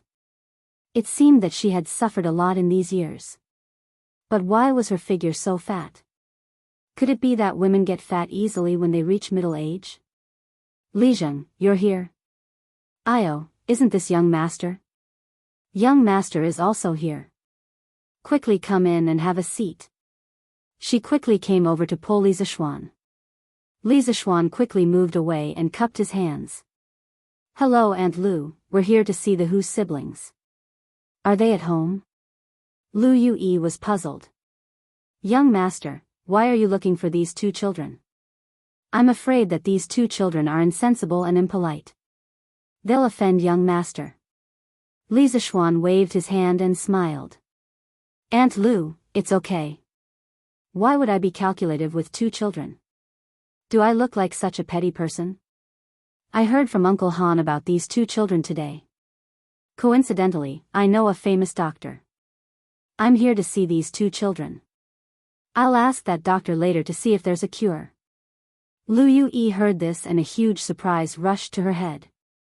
Her breathing quickened and her eyes widened as she stared at Li Zixuan.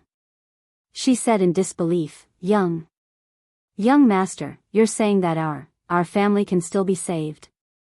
"Aunt Lu, I didn't say that it can definitely be saved. As for the specific situation, I'll have to see them to know."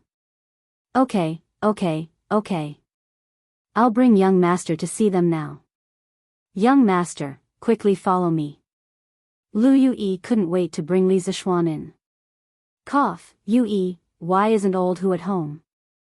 Han Lijing asked at this time. Lu Yu then remembered that Han Lijing was next to her.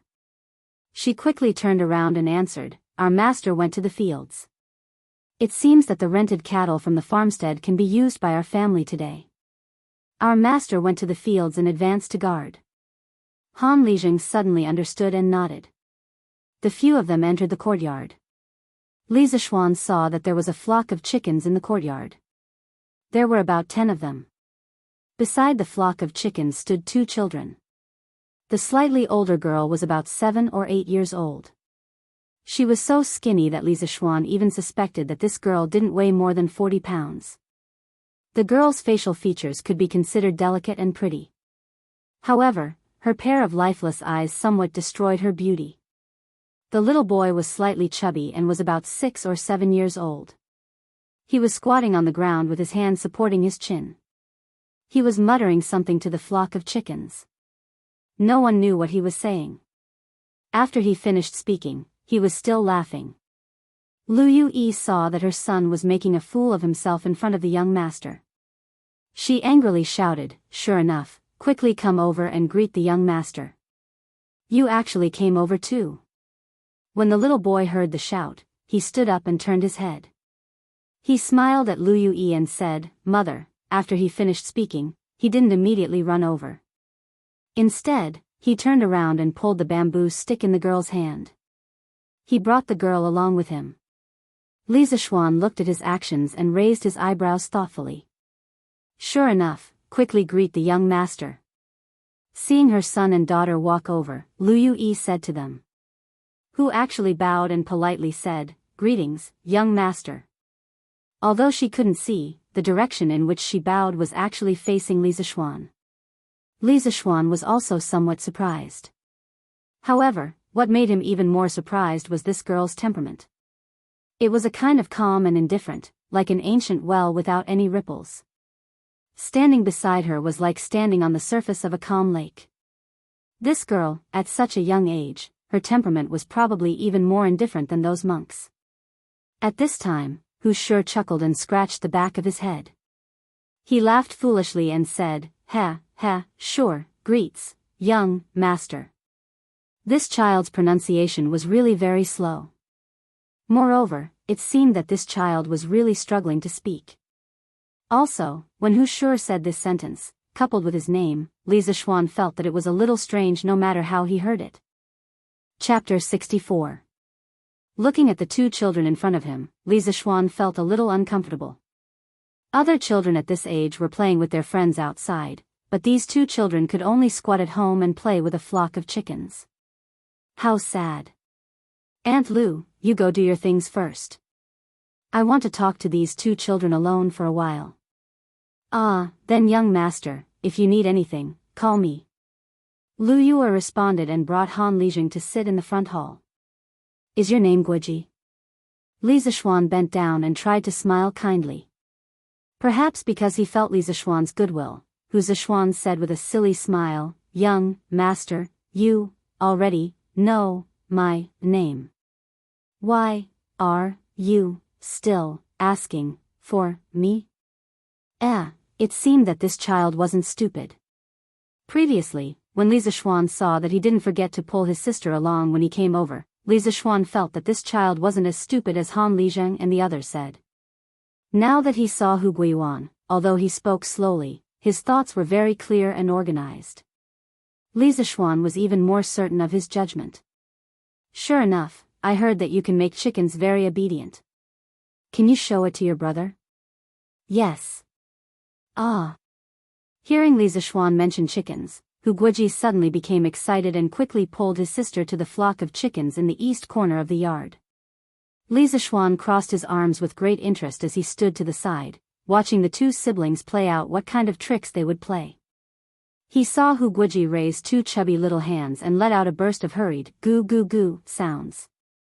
The flock of chickens seemed to have heard the order and excitedly surrounded him, goo goo goo, sounds around him.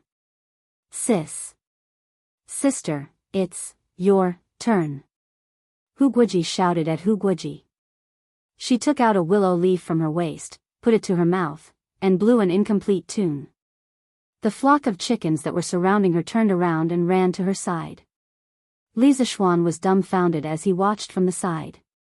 In his previous life, his family had also raised chickens, but when his mother usually called the chickens to feed them, those chickens would only run over and watch nearby. They would only dare to come over to eat when his mother was far away. It wasn't like this. When the chickens heard the voices of the two siblings, they were not afraid of them at all. They surrounded them as if they had taken drugs. It was really amazing. What Li Zishuan didn't expect was that there would be something even more extreme. Sure enough, Hu seemed to be a little high at this time. He ran to his sister's side and stood in front of the flock of chickens.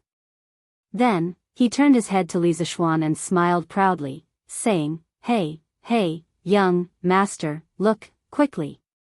Hu Guoji raised his hands, half squatted, and jumped up and down.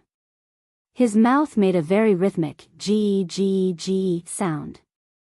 The flock of chickens in front of him, at this moment, seemed to have heard his call and lined up neatly in front of him. What was even more amazing was that the flock of chickens actually followed Hu Guoji's rhythm and began to jump. They also tilted their necks and turned their heads neatly. Perhaps Hu felt that it was boring for his brother to play alone, so he put the willow leaf next to his mouth and played a happy and melodious tune with Hu Guoji's rhythm. In the small courtyard, a young girl was standing under the sun and playing a tune. A young boy was happily walking while making strange sounds. The flock of chickens on the ground twisted their bodies to the rhythm. This scene was so beautiful that it almost blinded Li Zishuan's titanium alloy eyes. At this moment, Li Zishuan's heart gave birth to a strange feeling. The scene in front of him was as if a young girl was playing music, and then a young boy was below the stage, leading a flock of chickens to do a square dance. TSK, Li Zishuan expressed that this was really something that he had seen long ago. Hey, young master Guoji, how is your acting? The two children played for a while, and Hu Guoji felt tired first, so he stopped and ran to Li Zishuan's side, somewhat proudly asking for praise. Usually, only his sister was willing to play with him. When other children saw him and his sister playing with a flock of chickens, they all treated them as fools and distanced themselves from them. This time, it was rare to have such an amiable young master who specially wanted to see him and the flock of chickens perform. Hu Guoji was very happy and had long regarded Li Zishuan as his best friend. Li Zishuan could see that Hu Guoji urgently needed to be acknowledged and praised by others. He also understood that this child's heart was lonely and lacked recognition. Li Zishuan smiled, rubbed Hu Guoji's head, and said, "Sure enough, your performance was very good. You really are the smartest child I've ever seen." Hu Guoji, who was on the side, heard this and breathed a sigh of relief.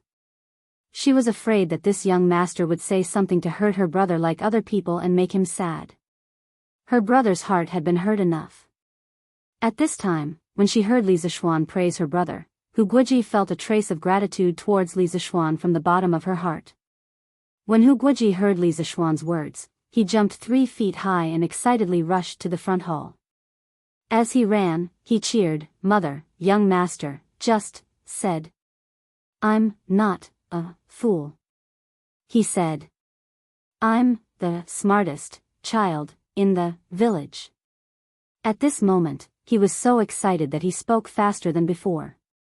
This was the first praise he received from an outsider since he came to this world. Finally, there was someone who didn't treat him as a fool. Of course, Hu Guoji's heart was excited. Although he was young, he had been treated as a fool by the children in the village since he was young. His self-esteem had been trampled over and over again, so of course, he was more mature than his peers. He was so eager to be recognized, and today, there was finally someone who recognized him. Hu Guoji felt that he had never been as happy as today. In his heart, he thought, this young master who came from nowhere is really a good person. At this time, Hu Guoji used the bamboo stick to explore the road and came to Li Zishuan's side. She smiled and said, "Thank you, young master, for saying so. I haven't seen my brother so happy in a long time." Although her heart was as calm as still water, it was only for outsiders. For this brother of hers, she naturally cared and loved him very much. Li Zishuan habitually shook his head. Suddenly, He realized that this girl seemed to be unable to see, so he quickly said awkwardly, what I said just now was actually the truth. I didn't deliberately say that to make you happy. Hu Guoji said in disbelief, really? Of course it's true. In the eyes of others, your ability to make chickens obedient may be worthless, but in my eyes, your ability is priceless.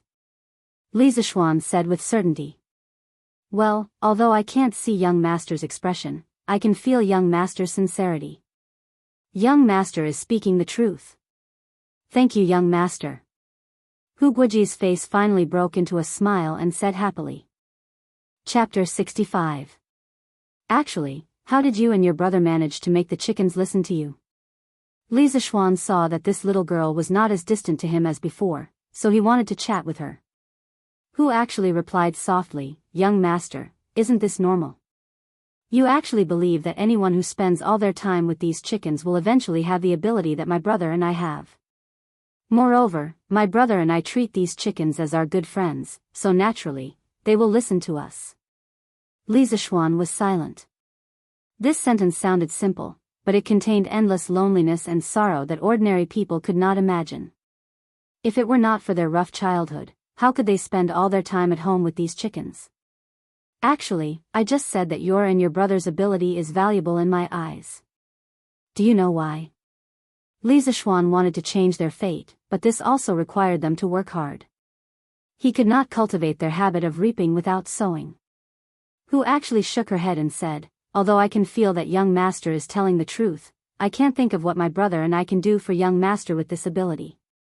Actually, you should have heard from your mother that I want to raise a large number of chickens in the Han family manor, right? Hu actually nodded. Li Zishuan continued, I need you and your brother to teach your ability to a group of people. Next year, I need you to lead these people to help me control the flock of chickens in the manor. When I tell you to drive the flock of chickens, you just have to do it. Hu actually was puzzled and asked, young master, what do you need these chickens to do? Li Zishuan smiled and said, you will naturally know next year. I can't tell you now. I really hope that you can help me. This is not a deal. If you are willing, you can treat me as a friend. As your friend, I will also find a way to find a famous doctor to treat your illness. Hu actually was surprised when she heard this, but then she shook her head and said, young master, as long as you can find someone to treat my eyes, I am extremely grateful. When I was young, my father spent a lot of money to treat my eyes. I don't want to trouble others anymore. Moreover, I am already used to the darkness. As for the matter that young master mentioned, he was actually very willing to help. This girl was so young, but she was so sensible. Li Zishuan was still lamenting how unfortunate old Hu was, but now it seemed that he was lucky to have such a sensible daughter. Li Zishuan smiled and said, since we are friends, we don't need to care about these things. I will keep your eye disease in mind. If it can be cured, I will definitely find a way to cure it for you.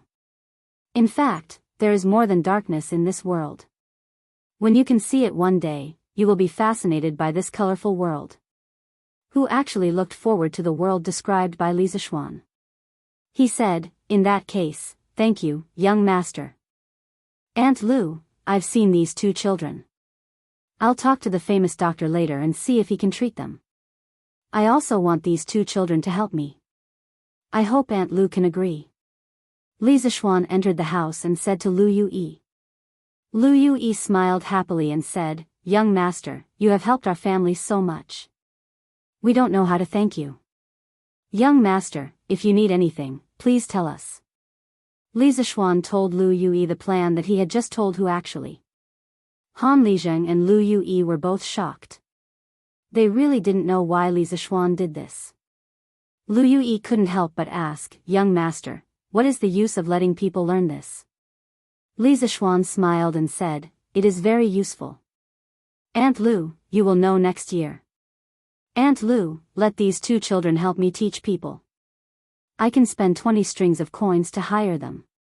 The tens of thousands of chickens that our Han family village will raise in the future will be called the Sky Chicken Brigade.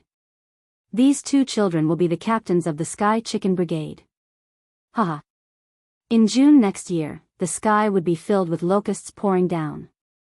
There would be a sky chicken brigade on the ground, like divine soldiers descending from the sky. This would be a war without gunpowder. It would be a battle between man and heaven, a battle between chickens and locusts. Lu Yue didn't care about the sky chicken brigade. She just heard that the young master was going to give her 20 strings of coins. This was 20 strings of coins. Lu Yue had never seen so much money. She really didn't expect that her stupid son and blind daughter could bring so much profit to the family. At this moment, her eyes were shining. Li Zishuan felt that her eyes were full of small amounts of money. He couldn't help but find it funny. Of course, Lu Yue wouldn't refuse Li Zishuan like Old Hu. She and Old Hu had been married for so many years and had become more realistic. She hurriedly agreed. Young master, don't worry. I will urge Wang Jinghe to teach this ability to others. Li Zishuan nodded and smiled. Thank you for your cooperation, Aunt Lu. I will ask someone to send the money over another day. He then turned to Han Lijing and said, Uncle Han, let's go to the field to find Uncle Hu. We have to tell him about this. On the way to the field, Han Lijing couldn't help but ask, Young master, what do you want Wang Jinghe and Wang Jinghe to teach people to train chickens for? Li Zishuan smiled. Uncle Han, it's not convenient for me to talk about this now, but please keep this in mind. When you go back later, inform the people in the village. In the Han family village, whether it's adults or children, the first 100 people who learn the ability of Hu Zhenghe and Wang Jinghe to train chickens will receive a reward of 500 coins. Uncle Han, you will work hard and be in charge of the assessment. Help me record these people's names in the book and then hand it to me. Han Lijing was dumbfounded. He really wanted to say, Young master, is it really good to spend money like this? In his eyes, Li Zishuan's actions were really nonsense. On the ridge of the field outside the village, the two of them found Old Hu. Seeing him sitting on the ground, bored to death as if he was waiting for something, the two of them walked over. Old Hu, young master, and I are here to see you. Han Lijing called out. Io, Lijing, young master, why are you here? Old Hu stood up in surprise. Uncle Hu, I came to talk to you about Wang Jinghe and Wang Jinghe. Li Zishuan replied. Young master, what's there to talk about those two children? Old Hu stared at him in confusion. Li Zishuan told Old Hu about his thoughts just now. Old Hu immediately widened his eyes and said in disbelief, Young master, don't make fun of me, Old Hu. You only want my two children to teach people how to train chickens, and young master will find a famous doctor to treat the two children? Li Zishuan nodded and smiled, Uncle Hu, what I said is true. Why would I make fun of you? Hearing the affirmative answer, Old Hu suddenly became so emotional that his eyes turned red.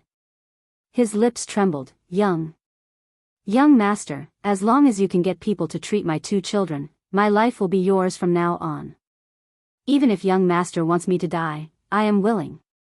Li Zishuan also admired this honest and affectionate man in front of him. In his previous life, he had seen many parents who abandoned their children after giving birth to deformed or disabled children. This Old Hu did not care about any difficulties and did not abandon his children. This was a man worthy of respect and also a father worthy of respect. Li Zishuan hurriedly said, Uncle Hu, what are you talking about? Why would I want your life? As expected, as long as you can help me teach a group of people, that would be the best reward for me. Chapter 66. Outside the Han village, in the fields. Old Hu kept thanking the young master, but he was not good with words. In the end, he only said the same few sentences. Li Zishuan felt very awkward listening to him. Seeing this, Han Lijing interrupted him and said, Old Hu, you've been waiting here for so long. You still haven't seen the cattle? Old Hu heard this and shook his head dejectedly. He pointed at a middle-aged man who was plowing not far away and said, Lijing, look, old Wang's family hasn't used up all the cattle. There's not much rain this year, so the fields are hard to plow. I'm so worried. Uncle Han, can't we borrow more cattle from the county? Li Zishuan heard Old Hu's complaints and was a little confused, so he asked. Han Lijing shook his head and said, "Young master, you don't know, but we have a lot of people in the village. The county has already given us more cattle than the other villages. At this time, it's spring plowing season everywhere. The county definitely doesn't have any extra cattle to give us." Old Hu sighed heavily and said, Lijing, with the current speed of plowing, I'm afraid that many of the villagers will miss the spring plowing season. What should we do? Li Zishuan was shocked when he heard this. In his previous life, he was also a child from the countryside. He knew how serious the consequences of missing the spring plowing season were. At that time, many families would starve. If everyone missed the spring plowing season, it would definitely affect their enthusiasm for raising chickens. This problem must be solved.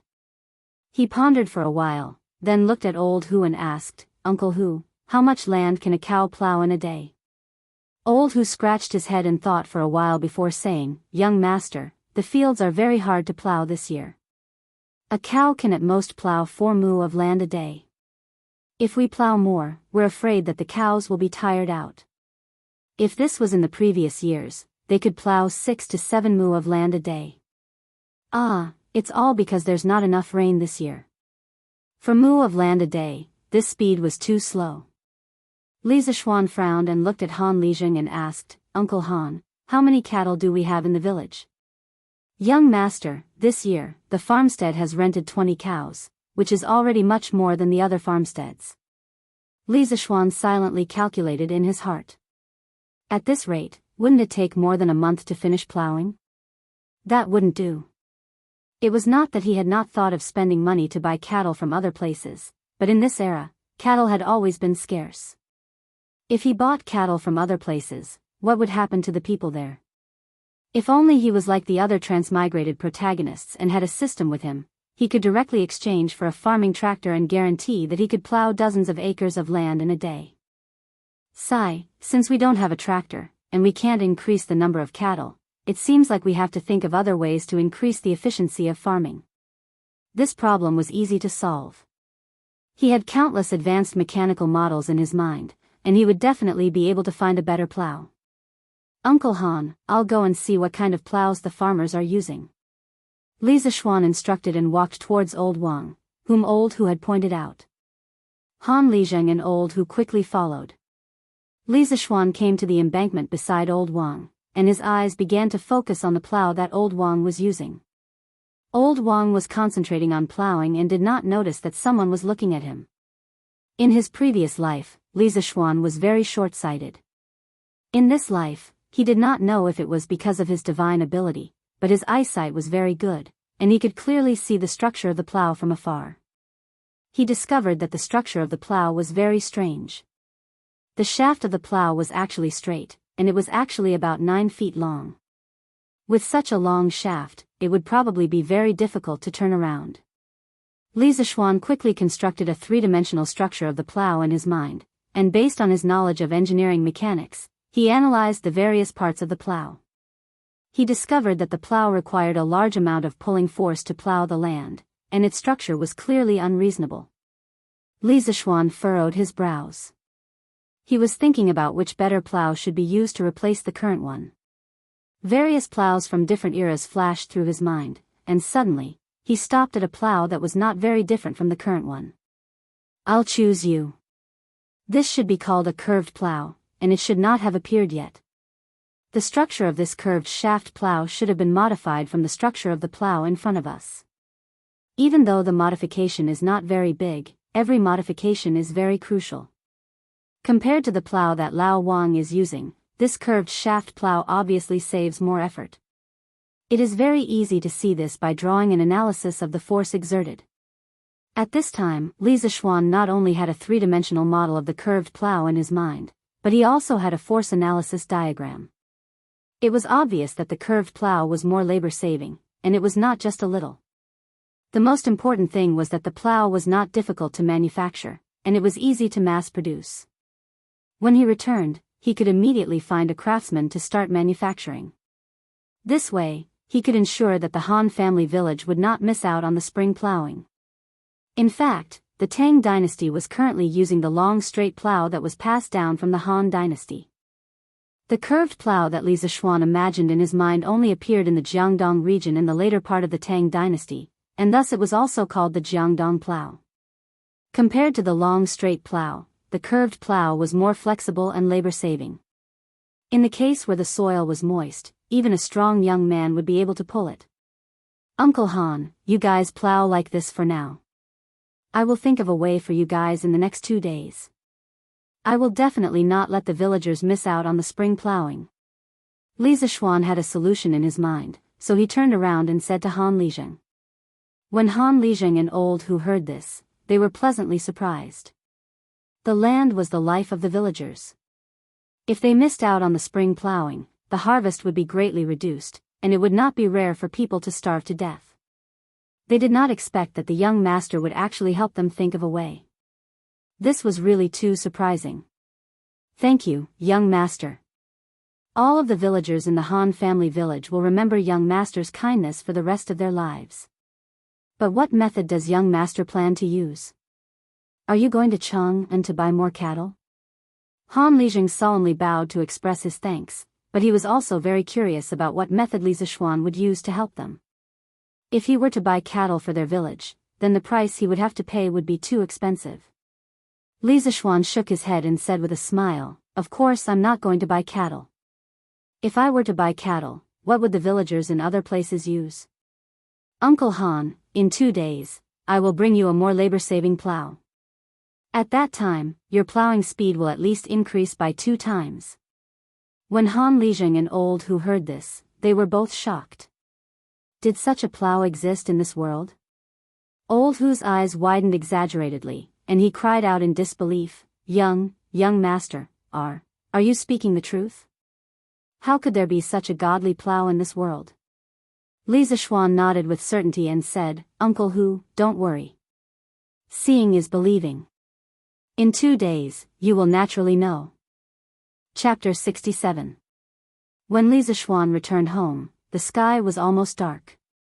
He also brought Iron Egg over. Since he had accepted this disciple, Li Zixuan also planned to teach him well. He would let Iron Egg stay in the west courtyard first. Since the west courtyard was so big, he could just pick a wing room for him. As for Han Yushi, of course, she didn't come with him. Li Zixuan planned to let her help with the wine mixing after he was done with his work. At that time, the first batch of fruit wine from the Han village would be delivered. Recently, he really didn't have time to care about this. There were too many things to do. During dinner, Li Zixuan's parents expressed their goodwill to Iron Egg, a new member of the family. Iron Egg, who was always dignified and strong, was a little embarrassed. During dinner, he was teased by Lan. Lan was also very happy about Iron Egg's arrival. Now, she finally had a playmate of the same age. Although her brother was usually very good to her, he always treated her like a child. Lan always felt a little indignant. Now that Iron Egg was here, she was no longer the youngest. Of course, this was only what she thought. In reality, Iron Egg was a few months older than her. After dinner, Li Zixuan reported the number of chickens raised by the Han village to Old Man Li in the study. Old Man Li was shocked. 80,000? So many? So many chickens, can the villagers raise them all? Father, don't worry, they can definitely raise them all. I will arrange for the villagers to take care of them. I plan to prepare to buy the chicken seedlings tomorrow and send them to the Han village in batches. Li Jingma nodded and said, yes, the sooner, the better. Father, do you know the market price of the chicken seedlings in Chang'an? How much is one? Li Jingma thought for a moment and said, about 70 to 80 copper coins for one. But if you need so many chicken seedlings, I'm afraid that the peddlers in Chang'an will not be able to supply all of them. 70 to 80 copper coins for one? So expensive? Li Zixuan was shocked. In his previous life, a chicken seedling only cost 3 or 4 yuan each, which was about the same as the Tang dynasty. But after thinking about it carefully, he understood. Modern chicken seedlings were hatched in batches using large automatic incubators, so the cost was naturally lower. Li Zishuan frowned when he heard the second half of his father's words. Dad, do you have any way to provide a large number of chickens in a short period of time? In his impression, as long as it was related to business, his father was omnipotent. Unfortunately, he was disappointed this time. Old man Li shook his head, showing an expression of helplessness. I have indeed done various businesses in my early years. However, I have never set foot in the chicken market. Li Zishuan felt a little helpless. Then let's buy as many as we can and send them over. I believe that those peddlers will definitely think of a way when they see that the market is in short supply. At that time, we just need to give them more money. Li Jingma nodded and said with a smile, you've seen through it all. Early the next morning, Li Zishuan called Wang Zhong and asked him to bring Sanbao, Fu, and a few other servants to the East Market to purchase as many chicken seedlings as possible. The few of them took the money and left with the order. Li Zishuan calculated in his mind. If he calculated according to the price of 80 yuan per chicken, 80,000 chicken seedlings would cost about 6,400 strings of coins. Of course, with Li Zishuan's large purchases, there would be many other peddlers who would raise the price. Li Zishuan felt that if he wanted to buy 80,000 chicken seedlings, he would need to spend about 8 to 9,000 strings of coins. This was really expensive. Early in the morning, Iron Egg was also picked up by Li Zishuan to learn how to read from Lan Er. This made Lan Er very happy. She never thought that she would become a teacher one day. Looking at the little girl, with her hands behind her back, pretending to be mature and steady, teaching Iron Egg, Li Zishuan couldn't help but want to laugh. In fact, Li Zishuan's guess was not wrong at all. After Wang Zhong and the others came to the East Market, they were like bandits. When they met peddlers who sold chicken seedlings, they directly bought all of their stock. Merchants had the most sensitive noses. Some of the peddlers soon heard the news from Wang Zhong and the others. So one by one, they heard the news, and one by one, they raised the price of the chicken seedlings and sent people to the surrounding counties to purchase chicken seedlings in large quantities. In half a day, the price of a chicken seedling rose from 75 yuan per chicken to 85 yuan, and finally to 90 yuan per chicken. In a short time, chicken seedlings were expensive in Chang'an. However, Wang Zhong and the others still didn't care about the price. They bought all the chicken seedlings in the West Market and told the peddlers that they still needed a lot of chicken seedlings and asked them to hurry up and stock up. Young master, this old servant bought all the chicken seedlings in the West Market. There were only about 8,000 in total. In the end, some peddlers raised the price, but this old servant still bought all of them. Those peddlers will go to the surrounding counties to stock up today. We can continue to buy tomorrow. In the front yard of the Li residence, Wang Zhong pointed to more than 10 large wooden boxes on the ground and reported to Li Zishuan. Noisy chattering sounds came from the wooden boxes. For a moment, it was very lively. Li Zishuan nodded and agreed, Uncle Wang, you did the right thing. I believe that the price of the chicken seedlings will only be more expensive tomorrow. I'll have to trouble Uncle Wang to bring 7 or 8 servants and hire a few carriages to transport these chicken seedlings to the Han village. Give them to Han Lijeng and let him distribute them according to the order that everyone signed up. Also, let Han Lijeng immediately gather people in the village. The wage is 30 yuan per person per day. Let them surround the back of the mountain and build a chicken farm. You can continue to purchase the chicken seedlings tomorrow. Wang Zhong nodded and immediately went to gather people. Li Zishuan returned to the west courtyard and went to his study. He spread out a piece of rice paper and closed his eyes. He drew the structure of the curved shaft plow and labeled the dimensions. Li Zishuan also learned about the measurement units of the Tang dynasty. The labeled dimensions were naturally converted. He also noted the things that needed to be taken note of during the processing. After he finished drawing, Li Zishuan rolled up the drawing and prepared to go to Yan Shaoning's house to find him. Of course, the sooner the better. The villagers of the Han village were still waiting for his curved shaft plow to plow the land. Under the lead of a servant, Li Zishuan arrived at the Yan residence. After the gatekeeper announced his arrival, Yan Shaoning came out to greet him with a big smile. Ha, Xiao Xian, how come you have time to visit me today? Li Zishuan smiled and said, Brother Xiaoning is the technical director of our Strange Interest Pavilion and one of the 4 major shareholders. Of course I have to come and greet you. Haha. Yan Xiaoning's forehead was full of black lines. He hated the title of technical director, but Li Zishuan wouldn't agree to change it no matter what. Now that he heard these words, he felt a little disgusted. Yan Xiaoning coughed twice and said, Xiao Xian, come with me to the front hall. Why are you standing at the door? Li Zishuan nodded and followed Yan Xiaoning into the residence. Chapter 68. In the front hall of the Yan mansion. After the two sat down, Li Zishuan asked, Brother Xiaoning, how many scooters have you made? He didn't come here just to deliver the blueprint. He was also very concerned about the opening of the Strange Interest Pavilion. Yan Xiaoning smiled proudly and said, Hee, Xiao Xian, you don't trust me? The first batch of 300 scooters was completed yesterday. We're just waiting for the opening of the Strange Interest Pavilion. With his father's current status, it was easy for him to get someone to make some scooters. Li Zishuan's heart also relaxed. This Yan Xiaoning was really direct and efficient, unlike some pedantic scholars who did things indecisively. As an engineering student, he didn't embarrass his fellow engineering students.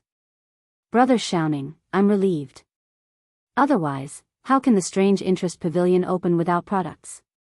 By the way, Brother Xiaoning, have you found the craftsman for the Strange Interest Pavilion? He had asked Yan Xiaoning to help him find a group of skilled and honest craftsmen. The Strange Interest Pavilion must have its own workshop in the future. This would be more conducive to keeping secrets and monopolizing the technology. Yan Xiaoning was even more proud when he heard Li Zishuan ask about the craftsman. He smiled and said, Hee, I wanted to give you a surprise, but since you asked, I'll tell you. After my father found out that I'm working with you on the Strange Interest Pavilion, he gave me one of our previous workshops. In the future, this workshop will be a part of the Strange Interest Pavilion. The craftsmen in the workshop used to work in the general's office. Their skills are excellent. Li Zishuan was really surprised when he heard Yan Xiaoning's words. He only asked Yan Xiaoning to help him find a few craftsmen. He didn't expect Yan Xiaoning to give him a workshop directly. This gift was really precious.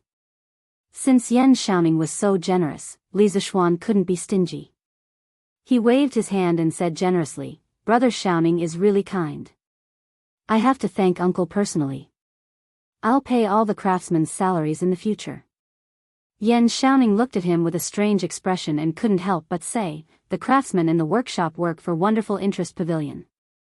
Of course you should pay them. Little Xian, are you planning to let my father continue to pay them?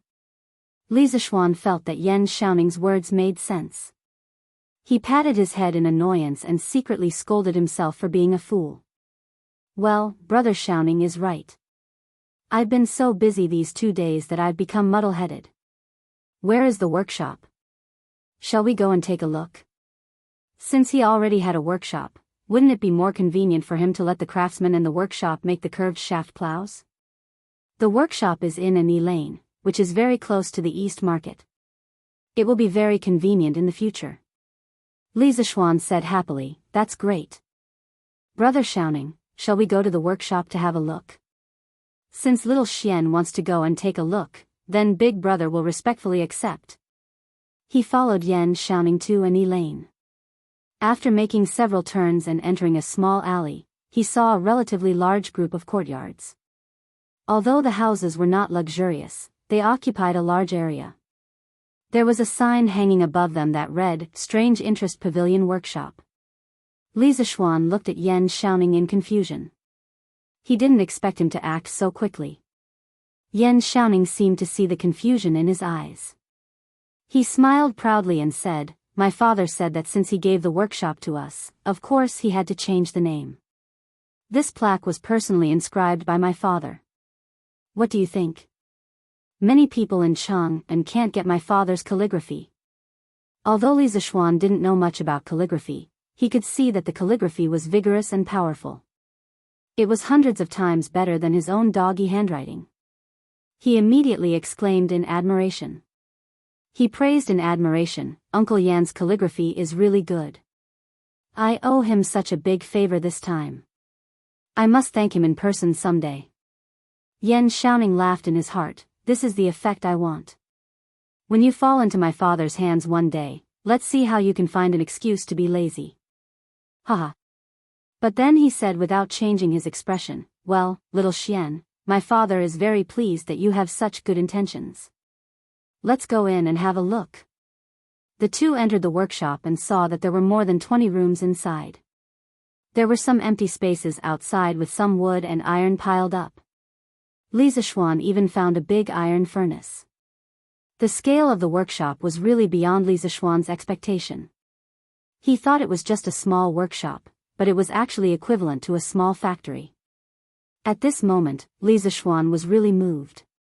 Looking at Li Zishuan's shocked expression, Yan Xiaoning introduced it to him. "Little Xian, this workshop was built by my father in the year of Wuxia Yuan. At that time, it was just a small workshop and my father was only a supervisor. But our Yan family is a real engineering family and we know many people in the same field. It didn't take long for the workshop to expand gradually and we have more people. Now, there are more than 60 craftsmen in the workshop. Some of them are old craftsmen, such as Faubert, who worked with my father before. Their skills are superb. Little Xian, you can't mistreat these old craftsmen, or else my father won't forgive you."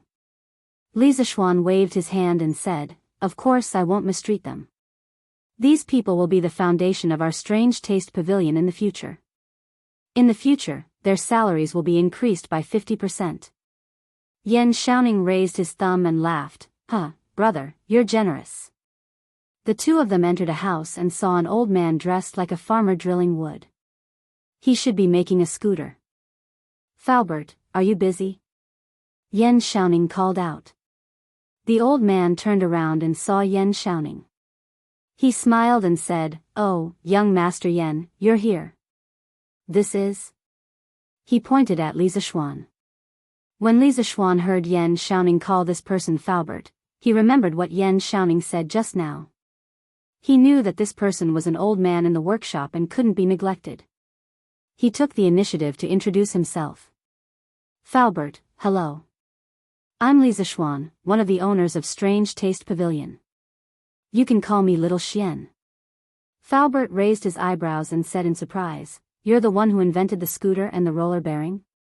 Li Zishuan smiled and nodded. Faubert said in surprise, "I didn't expect that you could come up with such a good idea at such a young age. It seems that we old guys are really old." "Haha. What are you talking about, Faubert? As the saying goes, having an old man in the house is like having a treasure. I have a lot of immature ideas in the future, and I need you to guide me." Li Zishuan valued these old craftsmen very much. Although their physical strength was not good, their experience was very valuable. Faubert felt warm in his heart when he heard Li Zishuan's words. This owner was young and talented, but not overbearing. Faubert also had a good impression of him. He stroked his beard and smiled. "Huh, you're too serious. We old guys just can't stay idle. We have no regrets if we can make one last contribution to the workshop. Faubert, you can call me Little Xian in the future. You're an elder, and I don't deserve it." "Huh, then I'll call you Little Xian." "Come, Little Xian, you came at the right time. I was just about to talk to you about your scooter and the bearing." Chapter 69. Strange Interest Pavilion Workshop. "Little Xian, I'm a straightforward old man, so don't be offended. Although your scooter is innovative, it's just a toy for children. It's not beneficial to the people's livelihood. Your roller bearings are very useful. Since you have talent in this area, you should study more things that are beneficial to the people." After they sat down, Faubert began to preach to Li Zishuan. Li Zishuan was speechless. This old man's temper was really straightforward. If it was a narrow-minded person, they would definitely bear a grudge against him because of this. But fortunately, Li Zishuan wasn't that kind of person. He agreed with Faubert's words. "Faubert is right. This scooter is just a toy I thought of to coax my sister. Of course, I won't only make this in the future. Falbert nodded with gratification. Well, you're worth teaching. Li Zishuan remembered another purpose of coming to the workshop this time. He said, yesterday, I went to my family's farmstead and found that it's very difficult to plow the fields this year due to the lack of rain. It's estimated that some of the farmers will miss the spring plowing. Brother Xiaoning and Falbert, do you know about this? Yan Xiaoning's face turned solemn and he said in a deep voice, this situation doesn't only happen in your farmstead. It's more or less the same situation in the surrounding counties of Chang'an. According to my father, this matter has alarmed the imperial court. His Majesty has also learned about it. He's ordering people to transfer a batch of cattle from the northern counties to Chang'an and distribute them to the farmers. He's trying his best not to let the farmers miss the spring plowing. Falbert also nodded and said, I've also heard about this. But little Xian, why did you mention this? We can't help much with this kind of thing. We can only rely on the imperial court. Li Zishuan stood up and disagreed. Falbert's words are wrong. As the saying goes, if a worker wants to do a good job, he must first sharpen his tools. As a craftsman, you must have the spirit of a craftsman. You just taught me to study more things that are beneficial to the people's livelihood. Then why can't we make better farming tools for the people? Falbert raised his eyebrows. He had been in this field for so many years, but today he was being lectured by this little kid. He was proud and arrogant, he was a bit unhappy and frowned. It's easy for you to say. The straight plow used by the Tang dynasty originated from the Han dynasty. After several improvements, it's already the most advanced farming tool. How can there be better farming tools? I don't agree with Uncle Fu's words. How can craftsmen not seek innovation? How can they do things like planting trees for their predecessors and enjoying the shade for their descendants? If they don't try, how can they know that they can't make better farming tools? Falbert was not convinced. So, you can make better farming tools? Li Zishuan could also see that this old man was stubborn. It wasn't that he had a bad heart, but he didn't allow others to question him in the field he was best at. Li Zishuan had seen a lot of people like this in his previous life. Generally, all the big shots in various fields had this kind of bad habit. Li Zishuan didn't talk nonsense. He directly took out the drawing of the curved plow from his sleeve, spread it out on the table, and said to the two of them. This is a type of plow that I thought of when I saw the villagers using the straight plow in the Han village yesterday. It's a more labor-saving plow. Today, I'm looking for a workshop to make a batch as soon as possible. Brother Xiaoning, Falbert, come and take a look. Yan Xiaoning and Falbert couldn't wait to take a look at the drawing. It was the first time that Falbert saw this kind of drawing technique. He couldn't help but frown. He wanted to ask Li Zishuan, but he was a little embarrassed to do so. He had just quarreled with Li Zishuan, so he couldn't bring himself to ask. Yan Xiaoning, on the other hand, was very familiar with this kind of drawing technique. He read the contents of the drawing carefully, then closed his eyes and concentrated. He imagined the structure of the plow in his mind. After a few breaths, he opened his eyes. Little Xian, this plow of yours should be an evolution of the straight plow, right? I saw that you made some changes to the length and shape of the plow shaft. You even installed a wheel on the shaft. I've never seen this kind of structure before. I can't tell which one is more labor-saving between your plow and the straight plow we use. At this time, Falbert saw that Yan Xiaoning's words were clear and logical.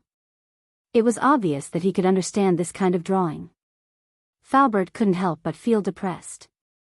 He had been a craftsman all his life, and he had his own pride in this field. He didn't expect that today. It seemed that he wasn't as good as these two little kids. In fact, after Yan Xiaoning finished speaking, he noticed that Falbert was still staring at the drawing. He thought for a bit and understood what was going on. He patted his head and said embarrassedly, Falbert, I forgot to tell you. This kind of drawing technique was created by little Xian. These three drawings represent the shape of the object when seen from three directions. Yan Xiaoning began to teach Falbert about the three-view view again. Faubert had studied this field for so many years, so he understood it all with just a little bit of explanation. Even though he didn't agree with Li Zixuan's point of view before, he now somewhat agreed with Li Zixuan's drawing method. He nodded and looked at the drawing again. Li Zixuan also explained at the side, Faubert, brother Xiaoning, I call this kind of plow the curved shaft plow. It is made up of 11 parts, which are the plow share, the plow wall, the plow bottom, the plow press, the plow head, the plow arrow, the plow shaft, the plow judge, the plow construction, the plow tip, and the plow disc. Li Zixuan pointed at the drawing and explained one by one as he spoke. The two listened to him seriously. Even if they could understand the drawing, they definitely couldn't compare to Li Zixuan in terms of understanding the curved shaft plow. Li Zixuan continued, I changed the long straight shaft into a short curved shaft and installed a plow disc that can rotate freely at the head of the shaft. Not only does this make the plow frame smaller and lighter, but it also makes it easier to turn and turn. It's more flexible to operate and saves more manpower and animal power. Also, I added the plow judge and plow arrow. If the plow judge is used, the plow arrow can be directed downwards and the plow share will go deeper into the soil. If the plow judge is used, the plow arrow can be directed upwards and the plow share will go deeper into the soil. By combining the plow judge, plow arrow, and plow arrow, it can adapt to the different requirements of deep plowing and plow. Not only can the plow wall break the soil, but it can also push the plowed soil to the side and reduce the resistance of the plow. With all these improvements, the curved shaft plow saves at least 50% of the effort compared to the straight shaft plow. Li Zixuan looked at the drawing and spoke with assurance. The two nodded as they listened. In the end, Faubert couldn't help but say, your design is quite innovative, and it sounds reasonable. However, we are only talking about it on paper. No one knows if it will save more effort or be easier to use. Li Zixuan wanted to tell him that there was a theoretical basis for all of this. He just needed to draw a force analysis diagram and do some calculations according to the formula to know which one saved more effort. However, if he told them that, he would have to teach them about engineering mechanics. This was not something that could be explained in a few words. Li Zixuan could only say, Faubert, what you said is not unreasonable. However, practice is the only standard to test the truth. Instead of arguing here, why don't we make a batch of plows to test first? Won't we know which plow saves more effort? Faubert muttered, practice is the only standard to test the truth. Little Xian, what you said is very reasonable. Then let's make one to test. Li Zixuan cupped his hands and smiled, then I'll have to trouble Faubert to make 20 curved shaft plows. My village needs them urgently. The day after tomorrow, I'll bring this batch of curved shaft plows to the village for an experiment. Faubert frowned, Little Xian, you're making so many on your first try. Li Zixuan smiled confidently, Faubert, I'm very confident in the curved shaft plows.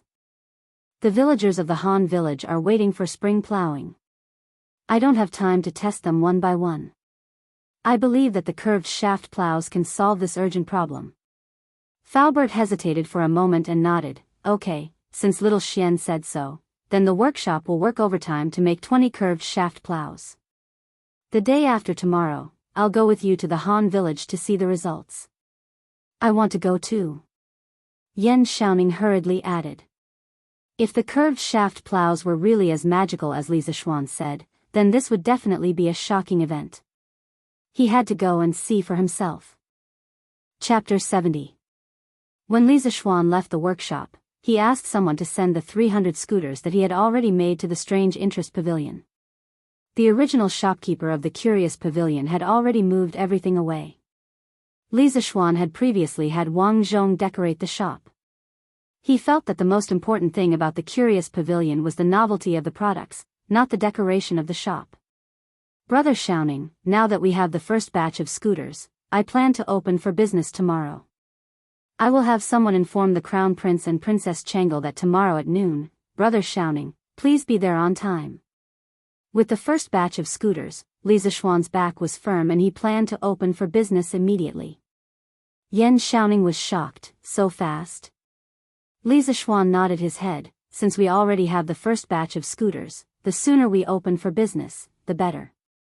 Besides, there are still a lot of things waiting for me to do. Okay, then your brother will definitely be there on time tomorrow. When Li Zishuan returned home, he immediately wrote 2 invitations and asked Wang Zhong to send them to Qing Chimo and Li Qingqian. These 2 good brothers still had to be notified and at the same time, let them come and support him. Wang Zhong accepted the order and left. Li Zishuan then called for San Bao, instructing, San Bao, go to the Western Market and find 6 children from the vaudeville troupe. 6 or 7 years old will do. Tell them that this young master needs to invite people to perform. Each person will be paid 200 copper coins a day. Quickly go and bring them back. Although San Bao was puzzled, he knew that he should not ask. Thus, without hesitation, he bowed and replied, yes, young master. San Bao will go immediately. 2 hours later, San Bao returned with the 6 children and a middle-aged man. Young master, San Bao has returned. This is troop leader's son of the vaudeville troupe. He was somewhat worried and followed along. San Bao pointed at the middle-aged man and introduced him to Li Zishuan. Without waiting for Li Zishuan to speak, leader's son took the initiative to step forward and say, young master, I'm really sorry. I was just worried that these children were not sensible and would offend young master, so I followed you. Young master, please don't misunderstand. Li Zishuan knew in his heart that leader's son was probably afraid that something would happen to these children, such as encountering human traffickers or something. That was why he followed them. However, this also showed that this person had a good heart and was not the kind of person who only had money in his eyes. Li Zishuan was too lazy to expose him, so he just smiled and said, what are you talking about, leader's son? I have a shop in the East City that will officially open tomorrow. I invited these children here mainly to let them perform at the entrance of the shop tomorrow for a festive occasion. Leader's son heaved a sigh of relief when he heard this. He had indeed been worried about the safety of these children before, which was why he had followed them here. If that's the case, young master, if you have any requests, feel free to instruct these children. Their playing skills are not bad. This old man will take his leave first. Li Zishuan nodded. San Bao, give your salary to leader's son first. After leader's son left, Li Zishuan looked at the 6 children in front of him. There were 3 boys and 3 girls. They were all about 6 or 7 years old. Although they looked thin and weak, each of them exuded a sense of cleverness. What are your names? Li Zishuan asked kindly. Young master, my name is Xiao Hang. I'm the oldest among us. This is Xiao Hao, this is Xiao Ji, this is Xiao Shui, this is Xiao Meng, and this is Xiao Ya. Young master, what do you want us to perform? Feel free to instruct us. Although we are young, we can definitely do it well. A slightly older boy came out and introduced them to Li Zishuan.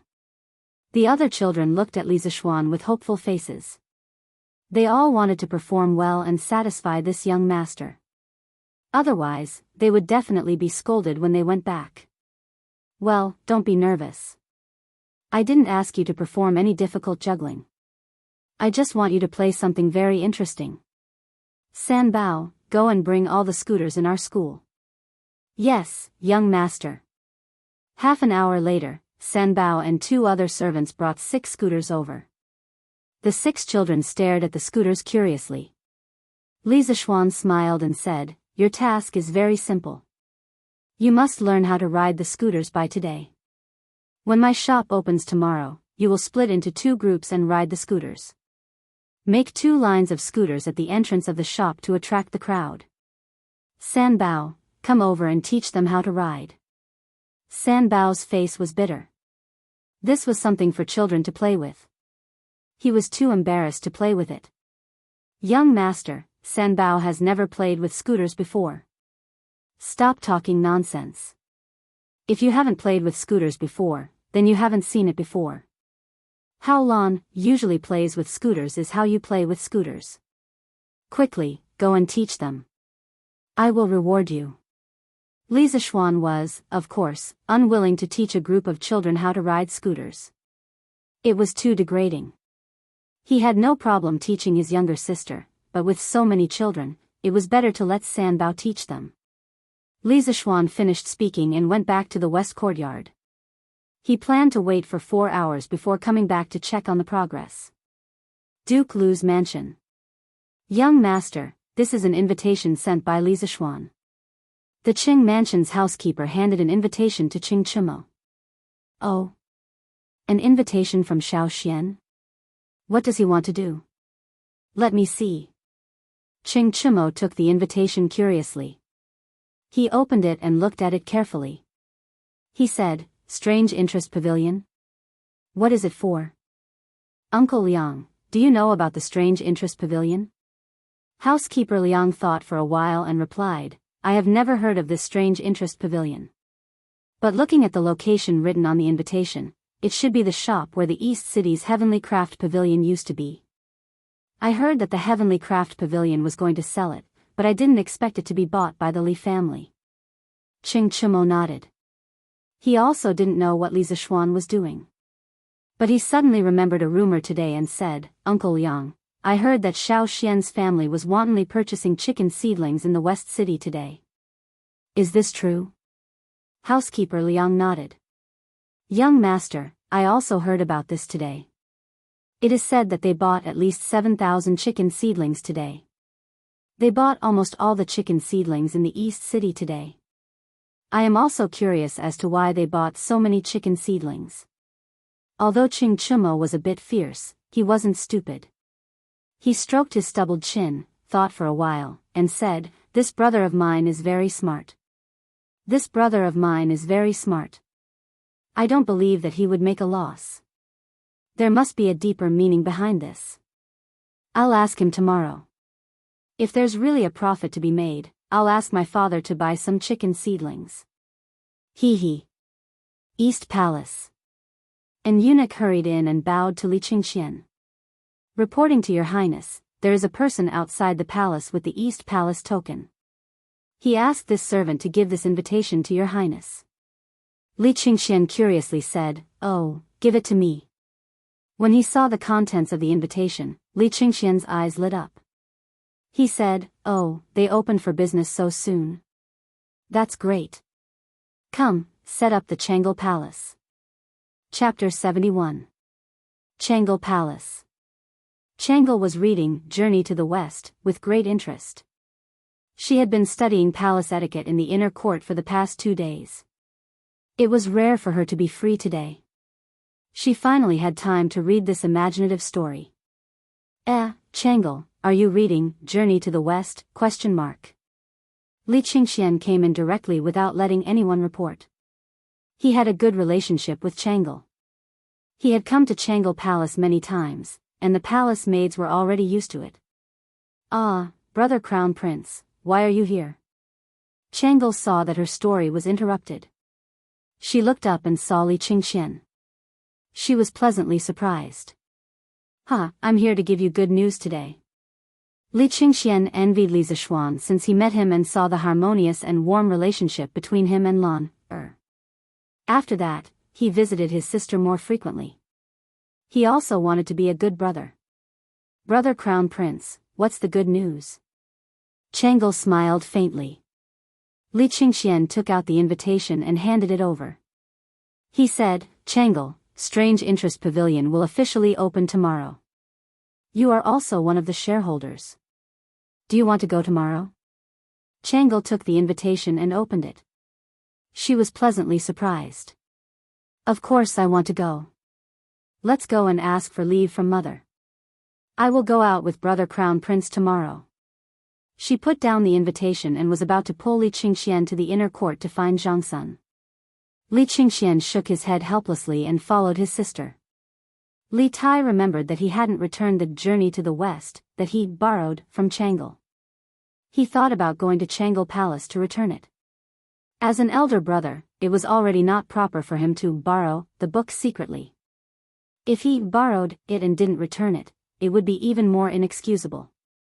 To show his sincerity, Little Fatty specially brought the hardcover version of Journey to the West that he personally copied and came to Changle Palace. Of course, he was prepared to be scolded by Changle.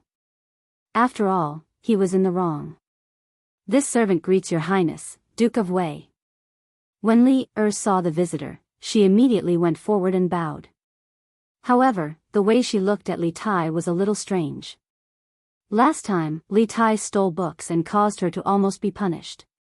Of course, she didn't dare to blame Li Tai. She was just a little vigilant and thought to herself, could it be that Wei Wang is here to steal again? Li Tai pretended not to see her strange eyes. He waved his hand and coughed softly. "Ahem, where is Changle?" "Reporting to your highness, the princess just went out with the crown prince." "Oh." Li Tai's eyes lit up as he was secretly delighted. However, he did not show it on his face. He waved his hand and said, "Then go busy yourself. This king is just taking a stroll." After saying that, he walked straight into the palace. Li wanted to follow and take a look so that she wouldn't lose something again. However, Li Tai specifically forbade her from following. If she followed, she would definitely provoke Li Tai. After hesitating for a moment, Li still didn't dare to follow. She prayed that the princess would return soon. Li Tai came to the hall and quickly glanced around. After seeing that there was no one, he immediately sneakily put the hardcover edition of Journey to the West on the table and prepared to leave. He was also afraid that Changle would suddenly return. At this moment, he saw a red invitation on the table. After hesitating for a moment, he took it and opened it to take a look. East Market, Strange Interest Pavilion Opening. What is this? Li Zishuan? It's actually Li Zishuan's shop. So it's you, this bastard. Instead of writing Journey to the West properly, you actually open some Strange Interest Pavilion. You really don't do proper work. I'm so angry. This king will go and capture you tomorrow to specially write stories. Humph. Li Tai put down the invitation and walked away angrily, leaving behind a dazed Li outside the hall. Unaware that someone was plotting against him, Li Zishuan took an afternoon nap on the lounge chair in the western courtyard. When he opened his eyes, the sun was about to set. Thinking that the children in the front yard were still practicing their scooters, Li Zishuan hurriedly got up and washed his face. He wanted to go to the front yard to see how the children were doing. Before he reached the front yard, he heard the laughter of children. Li Zishuan even heard Iron Egg and Lan Er's voices. Hence, he hurriedly walked over. "Little Ji, pay attention to controlling your speed. Maintain the formation." "Yes, got it, brother Little Hang." "Little Shui, your team's speed should be faster. Keep up with Miss Lan Er's speed. Don't fall behind." "Understood." When Li Zishuan came over, he saw Little Hang instructing a few people to practice their scooters. There were a total of 2 teams. The boys' team, Little Hang was at the front. Iron Egg, that brat, actually mixed into the team. As for the girls' team, Lan was at the front. Behind her, 3 little girls were struggling to follow Lan. The 2 teams were like 2 small dragons, meandering in the front yard. It was very beautiful. The few children in the field cheered repeatedly, and Lan Er's voice was the loudest. The little girl usually had few playmates. This time, so many children came to play scooters with her. She was so excited that she pulled Iron Egg, who was learning how to read, along. "Ah, brother, you're here." When Lan saw Li Zishuan, she stopped in her tracks and said in surprise. However, the 3 little girls following behind her didn't have time to stop in time. "Be careful." Seeing that the few people were about to be rear-ended, Li Zishuan flashed over and picked up Lan and her scooter. Only then did they avoid a chain accident. He put Lan down and glared at her angrily. "You're so careless. How can you be so careless?"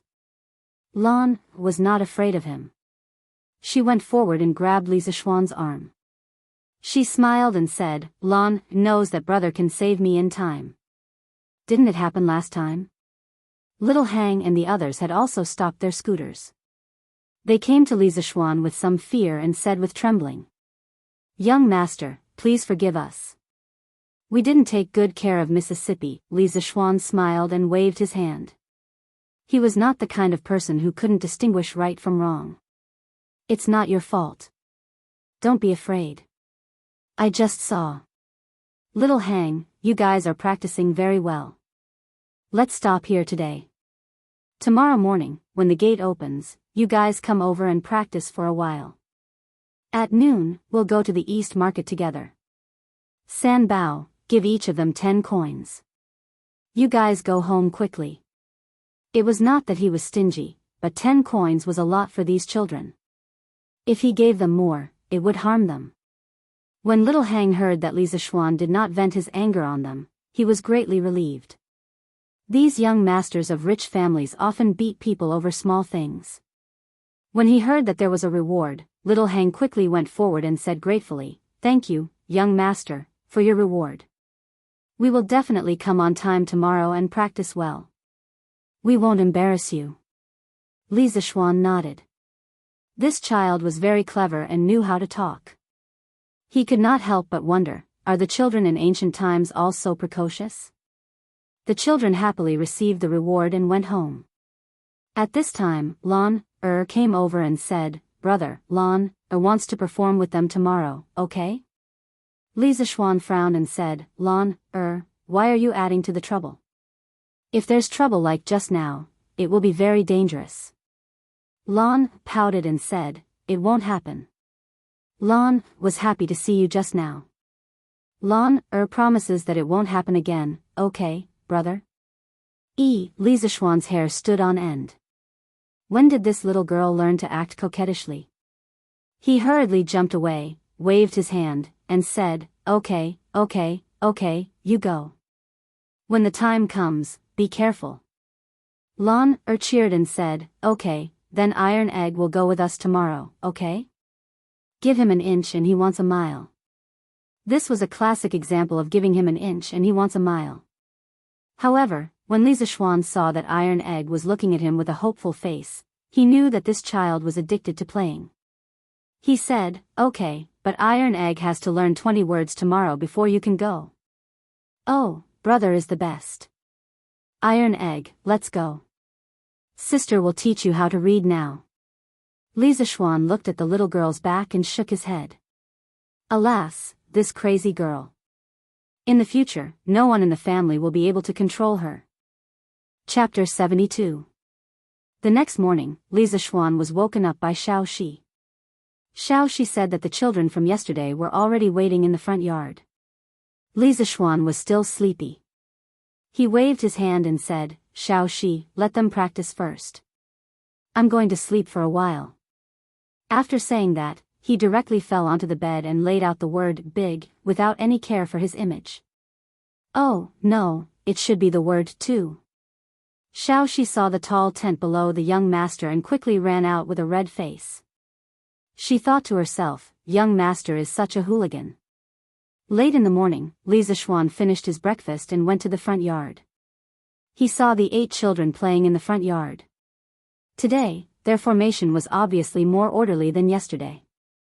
They cooperated better with each other and the distance between each pair was also smaller than yesterday. Li Zishuan felt that it was quite interesting as he watched from the side. He looked up and saw that it was about time. Li Zishuan walked over and interrupted. "All right, let's stop. It's about time. Xiao Shi, go to the kitchen and get some pastries. You guys should eat something to fill your stomachs. There's no time for lunch. After lunch, we'll go to the East Market." The children were surprised. They didn't expect that other than their salary, they would also be rewarded with food. After they thanked Li Zishuan, they quickly went to wash their hands and eat the pastries. After watching them eat the pastries, Li Zishuan waved his hand and shouted, "Let's go."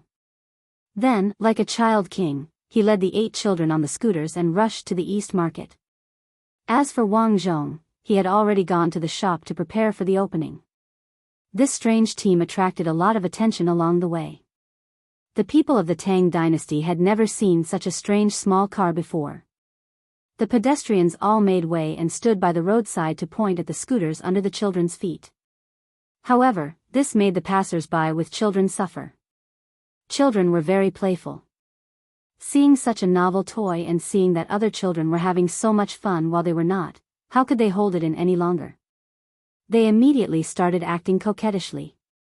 Mother, I also want that small car. Mother, quickly buy it for me. Daddy, Meng wants the cars that those little brothers and sisters play with. Can Daddy also buy one for Meng? These two were the gentle type of people who could negotiate with each other. Of course, there were even more extreme ones. Dad, if you don't buy that car for me, I won't get up today. A certain brat directly rolled on the ground and acted shamelessly. The man beside him was so angry that the veins on his forehead bulged. He said angrily, "You little bastard, if you don't get up, I'll beat you to death." "I won't get up even if you beat me to death." The parents looked at each other and could only compromise. But where were they going to buy such a car for their children? "Brother, do you know where I can buy this car?" "I don't know either. This is the first time I've seen it. Should we follow them and take a look?" "Brother, you're right." Just like this, without any advertising, the scooter had its first group of followers. The line behind Li Zixuan was also getting longer and longer. After entering the East Market, the crowd was even denser. There were even more onlookers. Naturally, the line was also longer. Li Zixuan was also happy to have them follow. It would be a waste if he didn't want free publicity. Li Zixuan brought the team to the entrance of the Strange Interest Pavilion. He found that Yan Xiaoning had already arrived. He was instructing people to lay out a red carpet and hang red ribbons around the shop. The entire Strange Interest Pavilion was bustling with activity and was filled with joy.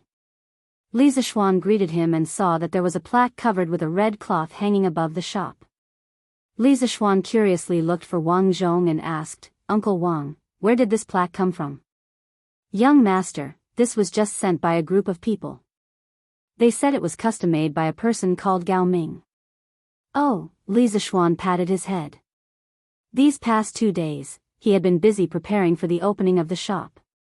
He had nearly forgotten that the plaque had not been made. Fortunately, Li Qingxian was rather reliable. He had not forgotten about the plaque he had asked him to make last time. Li Zixuan patted Wang Zhong's shoulder and whispered, "Uncle Wang, this plaque was sent by His Imperial Highness, the Crown Prince. In a moment, the Crown Prince and Princess Changel will be coming. Don't be too surprised." In the future, Wang Zhong and Li Qingxian would inevitably come into contact many times. Li Zixuan wanted to tell Wang Zhong as soon as possible to prevent him from accidentally offending Li Qingxian. "Ah, young master, this, Wang Zhong's eyes widened in shock. He retreated 2 steps in disbelief. Li Zixuan comforted him, "Uncle Wang, don't worry. The Crown Prince's temper is still quite good." Li Zixuan was preparing to go out and have the children begin their performance on the scooter. At this moment, he saw Li Qingxian, Princess Changel, and Qing Chima walking over together. Li Zixuan promptly went to welcome them. "Gao Ming, little sister Changel, brother Chou Niu, you've come." Li Qingxian nodded his head in greeting. Changel smiled sweetly. "Brother Xiaoxian, Changel has 10% of the shares in this shop. Of course, Changel has to come take a look. Changel also has to thank brother Xiaoxian for the 10% of shares. This is Changel's first time opening a shop." Li Zixuan liked this bright-eyed princess from the bottom of his heart. Hearing Changel's words, he smiled and said, "It's fine as long as the princess likes it. There's no need to be polite." At this moment, Qing Chimo stepped forward and laughed heartily. "Ha, after not seeing you for a few days, Xiaoxian, you've actually opened your own shop. As your older brother, of course I have to come and congratulate you. Haha. Many thanks for brother Chou Niu's support. Everyone, please follow me into the shop." After having Wang Zhong attend to these 3 people, Li Zixuan once again arrived outside the shop. Facing the children, he said, Xiaoxian, start the scooter. Little Hang, lead them and start performing the skateboard formation. Just stay around here. Don't go too far. Be careful, especially Lon. Do you hear me?" "Yes, young master." Xiao Xian quickly replied. Finally, she could go out with her friends. Lan'er said excitedly, got it, brother. Lan'er will be very careful. At this moment, Chang'e and the other two also came out. Looking at the group of children standing on the strange scooter and lined up neatly, Chang'e couldn't help but ask curiously, Brother Xiao Xian, what's this called? Will our strange taste pavilion sell this in the future? This thing is called a scooter. It's only the first generation of products. Soon, an upgraded version will be released. Of course, Strange Taste Pavilion won't only sell scooters in the future. We'll also sell all kinds of novel things. If the princess likes it, I can give you one later. Chang'e said happily, thank you, Brother Xiao Xian. At this moment, Wang Zhong came forward and reminded, young master, the auspicious time has arrived. Should we unveil the plaque and open for business now? Many of them were parents who had been dragged over by their own brats. The brats were looking enviously at Lan'er and the others who were performing the skateboard formation. Li Zishuan felt that the time was about right, so he nodded and looked at Li Qingxian, saying, since this plaque was bought by Gao Ming, then let Gao Ming unveil it. Li Qingxian didn't refuse. He smiled and took the bamboo stick from Wang Zhong. He used his strength to pull off the red cloth on the plaque. This meant that Strange Taste Pavilion had officially opened for business. 3 bold and lively words, Strange Taste Pavilion, were seen in the middle of the plaque. Li Zishuan saw the beautiful lines of the 3 words, as if they were alive. He couldn't help but be shocked. He looked at Li Qingxian and couldn't help but ask, Gao Ming, which famous writer wrote these 3 words? Li Qingxian said proudly, it wasn't easy for me to get Dr. Chu to write these words. Brother Zishuan, you have to thank me properly. Li Zishuan was stunned. It turned out to be Chu Suiliang.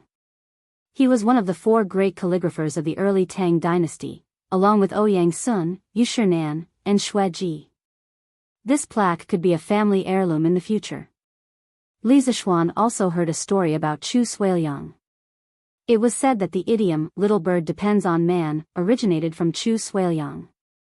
According to historical records, Li Shimin, Emperor Taizong of the Tang dynasty, once talked about the officials in the imperial court. He commented on Chu Suiliang as follows, Chu Suiliang is a bit more knowledgeable and has a strong character. He wrote loyal couplets, such as, little bird depends on man, adding love. Probably many people didn't think that the idiom, little bird depends on man, was first used on a very strong and straightforward official. Li Zishuan recovered from the shock and said, yes, we have to thank Gao Ming properly. This Dr. Chu's calligraphy is rare. Well, Strange Taste Pavilion has officially opened for business. Hey, shopkeeper, is your shop selling this scooter? After watching the scooter formation for so long, the crowd finally couldn't help but ask. They couldn't help but ask. Their little brats had been making a fuss. As soon as he finished asking, a group of people immediately followed behind him and echoed. Yes, shopkeeper, are you selling it or not? How much? Give us a price. We are in a hurry. Yes, yes. How much? I want to buy one. Li Zishuan went forward and cupped his hands. Friends, of course we are selling this scooter. Today is the opening day of our shop. All the scooters are 10% off. The original price of a scooter is 400 copper coins. Today, it is only 360 copper coins. We will also give you a white membership card. In the future, you can enjoy a 5% discount when you buy products in our shop with this card. The cost of a scooter was about 200 copper coins. Li Zishuan didn't want to sell it too expensive. 400 copper coins was about right. He would treat it as a gift for the Tang children. Hearing the price, the crowd started to talk about it. 360 copper coins? So expensive? Xiaohu, let's not buy it. Dad will make one for you when we go back. No, I want to buy this. Mom, I want to buy it too. Li Zishuan added at this time, if you want to buy, hurry up and line up. Today, there are only 300 scooters in the shop. First come, first serve. If you want to buy, hurry up. Now, the crowd didn't have the chance to hesitate. They all joined the line. Although 360 copper coins was a little expensive, most people could still afford it. If they didn't buy it today, they would be annoyed to death by their little brats. Li Zishuan saw that the scene was starting to become popular. He waved his hand and called Xiaohang over. Xiaohang, take them on the scooters and walk around the entire East Market. Be careful, okay? The shop didn't need to advertise anymore.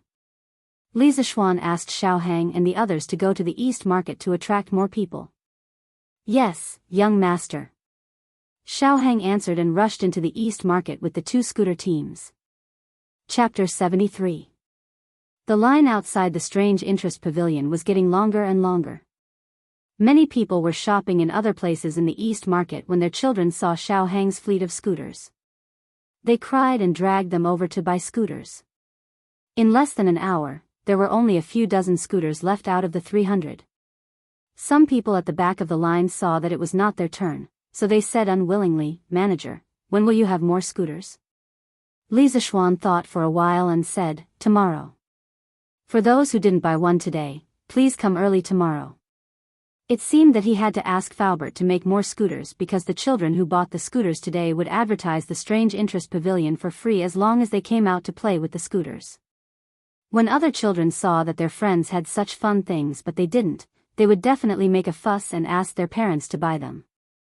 The sales of the Strange Interest Pavilion scooters would only increase in the next few days.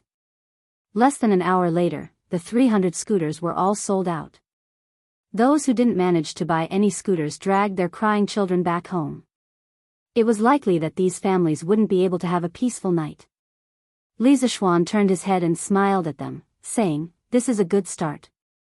Smart, Chang'e, Xiaoning, it seems that as shareholders of the Strange Interest Pavilion, you won't lose money, It was Chang'e's first time doing business, so she was the most excited.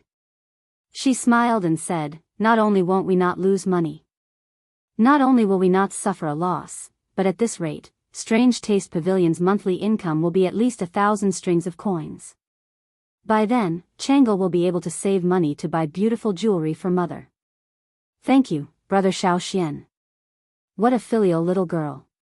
Li Qingxian couldn't help but rub her little head. Yan Xiaoning didn't care much about money. Although his family wasn't rich, they didn't lack money. Qing Chumo was a little depressed. When Li Zishuan was going to open the store, he wasn't in Chang'an and didn't catch the bus. However, he saw that the scooters were a little childish and seemed to be only suitable for children. He felt relieved and said, "Xiaoxian, although your scooters look interesting, they are only for children." "Who said so?" "This scooter can be slightly modified so that adults can also play with it," Li Zishuan replied. In his previous life, weren't there many college students who skateboarded as well? Li Zishuan had even joined a skateboarding club during his undergraduate studies. "Who are you trying to fool?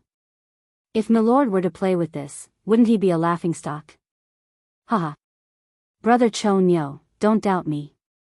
Wait a moment, I'll show you." Li Zishuan went straight into Chitsu Pavilion and went to the second floor to get a skateboard he made a few days ago. It was the kind of skateboard that didn't have a handle at the front. Qing Chumo was overjoyed when he saw Li Zishuan holding a broken wooden board without a handle. Little Xian, you're not talking about this thing in your hand, are you? It's just a broken wooden board. What's so fun about it? From what I see, it's not even as good as the scooters you sold before." Li Zishuan ignored this idiot and asked the waiter to bring over 4 stools. He placed them in front of the Chitsu Pavilion with a few feet between them.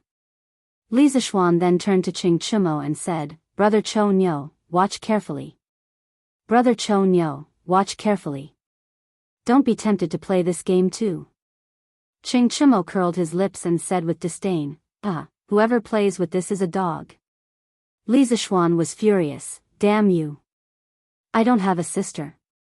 However, Xiaoxian, if you want, I can introduce one to you." Li Zishuan was speechless. Li Zishuan didn't want to talk nonsense. He set up the skateboard and stepped on it with one leg while the other leg pushed off the ground to increase his speed. Everyone saw Li Zishuan getting closer and closer to the stools on the ground. Their hearts were in their throats and they couldn't help but worry for Li Zishuan. Just as he was about to hit the stools, Li Zishuan's entire body and the skateboard suddenly soared into the sky. He beautifully jumped over the stools and landed steadily. This guy even had time to strike a pose. Then, without slowing down, he jumped over the remaining 3 stools. After landing, he spun twice and stabilized himself. At this moment, there was already a circle of onlookers. Everyone saw Li Zishuan make a series of beautiful moves and land steadily.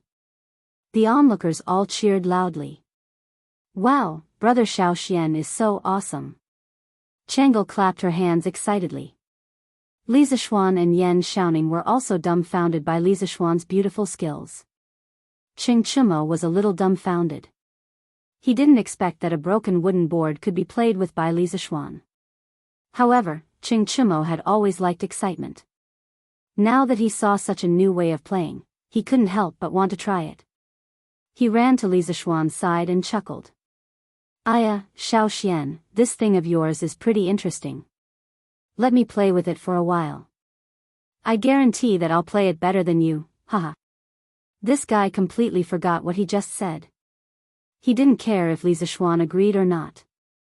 He directly pushed Li Zishuan away and took control of the skateboard. He also copied Li Zishuan's movements. He stepped on the skateboard with one foot and accelerated with the other. Needless to say, this guy's learning ability was pretty good. He actually copied Li Zishuan's movements by 70 to 80%. Everything went so smoothly. Feeling the wind-like speed, Qing Chimo was very proud. Just as Qing Chimo was about to get close to the bench, he let out a cheering "awoo." He also copied Li Zishuan's movements and jumped up. However, although he jumped up, the skateboard didn't. Qing Chimo also realized that something was wrong in the air. He quickly wanted to use his left foot to hook the skateboard up. However, at this time, he had already touched the bench. His whole body was tripped by the bench. With a bang, he beautifully fell down like a wild goose landing on the sand. He fell flat on his face, causing smoke and dust to rise around him. The field suddenly went silent for a few breaths of time. Then, there was a burst of laughter. Ha ha ha.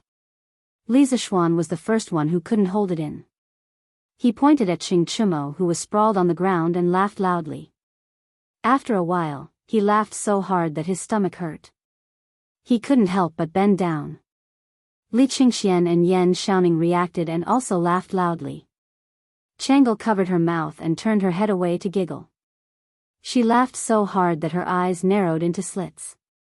The crowd was still cheering for Li Zishuan's wonderful performance. In the blink of an eye, Qing Chimo, this funny guy, came up. The atmosphere changed too quickly. Everyone was stunned for a while before they couldn't help but burst into laughter. Qing Chimo was so embarrassed that he wanted to die. He didn't dare to raise his head and let others see his face. He wanted to find a hole to hide in so that he wouldn't embarrass the Qing family. However, there was someone who didn't let him do as he wished. At this time, a little girl's voice came from beside him. "Hey, isn't this Big Brother Chonyo? Big Brother Chonyo, what are you doing lying on the ground?" Lawn Air brought her previous friends back to the Strange Interest Pavilion. When she saw Qing Chimo lying on the ground, the little girl thought that there was something fun on the ground. She hurriedly stepped on the skateboard and ran over to ask curiously. At this moment, Qing Chimo only wanted to dig a hole and bury himself so that no one could see him. Chapter 74. Li Zishuan asked someone to bring the dusty Qing Chimo to the second floor to clean up. Then, he turned to look at Xiao Hang and the others and said with a smile, "Xiao Hang, your performance today was very good. You will all be rewarded. 3 treasures, 20 coins each." The 6 children quickly stepped forward and bowed to thank him. "Thank you, young master." Li Zishuan waved his hand with a smile and said, "This is what you deserve. Go back and tell your leader that I am very satisfied. If there is a chance next time, I will look for you to cooperate." The children happily received the reward, handed in the scooters, and were about to leave. However, they couldn't help but look back at the scooters a few times. Anyone could see the reluctance in their eyes. Although they had only played with the scooters for a day, they were completely fascinated by this novel toy. However, they definitely couldn't afford it, so they could only look at it a few more times. "Brother, those scooters are a little old. Anyway, we can't sell them. Why don't we give them to Xiao Hang and the others?" Lana gently tugged at Li Zishuan's arm and whispered. She had a lot of fun with these little friends today. Everyone took care of her. At this time, seeing that Xiao Hang and the others were reluctant to part with the scooters, Lana thought of an excuse to ask her brother to give them the scooters. However, how could Li Zishuan not see through this little trick? However, he didn't care about this small amount of money. If he gave it to them, then so be it. So, he rubbed Lana's little head and called Xiao Hang and the others back. He smiled and said, "Xiao Hang, this scooter is already old. It definitely can't be sold. I'll give it to you." The children were surprised, but Xiao Hang was more mature. He quickly bowed and said, "Young master, this is too expensive." Xiao Hang doesn't dare to accept it. My brother already said that he would give it to you. Take it quickly. My brother doesn't lack this little money." Lana finally persuaded her brother. Seeing that Xiao Hang refused again, the little girl quickly ran over and pushed the scooter to Xiao Hang's feet. Li Zishuan smiled and shook his head.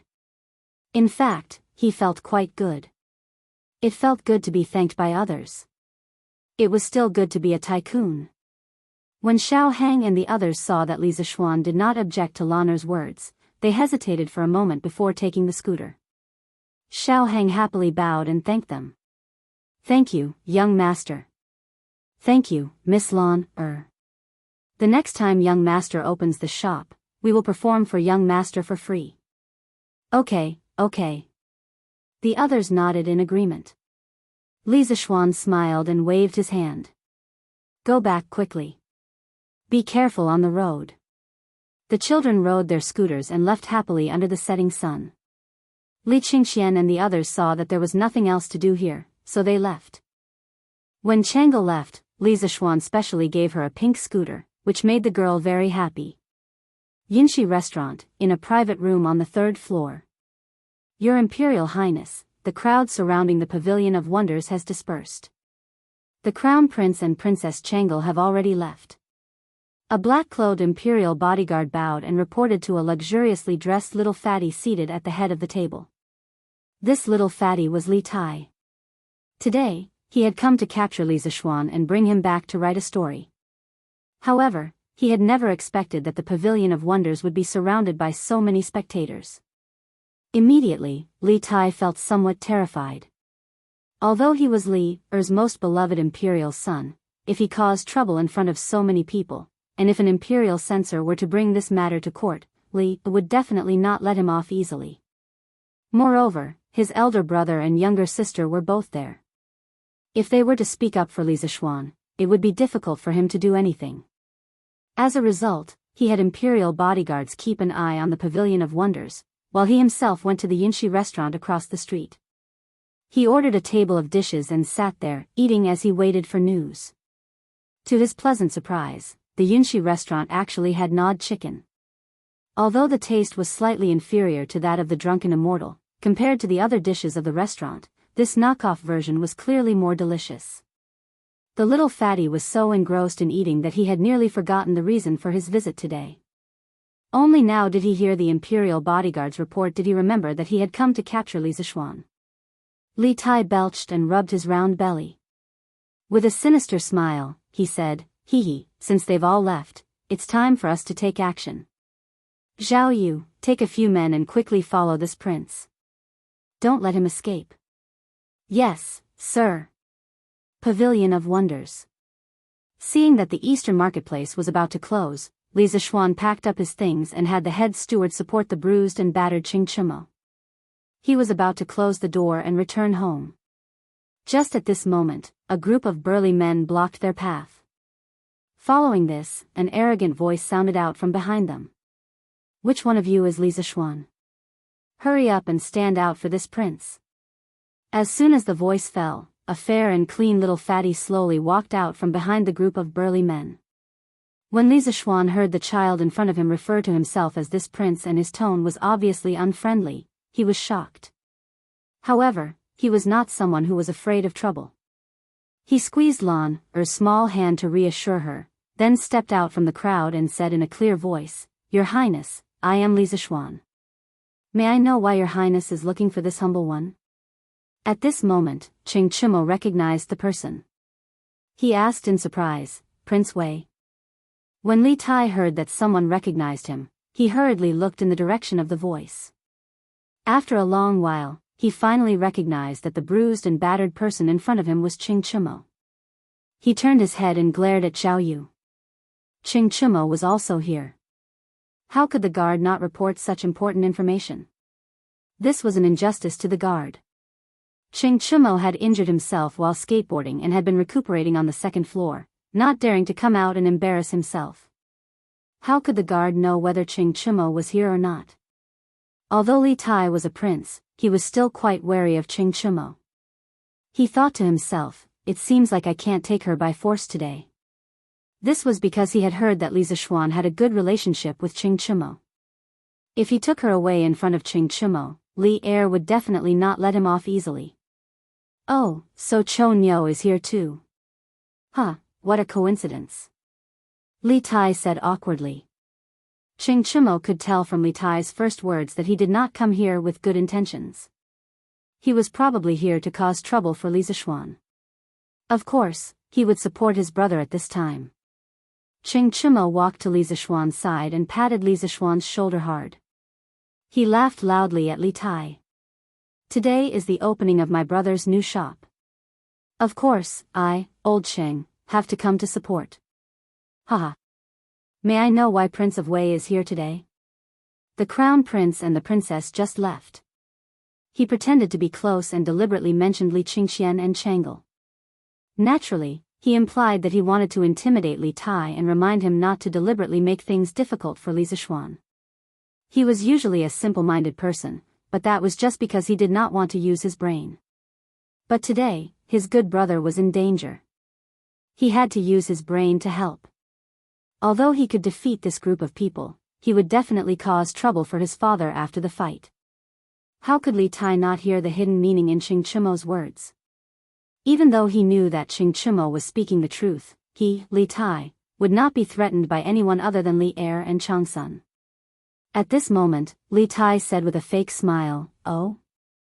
Cho Nyo, are you representing your Ching family to stand against this prince?" Ching Chimo was momentarily speechless. Regarding the issue of a prince's side, he naturally could not represent his father. He did not know what to do when Li Tai used his power to suppress others. "Your Highness Prince of Wei must be joking. Brother Cho Nyo was only joking. Your Highness Prince of Wei should not take it to heart. May I know why your Highness is looking for this commoner today?"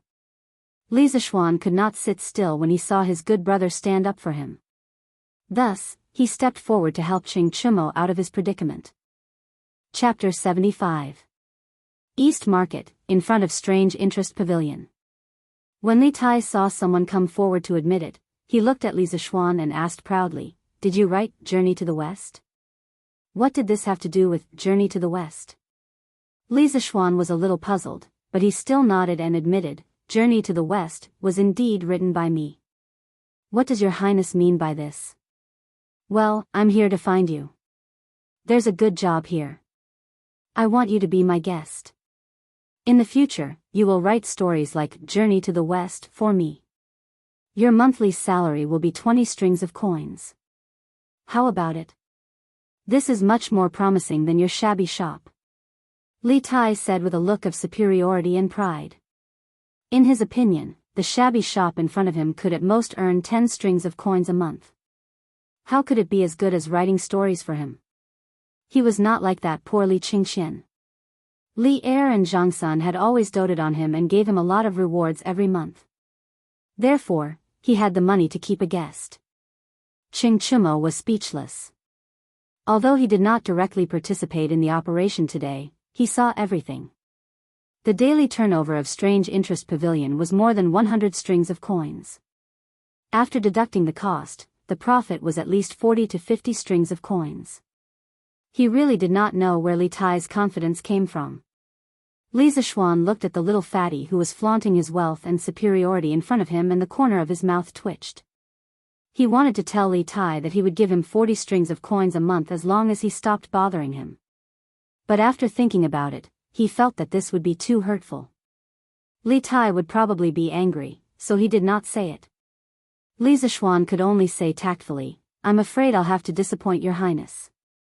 This humble one is undisciplined and only wants to stay at home and open a shop. I have no intention of becoming a guest of the prince's residence." Li Tai was standing there waiting for Li Zishuan to agree, but he did not expect Li Zishuan to reject him without hesitation.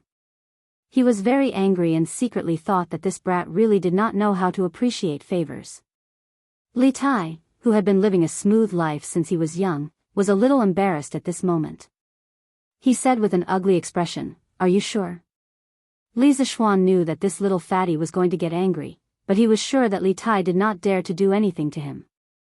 He was doing legal business and did not do anything to steal chickens and dogs. Tang Chu's governance was relatively clear, so he was not afraid that he would use his identity to avenge private wrongs. Moreover, Ching Chimo was still standing next to him, so his heart was not afraid. Li Zishuan nodded affirmatively. "I'm sure." When Li Tai heard this, he was so angry that he laughed. "Good, very good. Do you think this king can't do anything to you? This prince heard that you and Yan Shaoning, the son of Minister Yan, have a workshop. The craftsmen in the workshop were all from the General Works Directorate. Tell me, if this prince were to ask Imperial Father to bestow those craftsmen to me, do you think Imperial Father will agree?" "You." Ching Chimo was angry when he heard this and was about to step forward to argue, but Li Zishuan quickly pulled him back. Ching Chimo had already helped him enough, so he could not drag Ching Chimo down with the rest of the matter. What Li Tai had just said was indeed the weakness of Strange Taste Pavilion. The status of craftsmen in this era was very low, so Li Er would not refuse Li Tai's pleas for a group of craftsmen. If that happened, the foundation of Strange Taste Pavilion would be shaken. Even if Li Zishuan had countless inventions that could make money, without craftsmen, he could not make them. Everything would be in vain. Strange Taste Pavilion was very important in the future, so Li Zishuan absolutely would not allow this to happen. This little fatty's move was really ruthless.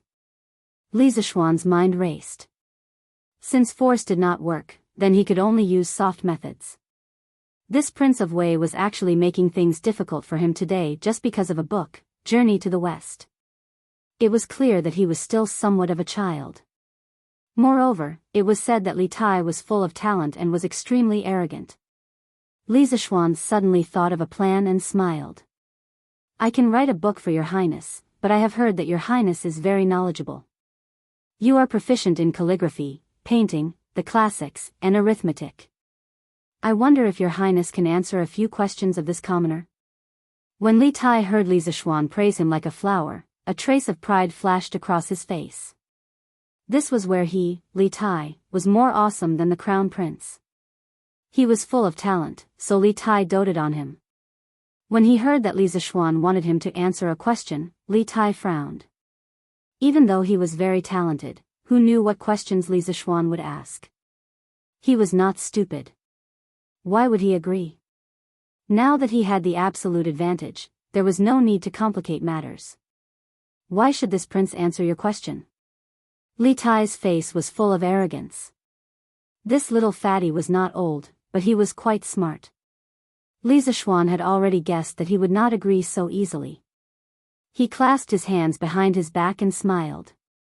"If your highness insists on forcing me to write a story, even if I write one, it will definitely not be as exciting as Journey to the West. Your highness will not be satisfied with it. How about this, I will ask 10 questions. As long as your highness can answer one of them, I am willing to write for your highness for 3 years without any salary. Furthermore, the story I write will be even more exciting than Journey to the West. However, if your highness cannot answer a single question, Then please do not make things difficult for Strange Taste Pavilion in the future. How about it? Disdain, this was blatant disdain. Even though Li Tai knew that Li Zishuan's questions would be extremely difficult, he was proud of his talent. How could he not be able to answer even one question out of 10? Li Zishuan had successfully angered him. Furthermore, Li Zishuan's first half of the sentence was reasonable. Even if he used his power to force Li Zishuan to write a story for him, if Li Zishuan was unwilling, then the story he wrote would definitely not be good. Then everything he did would be meaningless. Alright, then it's a deal. If you lose, then you have to write a story for this prince for 3 years. But your question must have an answer, otherwise it won't count. Although Li Tai was enraged, he still retained his rationality. If Li Zishuan asked questions that he had no answer to, such as how many hairs a person had on his head, how could he answer? This little fatty doesn't know that, as the saying goes, virtue is 1 foot tall, the devil is 10 feet tall. He was still too inexperienced. Li Zishuan simply nodded and agreed. Of course, how would this humble one dare to maliciously make things difficult for your highness? At this time, Lan pulled Li Zishuan's arm worriedly. Li Zishuan smiled at her and shook his head, indicating that he was fine and not to worry. He was someone who had experienced the information explosion of the 21st century. He didn't believe that this little fatty would be able to answer a few random questions. Li Tai nodded his head in satisfaction and called for the guards behind him to bring him a stool. After standing for so long, he was a little tired. He sat down on the stool and raised his chin at Li Zishuan, saying, Li Zishuan, if that's the case, quickly ask any questions you have. This prince is anxious for you to write a story for me. Haha. Li Tai was confident that he would not lose. Just thinking that he would be able to read a story better than Journey to the West made him happy. However, he never expected that he would soon be tortured to the point of doubting his life. Chapter 76. Since Li Tai couldn't wait to be abused, Li Zishuan naturally had to satisfy the little fatty's wish. Li Zishuan walked 2 steps with his hands behind his back and slowly said, Then, Your Highness, please listen to the first question. What are paper and paper afraid of? Li Tai laughed and said, Such a simple question. Li Zishuan, you're bound to lose. Paper and paper are of course afraid of fire. It seems that you're bound to be a follower of the prince's residence. Li Zishuan shook his head and said lightly, Your Highness, you've answered incorrectly. Li Tai said in disbelief, Is there another answer? I think you're deliberately acting shamelessly. If you can't give a convincing answer today, I won't forgive you. Li Zishuan ignored his threat and said with a smile, I don't know if Your Highness has heard of the saying, Don't, paper, fear 10,000, only, paper, fear what if. The answer to this question is in this sentence, so I said that Your Highness has answered incorrectly. Ching Chumo was stunned for a moment when he heard the answer. Then, he almost laughed out loud. He didn't expect Li Zishuan to be so mischievous and come up with such a tricky question. The people of the Tang dynasty had never heard of a brain teaser. Li Tai was stunned for a moment before he reacted and said angrily, You're playing word games. It's just a small trick. I've already understood the trick of your question. Quickly come up with the next question. You think you've understood, but you don't know that you've just fallen into a big hole. Li Zishuan disagreed and continued, Then, Your Highness, please listen to the second question. From 1 to 9, which number is the most hard-working and which number is the laziest? Li Tai stood up and scratched his head. After thinking for a long time, he still couldn't think of anything. Li Zishuan reminded him from the side, Don't worry. Your Highness, hurry up. It's getting late. Li Tai waved his hand and said impatiently, This king can't think of anything. You win this question. Quickly tell me the answer. Replying to Your Highness, the answer to this question is 1, the laziest, 2, the most hardworking. As for the reason, I don't know if Your Highness has heard of the saying, 1, does not do 2, does not rest, hee. Another word game. Li Tai slapped his head in annoyance. He didn't think that he would make the same mistake twice. These two questions were very simple. He just had to start from the words themselves and find some idioms related to the questions. Then, he would be able to relate them to the questions. Li Tai warned himself that he could not give Li Zishuan another chance.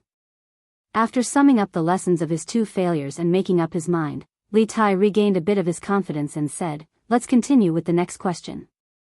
This king does not believe that I will make the same mistake a third time." Li Zishuan chuckled. He also knew that these two brain teasers were very easy for people to find a way to solve the questions. With Li Tai's intelligence, he must have found a way to deal with such questions. However, he did not plan on continuing with this question with Li Tai. He wanted to change the topic. He did not believe that Li Tai would be able to guess it. Since your highness is so confident, then please listen to the third question. May I ask why frogs can jump higher than trees? After Li Tai heard the question, he quickly searched his mind for an idiom or idiom related to frogs and trees. However, he could not think of anything. He could not help but feel anxious. Seeing that Li Zishuan was about to rush him again, he said angrily, "This king does not know. Quickly tell me the answer." Seeing the little fatty in front of him so anxious, Li Zishuan found it quite interesting. He chuckled and said, "Why can frogs jump higher than trees?" "That's because frogs can jump. Trees can't jump."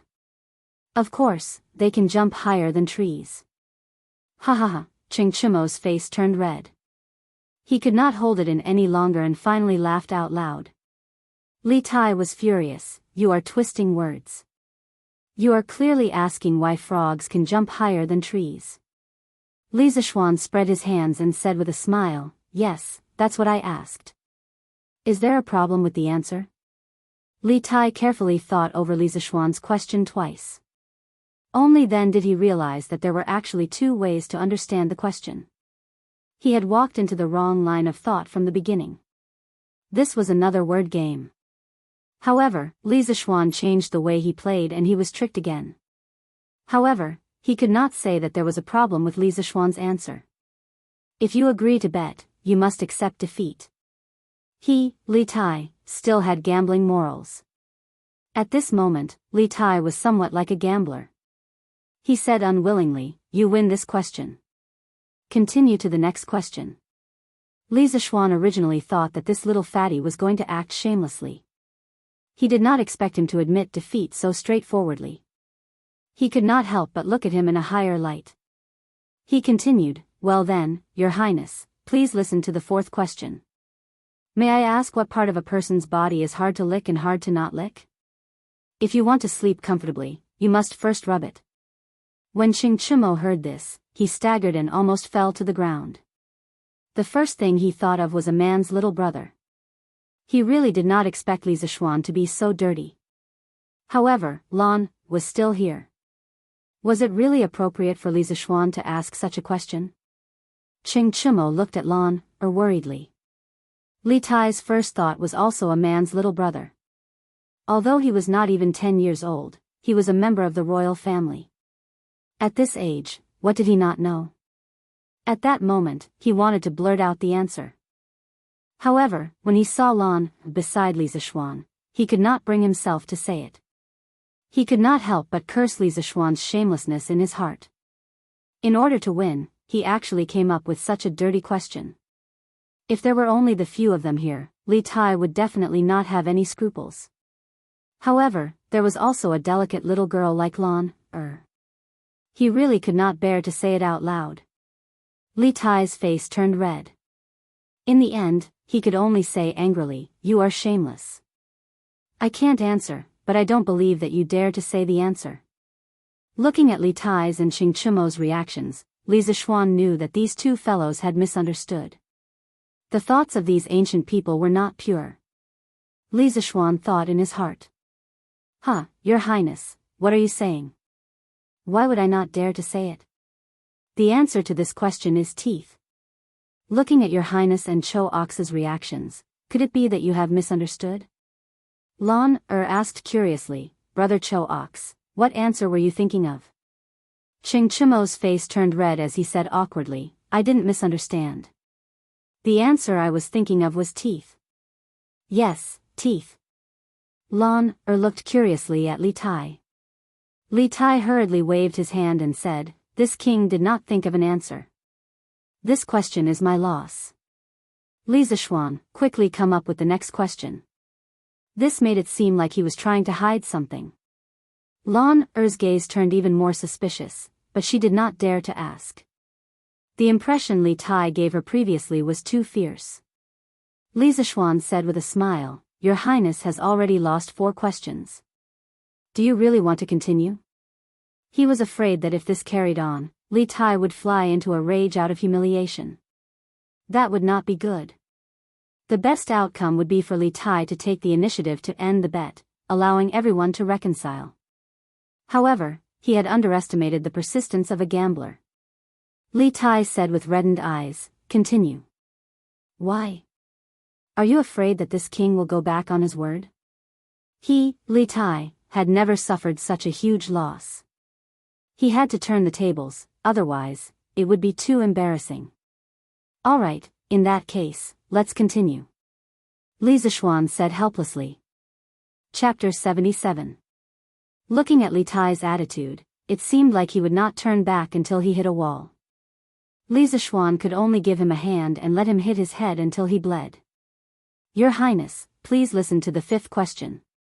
Before I ask, I want to know if Your Highness has heard of Ode of Mulan?" Li Tai nodded. "Of course I have."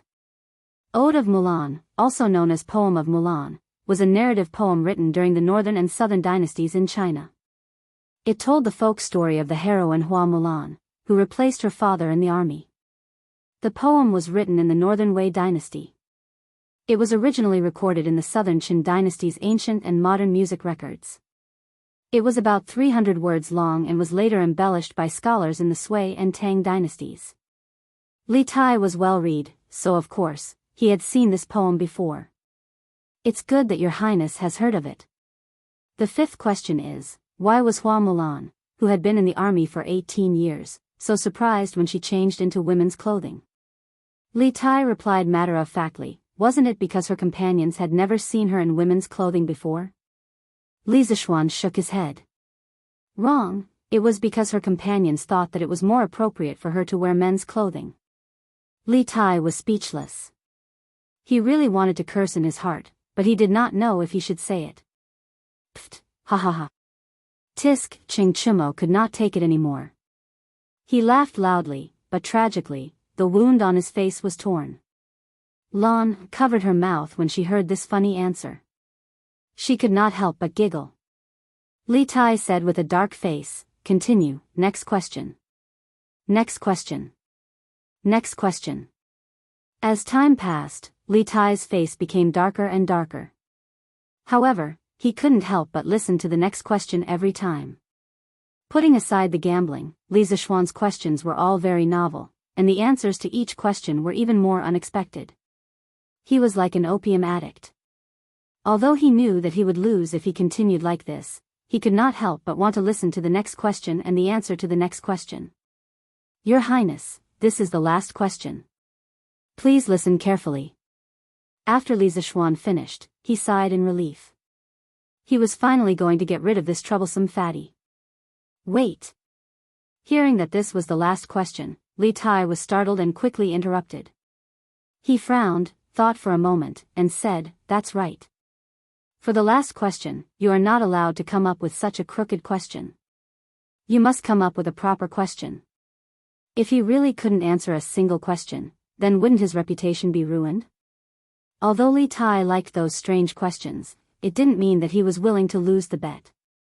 Li Zishuan looked at Li Tai's face, which was as black as the bottom of a pot. He didn't want to push this little fatty too far. "I heard that Your Highness is also proficient in mathematics. How about I give you an arithmetic question for the last question?"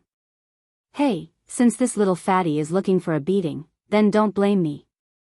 I can also play you to death with a proper question," Li Zishuan thought insidiously. Li Tai was energized. He was quite confident in mathematics. He didn't believe that Li Zishuan would be able to stump him. "Okay, then it's an arithmetic question. Quickly give me the question." Your Highness, please listen to the 10th question. Let's say that our Tang Empire wants to attack the Turks. We need to transport 100,000 dan of grain from Qin province to the front line of Feng province. If we travel by water, we will lose 300 dan of grain for every 100 li. If we travel by land, we will lose 500 dan of grain for every 100 li. If the grain transport army travels a total of 1,000 li by water and land, they will have 95,800 dan of grain left. May I ask your Highness, how many li did the grain transport army travel by water and land? Li Zishuan casually came up with a two-variable linear equation. As for higher-order equations, he didn't bother. He was afraid that Li Tai wouldn't be able to understand it. Although this question wasn't as strange as the previous one, it was still difficult for the ancient people. The people of the Tang dynasty didn't have the concept of equations. Li Tai furrowed his brows. This question was open and aboveboard. He tested all the hypotheses in his mind one by one. Gradually, sweat appeared on his forehead. After a long time, he still couldn't find the correct answer. Li Zishuan reminded him, Your Highness, the East Market will be closed soon. Li Tai looked at the sky and said unwillingly, If I have another 2 hours, I will definitely be able to find the correct answer. Li Zishuan smiled and said, Your Highness, the correct answer to this question is 400 li by water and 600 li by land. I can find the correct answer in 3 breaths. Li Tai subconsciously put Li Zishuan's answer into the question to check. He found that it was correct, but he still couldn't believe it. You must have calculated the answer in advance. That's why you can say it so quickly. If your Highness doesn't believe me, you can change a few numbers in the question. Let's see if I can find the answer in 3 breaths. If I can't, I will lose today's bet. Alright, that's what you said. Then, this prince will change the remaining provisions to 96,500 dan. You can calculate how many li we have traveled by water and land respectively. Li Tai changed a number casually. He didn't believe that Li Zishuan could find the answer in 3 breaths. Li Zishuan's mental strength was far beyond that of ordinary people. As soon as Li Tai finished speaking, he immediately got the answer in his mind. Your Highness, the soldiers traveled 750 li by water and 250 li by land. So fast. It didn't even take a breath. Li Tai was shocked. He quickly put Li Zishuan's answer into the question to check. A moment later, Li Tai's eyes widened and he muttered, It's completely correct. How is this possible? Even Dr. Liu from the Imperial College can't do it. Although Qing Chimo didn't know how to calculate, seeing Li Tai's reaction, he knew that his good brother had calculated correctly. He couldn't help but change his understanding of Li Zishuan. He thought to himself, It's fine if his martial arts are better than mine, but why is he smarter than me? How am I supposed to live in the future? When Li Tai wanted to compete with Li Zishuan in mathematics, Lan wasn't worried at all. She still remembered Li Zishuan's heroic performance in the clothing store. Your Highness, what about today's bet? Seeing Li Tai in a daze, Li Zishuan asked worriedly. Li Tai had been tortured miserably today. He waved his hand dispiritedly and said, I lost. A bet is a bet. This king will not make things difficult for your strange interest pavilion in the future. Thank you, Your Highness, for keeping your promise. We'll take our leave now. Li Zishuan admired this little fatty's character of being willing to admit defeat and keeping his promises. Wait, are you really not willing to write a story for me? If you have any requests, you can tell me. I'll consider it. Li Tai was still unwilling to give up, but his tone was no longer as arrogant as before. Not only was this person in front of him good at writing stories, he was also quite talented and had strange ideas. He was a smart and interesting person. Li Tai really wanted to rope him in as a guest of the palace. Li Zishuan shook his head and said, Sorry, this humble one's ambition does not lie in this. Looking at the little fatty's disappointed expression, he also felt that Li Tai's tone was no longer as arrogant as before. He thought to himself that this fatty was just a child spoiled by his parents. Li Zishuan then added, But in my free time, I'll write some stories. When the time comes, I'll engrave them into books and sell them at Strange Interest Pavilion. Li Tai's eyes lit up and he said with a smile, okay, I'll definitely get someone to buy a few books. But you must tell me about your learning skills in the future. I'll definitely treat you well. Li Zishuan smiled and said, of course. The few of them bade farewell. Li Zishuan looked at the sky and estimated that the market would close in a few minutes. He let Wang Zhong take Lan back first. He quickly walked to Strange Interest Pavilion's workshop and happened to meet Faubert, who was preparing to go home. He asked Faubert about the progress of the curved plows. Faubert smiled and said, young master, the 20 curved plows you wanted have all been made. They're just waiting for you to send someone to take them away tomorrow. I'll go to the manor with you tomorrow to see how effective the curved plows are. Li Zishuan nodded and said, okay, that's good. I'll send someone to take these curved plows away tomorrow. At this moment, Faubert seemed to have thought of something and said, oh, that's right.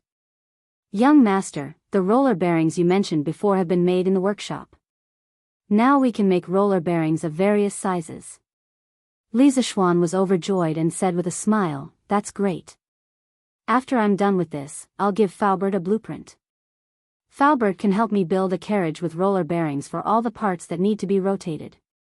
Li Zishuan was very happy that there was finally hope for the luxurious carriage that he had been longing for. Faubert smiled and said, okay, no problem. Chapter 78. As night fell, all of Chang'an was shrouded in darkness.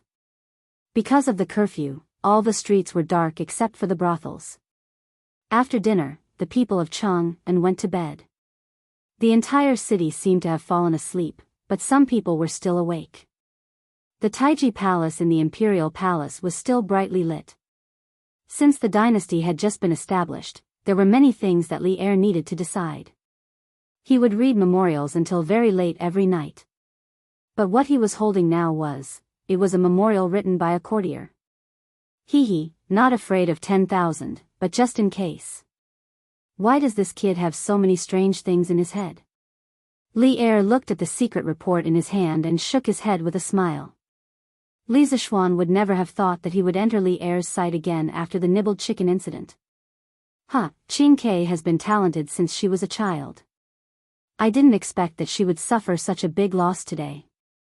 But it's good for her to suffer some setbacks. But Li Zishuan is really interesting. Of course, Li Er wouldn't hold a grudge against Li Zishuan for his son's humiliation outside. His daughter was raised in a rich family while his son was raised in a poor family. Li Er had always adopted a let nature take its course attitude towards his sons. They could compete with each other, they could fight each other, but they couldn't cross that red line. Even if one of his sons was bullied, they could find a way to get back at him. Li Er would never stand up for him. Looking at the novel questions and unexpected answers on the secret report, the smile on Li Er's face grew wider and wider. However, when he read the last question, the smile on Li Er's face suddenly froze, and his face gradually became solemn. Li Er's face darkened and he asked the guard in black in front of him, Li Zishuan really calculated the answer in one breath? The guard quickly bowed and said, Your Majesty, it's absolutely true. Li Er waved his hand and asked the guard to leave. He turned around and clenched the secret report in his hand. The last question had touched the ambition that had been hidden in his heart for a long time. After the incident at the Xuanwu Gate last year, the Great Tang was in a state of turmoil. The Turkic Khaganate sent out an army of 100,000 and took advantage of the situation to invade. Like a hot knife through butter, the Turkic Khaganate actually managed to reach Jingyang, which was only 40 li away from Chang'an, shaking the entire capital. At that time the enemy was strong and we were weak. Li Er was forced to set up a deceptive tactic. He personally led Gao Shilian, Fang Xianling and the others, 6 riders, to the Wei River and spoke with Shili across the Wei River. In the end, the Turks retreated. Not only did they take away 30,000 Han slaves, they also received the promise of non-aggression from Emperor Li Er. All the treasures in Chang'an's treasury were emptied. These smug bandits left Yuanzhou state and fled into the vast grassland from Huayuan. Perhaps later generations would praise Li Er for not being afraid in the face of danger and crafting a clever plan to set up the Wei River Alliance, winning a chance for the Great Tang to breathe. But in Li Er's view, the so-called Wei River Alliance was the shame of his life. All those years ago, he, Li Er, had followed his father to Taiyuan County and experienced 100 battles before finally conquering the world. When had he ever suffered such humiliation? Li Er still remembered that after the Turks retreated, Qing Yaojin held his handwritten letter and knelt on the ground like a child, wailing loudly. Tens of thousands of soldiers put on their armor and knelt in front of the commander's tent. Several valiant generals requested to go to war, determined to wash away the humiliation brought by the Wei River Alliance with blood. Although the Great Tang had just been established, from the emperor to the people, there was a pride in their bones, a pride of being a Tang person.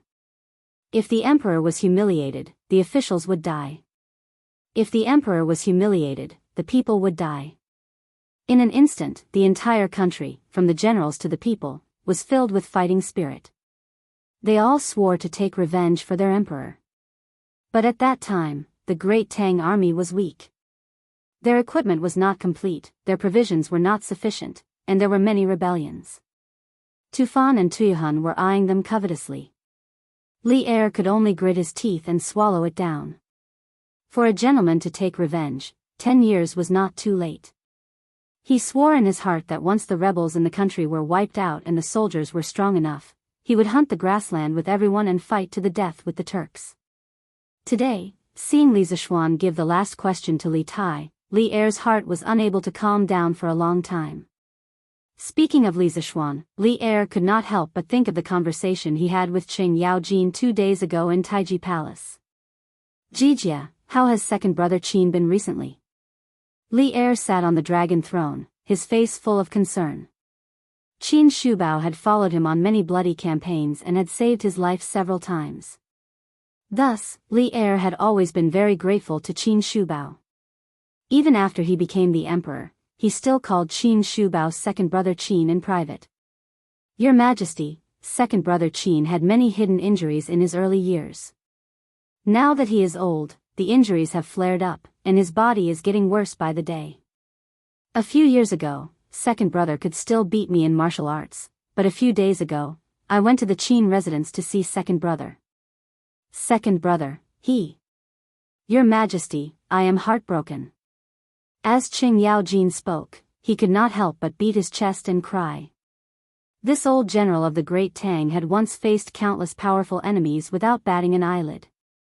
Now that he saw his best brother's body getting worse, he could not help but cry. Men did not cry easily, but they had not yet been deeply hurt. Li Er's eyes were also moist.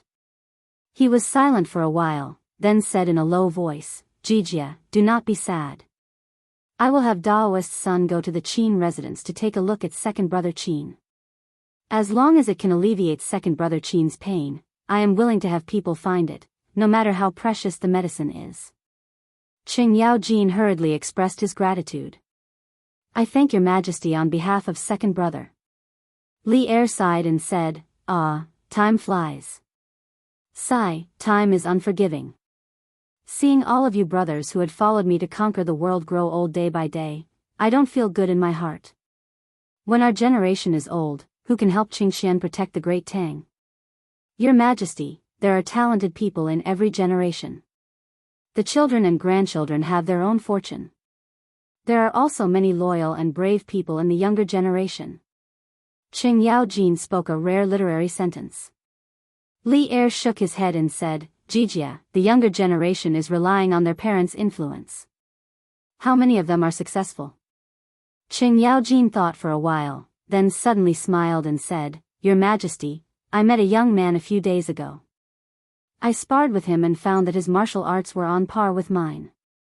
Li Er's eyes lit up, and he asked with interest, Oh, how old is that young man? He should only be 14. What?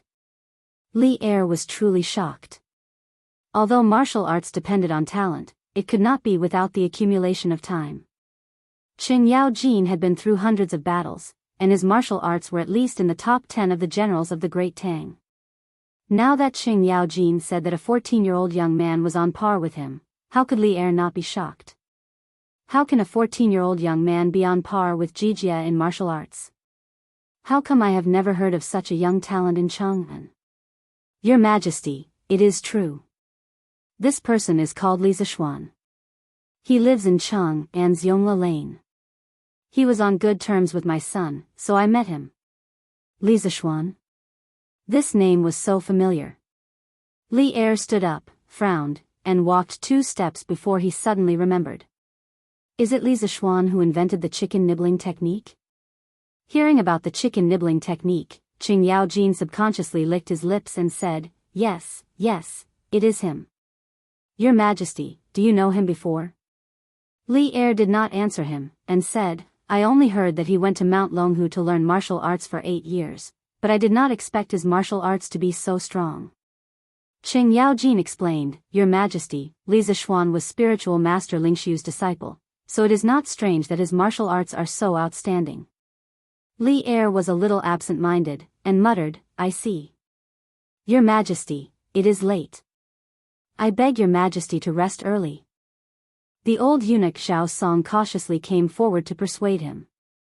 Li Er collected his thoughts, nodded, and was about to leave when he suddenly turned his head and ordered, Zhao Song, ask Bai Qi to pay more attention to Li Zishuan. I want to know more about him. Yes, Your Majesty.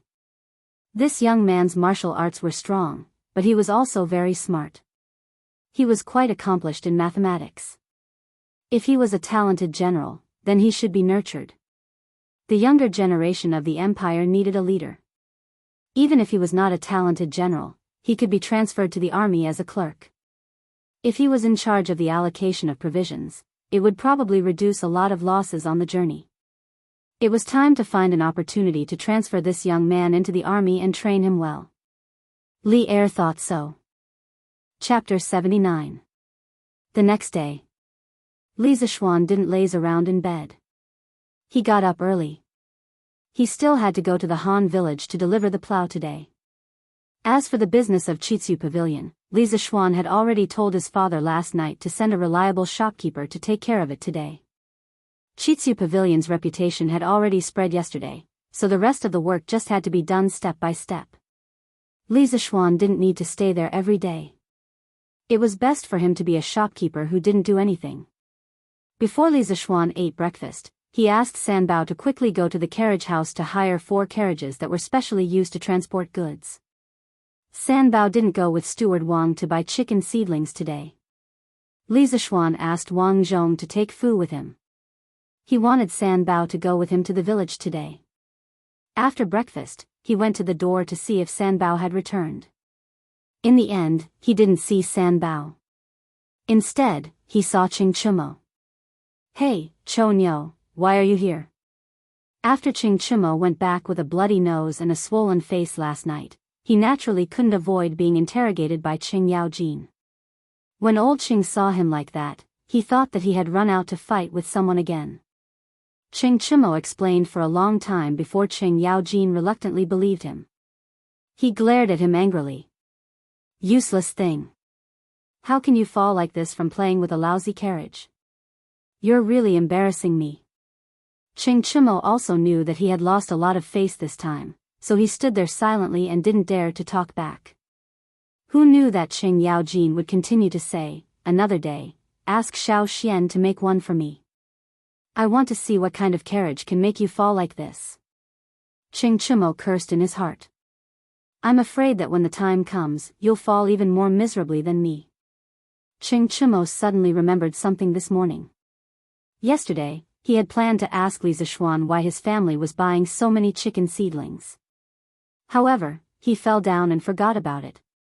Therefore, he came to look for Li Zishuan right after breakfast. At this time, he saw Li Zishuan at the door. Qing Chumo wanted to pull him to a corner and ask him about it. What are you doing? What are you doing? Pulling and pulling in broad daylight, what kind of scandal is this? Li Zishuan saw that Qing Chumo didn't say anything and came to pull him. Suddenly, his chrysanthemum tightened. He was not gay. He quickly slapped away Qing Chumo's claws. Qing Chumo's face was full of black lines. Little Xian, what are you thinking? I have something important to discuss with you. Come here quickly. Oh, you should have said so earlier. Come in and talk. It's not appropriate to talk outside. Li Zishuan tidied up his clothes and brought Ching Chimo to the front hall. After the two sat down, Ching Chimo couldn't wait to say, "Little Xian, I'm here to ask you something today." "Don't fool me." Li Zishuan took a sip of tea and said casually, "What's the matter?" Ching Chimo leaned over and asked in a low voice, "Little Xian, why did your family buy so many chicken seedlings yesterday?" "How do you know?" Li Zishuan was shocked and asked hurriedly. "Hey, there are only so many things happening in Chang'an all year long. How can you hide such a small thing? Those who are observant will know as long as they pay attention. Little Xian, tell me honestly, why did you buy so many chicken seedlings? Will the price of chicken increase next year?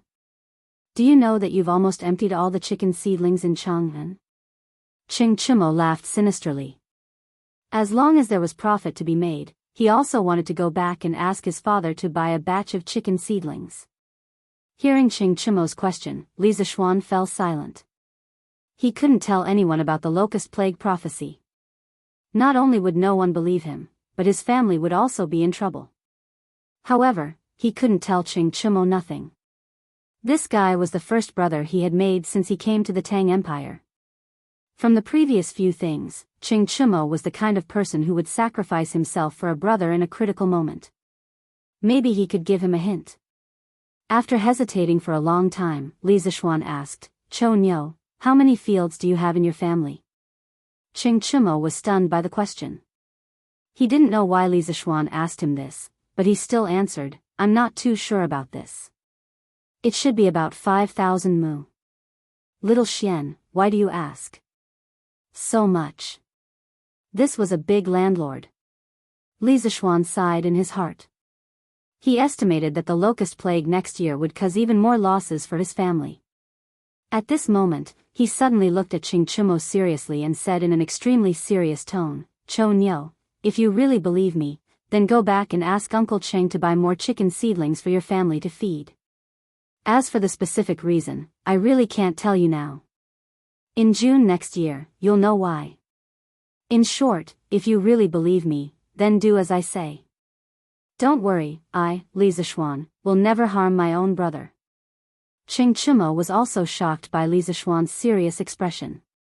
After Li Zishuan finished speaking, he carefully pondered over Li Zishuan's words in his heart, but still couldn't figure out the reason. However, the second half of Li Zishuan's words did make sense. Ching Chimo also firmly believed that Li Zishuan wouldn't harm him. "Little Xian, since you have difficulties that you can't tell me, I won't force you. When I go back, I'll try my best to persuade my father. I believe that you won't harm your own brother. I, Ching Chimo, may not be as smart as those literati, but I'm quite good at judging people." Li Zishuan smiled. "Thank you for your trust, Cho Nyo. In June next year, you'll definitely be rewarded generously. Young master, the carriages are here. Young master Yen is also here to look for you." Sanbao suddenly came in to report. Li Zishuan nodded and quickly walked out. As expected, 4 carriages were parked in the courtyard. Yen Xiaoning was also here. "Brother Xiaoning, you're here." "Yes, I shouldn't be late." Cho Nyo is here too." Yen Xiaoning was surprised when he saw Ching Chimo coming out with Li Zishuan. "Little Xian, Xiaoning, where are you guys going with so many carriages?" Ching Chimo couldn't help but ask curiously when he saw so many carriages and heard Yen Xiaoning's words. It seemed that they were going out today. Li Zishuan explained to Ching Chimo since there was nothing to hide about the curved shaft plow. "Little Xian, is this curved shaft plow really as amazing as you said?" "No, I'll go with you guys today."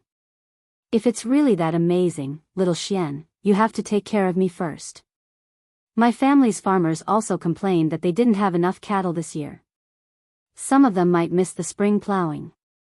"No problem, let's go to the workshop now to pull the curved shaft plow."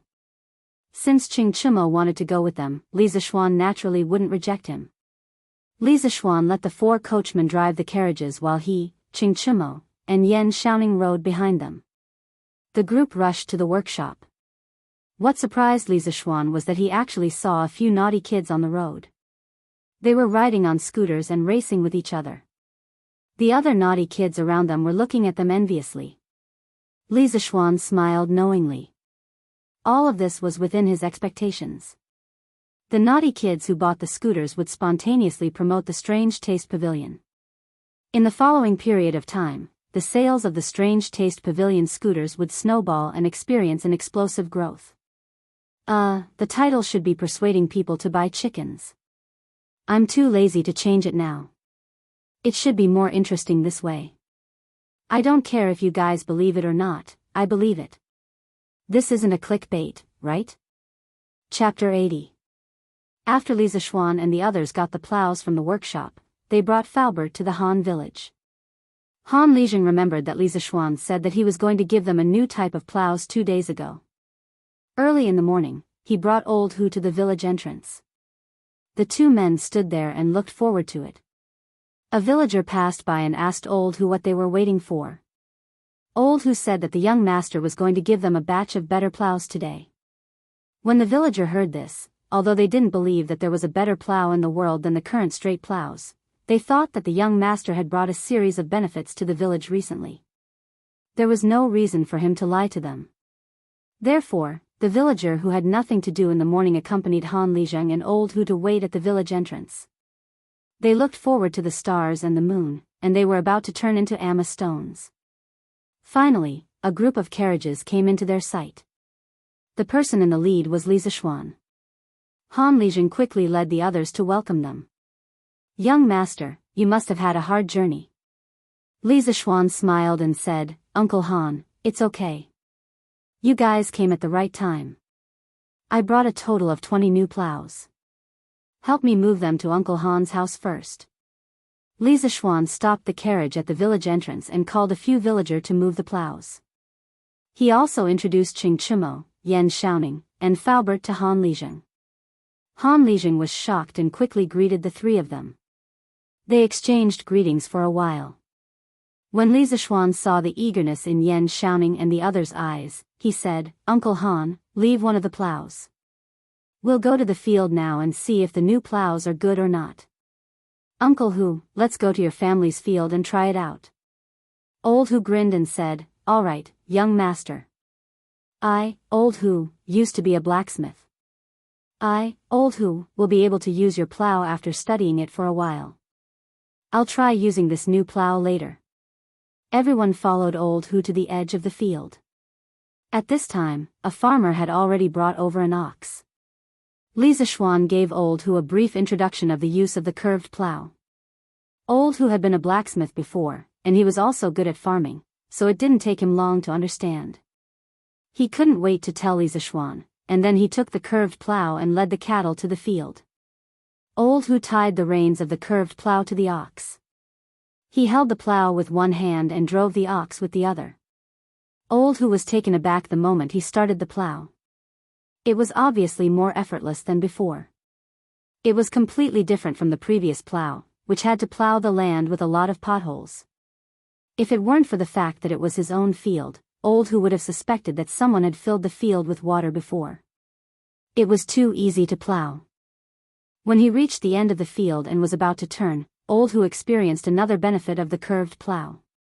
At this moment, Old Hu gently turned the shaft of the plow, and the entire plow easily turned around. It was not like the long and straight plow in the past, which had to be tilted and expended a lot of effort to turn around. It was obvious that the curved plow was more flexible, effortless, and time-efficient. Old Hu was so excited that his hands were trembling. He had lived for more than half of his life, but he had never used such a good plow. The Han village was saved, and no one would miss the spring plowing. At this time, there were already many farmers surrounding the embankment. When they saw how fast Old Hu was plowing, they couldn't help but be shocked. The farmers who had some experience quickly understood the superiority of this new plow. Everyone couldn't help but discuss spiritedly. This plow seems to be more effortless. Look at the ox leading the plow. Why does it seem effortless? It seems to be true. At this speed, won't they be able to plow 6 or 7 mu of land in a day?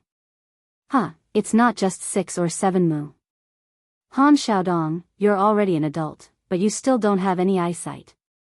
Can't you see that the plow is more than twice as fast as the previous plow? In my opinion, this new plow should be able to plow 10 mu of land in a day, and it doesn't even use the ox. A slightly older villager analyzed. 10 mu? So much? Old Hu increased the speed of the ox and quickly plowed a round trip. At this time, he pushed the plow to a place slightly closer to Li Zishuan and the others. He shouted excitedly, "Young master, Li Zheng, this plow is really good. The plow is more than twice as fast as before. I, Old Hu, even feel that a slightly stronger adult can pull this plow." Hearing Old Hu's words, everyone on the ridge was shocked. They all thought that Old Hu was bragging. Who could pull a plow? Han Lijing also said suspiciously, "Old Hu, it's not as exaggerated as you say, right?" Old Hu anxiously said, "Li Zheng, if you don't believe me, come down and help me hold the plow. I, Old Hu, will pull it." Han Lijing also wanted to experience it. He excused himself from the people on the ridge, rolled up his trousers, and went down. Old Hu pulled the ox to the side and let a farmer lead it. He hung the rope of the plow on his shoulder, leaned forward, and pulled one end of the rope. He shouted behind him, "Li Zheng, are you done holding it?" Han Lijing replied, "Yes, you can start." Everyone held their breath and stared at Old Hu without blinking. In history, they had never heard of people pulling the plow. At this time, the muscles on Old Hu's arm bulged. Old Hu shouted and the plow began to move slowly. It moved, look, the plow actually moved. It's true, it's actually true. God, what kind of plow did young master bring us? An old farmer trembled as he knelt on the ground and muttered, "A divine plow, a divine plow. This is the divine plow of our Tang Empire." Faubert was also trembling with excitement. 2 days ago, when Li Zishuan explained the advantages of the plow to him, although Li Zishuan's words were clear and logical, he still had some doubts. But today, the facts were in front of him. He had no choice but to believe. The plow in front of him was even better than what Li Zishuan described that day. "Young master, facts speak louder than words. This old man is convinced. This plow can really be called the divine plow of our Tang Empire. In the future, millions of people will be grateful for young master's kindness." Faubert looked at the excited farmer in front of him and couldn't help but say. Li Zishuan smiled and said, "This is also thanks to Faubert's help. Without Faubert's exquisite skills, how could we make such an efficient plow?" Yan Xiaoning was breathing rapidly as if he had taken drugs.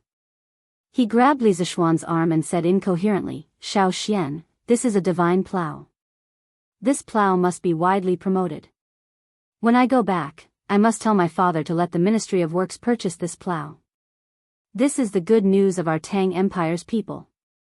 Li Zishuan was speechless. It was just a plow. Did these people have to praise it so much? Qing Chimo jumped out excitedly at this moment. He patted Li Zishuan's shoulder and shouted, "Xiao Xian, if you treat me as a brother, then supply my family with 100 of these plows first. My farmer needs them urgently. 100? Why don't you go rob a bank?" Li Zishuan was furious. This guy was really asking for too much. The Han village only got 20. Moreover, even if he gave Qing Chimo 100, did his farm have so many cattle? Wasn't this a waste of resources? Hee, then let's start with 50, no less. My family's farmstead has 50 cattle. Qing Chimo said with a flattering smile. Li Zishuan nodded. This was more like it. At this moment, he said to Faubert, "Faubert, when you go back to Chang'an, ask all the craftsmen in the workshop not to do anything but focus on making the plow. In addition, you are in charge of finding a group of skilled and reliable craftsmen. I wouldn't mind even if there were 40 or 50 of them. Don't worry, I don't lack money." Li Zishuan expressed that he was rich and could do whatever he wanted. Faubert nodded and agreed, "Yes, young master. This is an important matter. I will arrange it well."